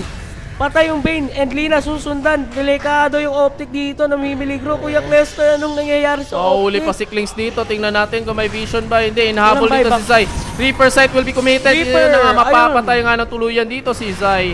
And then, BP. Gako, walang buyback yung hero ng BP. Ay, ang hero ng OpTic. Uy, may vision ba? Tingnan natin, may... Wala palang das. Naku, mukhang nachochoke yung OpTic Gaming ngayon. Ito yung weakness ng OpTic Gaming eh. Pag hindi nila alam paano i-counter yung ganitong aggressiveness ng BP dito. Kasi napaka-aggressive ng BP early into the mid-game until mid-game. At yun na nga, ito na nga ang ginagawa nila ngayon. Knock-knock-knockin ng tier 3 tower in the middle lane. So, walang magawa dito ang ating team OpTic Gaming. Nakatanga. Nakatingin na lang sila, naanganga na lang sila sa kampo nila. Tingin ko na outpick yung OpTic Gaming dito. Tingin ko na outpick sila. Outpick ba? Or, ay hindi. Okay lang naman. Okay lang yung pick nila pero ano pala, mali. Outplayed. Ayun. Outplayed lang. Outplayed po ang OpTic Ginamitan ng veterans move. Parang natuchok na sila eh. Parang hindi na nila alam kung anong gagawin nila. Ursa Warrior, low HP. Tingnan natin, makakapag-dagger out pa. So, BP, gusto nilang basagin itong one rock per Virtus Pro na yata. Lane. Terrorize, andun yung tone design. Uy, walang tatamaan yung terrorize dito, pero Ursa? Stomp ang dagger. Tingnan natin kung paano nila gagawin to, kung paano nila i-engage ng tama. Pero ayun, nag-back si Ursa. Kasi parang, ano talaga, litong-lito na yung OpTic Gaming dito, Kuya Clester. Sinong uunahin nilang pitasin? Si Raid King ba? Merong reincarnation. Eto, meron ding Aegis. Kung mapapatay nila yung dalawa, pero mabubuhay pa rin. At yun nga, walang buyback sa kanila. So, delikado yung OpTic Gaming dito, Sir Clester. Delikado talaga sila. Napakayaman na ng BP dito. Ramses with the Radiance na tayo na nga gusto na nilang basagin. Pero ito, expired yung Aegis on the backside. Tingnan natin. Gustong unahin. Uy, nagsod. Pero, ayun, sige. Tatamaan. Na-slip, na-paint script dito ang ating Nature's Bracket. Ay, naku, OpTic Gaming, delikado. Ursa, walang buyback. Bane, wala ding buyback. And Zai, mamamatay as well in a double kill by Ramses. Tatlo po yung wala dito sa OpTic Gaming. At pupunta sila sa bottom lane para mag-mega clips again. Pero OpTic Gaming hindi pa rin tumatawag ng GG call. Puso lang sabi dito ng OpTic Gaming. Gusto nilang sulitin yung panahon na nasa na nasa TI pa sila. Na nasa main stage pa sila. So Paikat nandito lang sa likuran. Anong plano niya dito? Sayang yung pagka-burst down nila kay Tiny ay yung pag-FF nila kay Tiny pero wala nang follow-up eh. Another rocks for ito nagkakahabulan. Tingnan natin. Ayun, pumasok si Paikat doon. Bramble Maze, matatamaan dito si Paikat. PPD na naman, mauhuli dito sa side lane at ayun ang Reaper sight will be committed. Kulang yung damage ng OpTic. Wala na, GG na to. Ayun, si 33, parang gusto niya pumalag. Pero, patay pa rin ang Klings and nag-buyback yung Klings. Dito nagkakabanatan sa may bottom lane. Mapapatay ba rin? Napatay pa ng una si Ursa Warrior dito. Nabuhay pa si Solo. Tingnan natin. Paikat gusto patayin si Solo at ayun na nga mahuli. Buyback para dito sa ating Klings. Mamamatay siya dito and a GG will be called sa side ng ating OpTic Gaming. 25 minutes into the game. Panalo po ang ating Virtus Pro. Sobrang easy lang game 3. Napaka one-sided ng ating game 3 guys. Incorrect na yung nangyari yata dun. Hindi naman outdraft ang ating OpTic Gaming. Pero mukhang nalugi lang sila kasi yun na nga. Yung Lina is ano yan? Sobrang outplayed ng Team OpTic Gaming. Oo. Hindi sila makapalag-palag. Yung Lina is na ano yan, nabaog sa mid lane. Na-choke din yata sila pagka mid game. Hindi na, parang hindi alam ng OpTic Gaming yung gagawin nila eh. kahit ako nalito din ako sa OpTic Gaming, parang naging passive na yung galaw nila. And then yun, sayang pa naman kasi game 3 yun eh. Deciding match sana yun. Pero mukhang early into the game pa lang, na-desisyonan na kung sino mananalo. Sobrang tawag nito, one-sided yung game. Nakakill nga yung OpTic, pero hindi naman ganun kalupit yung mga kills na nakuha nila. Parang the whole game nakuha ng Virtus Pro yung momentum, and then ayun. So sorry na lang para sa Team OpTic Gaming. Siguro mas better lang yung Virtus Pro na team. Kaya ayun. So 2-1 po ang score natin, panalo po ang Virtus Pro. So ayun po guys, dun po nagtatapos yung match natin, Virtus Pro against OpTic Gaming, and Virtus Pro will proceed to the next round, and makakalaban po nila mamaya 7 AM yata dyan sa Pilipinas. Mamaya po guys, abangan ninyo Virtus Pro against EG na naman. So next match is Team Secret versus VGJ Storm. Best of 3, diba? Best of 3 pa rin. So tingnan natin. So bagong lahat, ipasa muna natin sa ating mga panelists dyan sa Vancouver. And take it away guys. They were crushing the lane stage. They would win 2 out of 3 lanes, often 3 out of 3 lanes, and we finally saw that VP back here again. Yeah, a good performance by OpTic. Do you think, Black, that was about right? We thought maybe they would squeak into the top 8 in the DPC in the regular season, and they've done that at TI. Is that about right for where this team is right now, although they have more potential? Yeah, I think for sure for the time they've played together. PPD also said, you know, that they feel fortunate to be in the winner bracket and that they even made it that far. So I think they expected also like around the top 8 finish. Of course, it's always very disappointing when you actually lose, but you know, you have to be realistic, and I think they expected it somewhat. I would say OpTic had an amazing year. You look at where some of these players were a year ago. 3 of them were on the panel with some of us.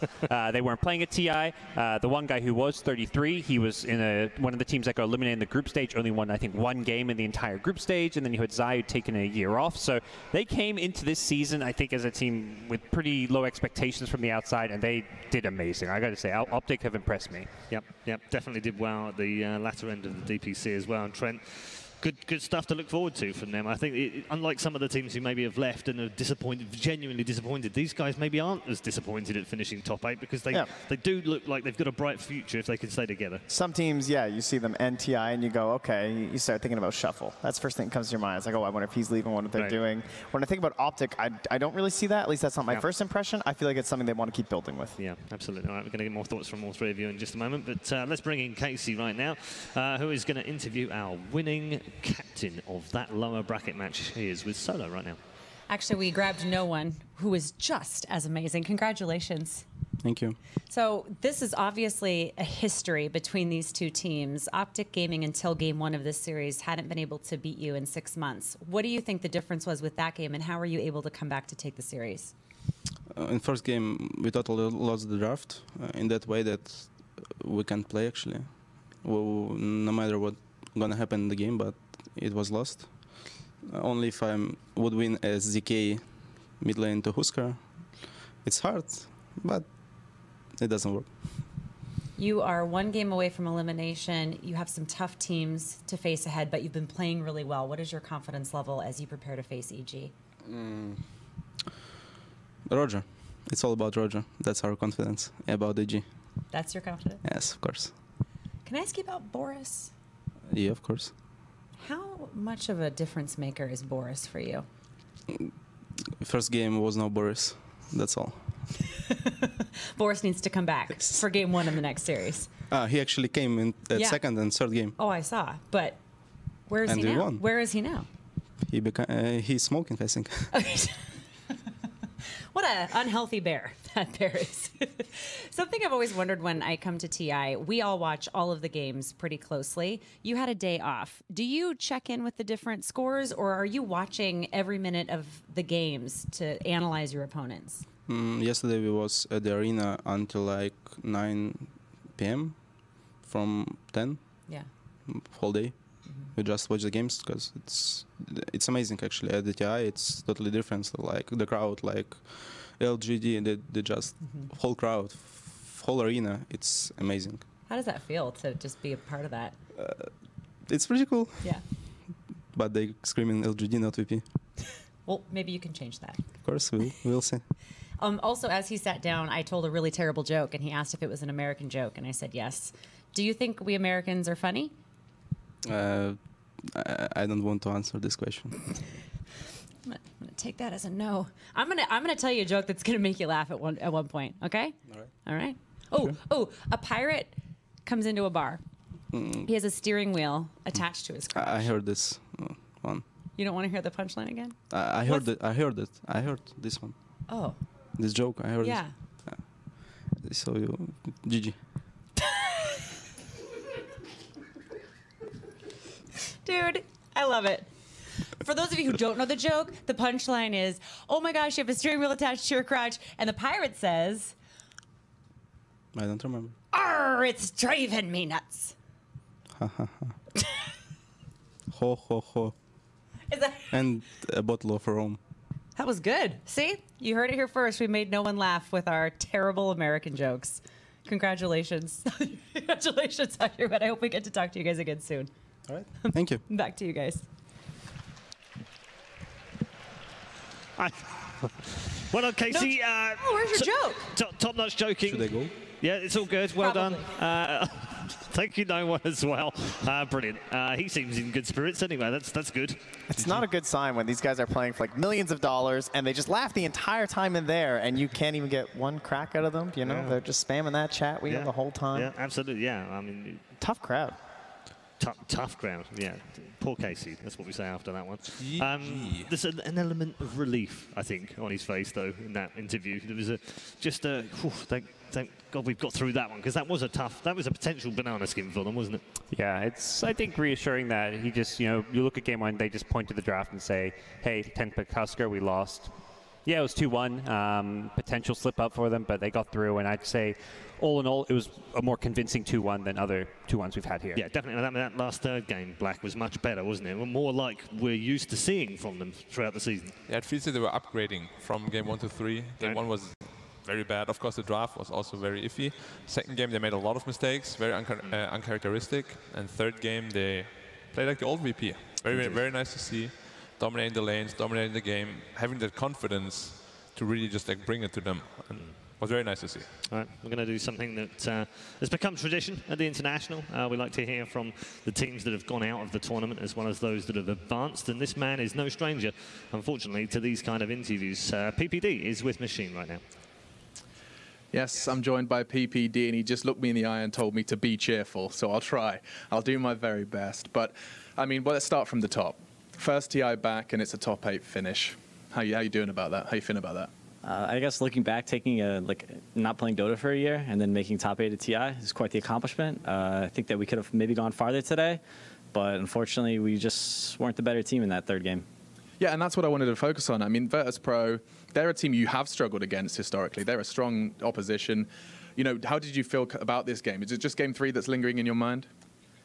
Before this tournament, I wouldn't say that we were at our strongest, but as the group stages progressed, and especially after that final day where we went 5-0, I felt like we were at our best. Kind of got whomped by Liquid, but went to the lower bracket and took the 2 over Serenity. And coming into this match against VP, I feel like they were at their weakest and we were at our strongest. And it just, it was close, right? We got the third game, but it wasn't enough. Yeah. So, yeah, until next year.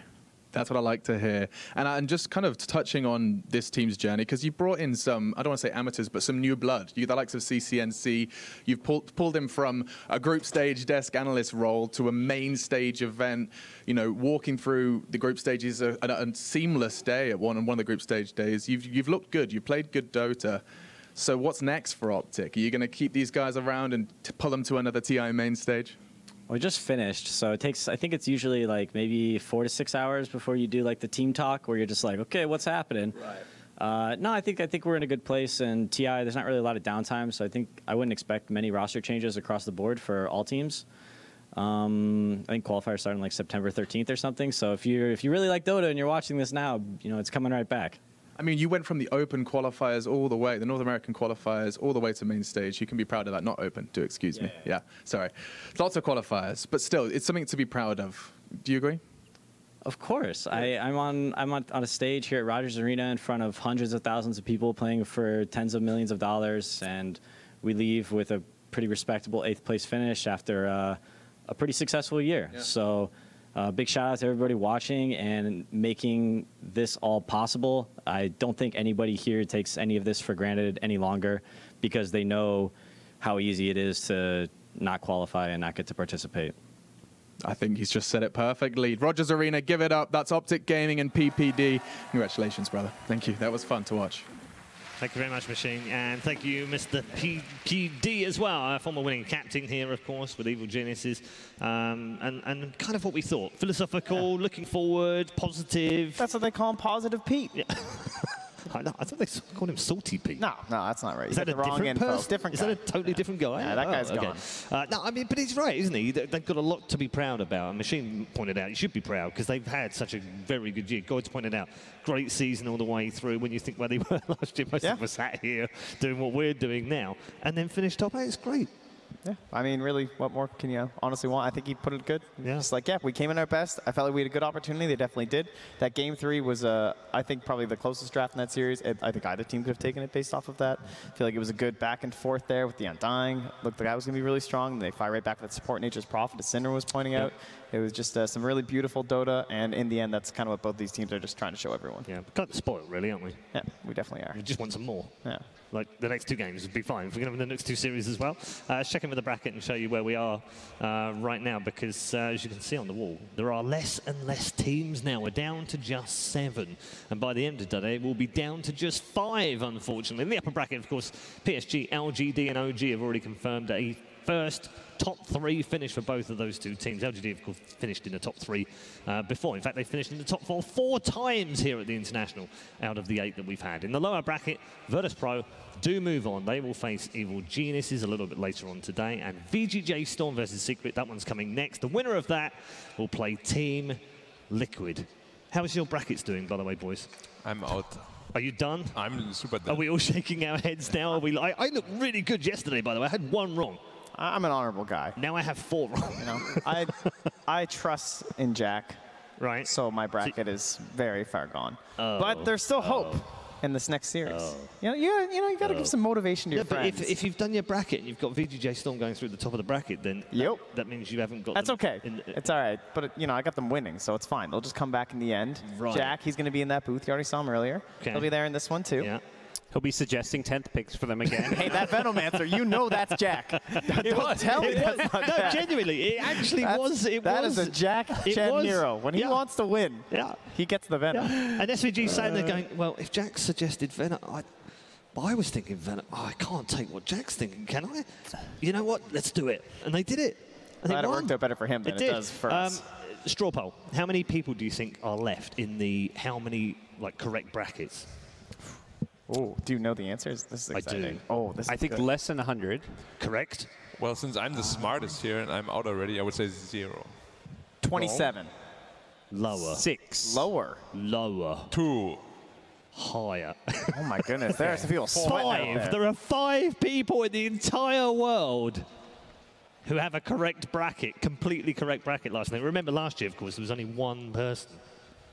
1 person. Well, that was around this point in the tournament too. Like, he's here right now, right? Yeah. Is he? I don't think he ended up with the correct bracket, but he had the correct going into the last day or something. Yeah, something like that. Yeah, it was very close. I mean, it's unbelievable, isn't it? We sat here and we think, yeah, we know this team's stronger than that team, and that team's going to go through there, so that's easy. And you sit there and do it,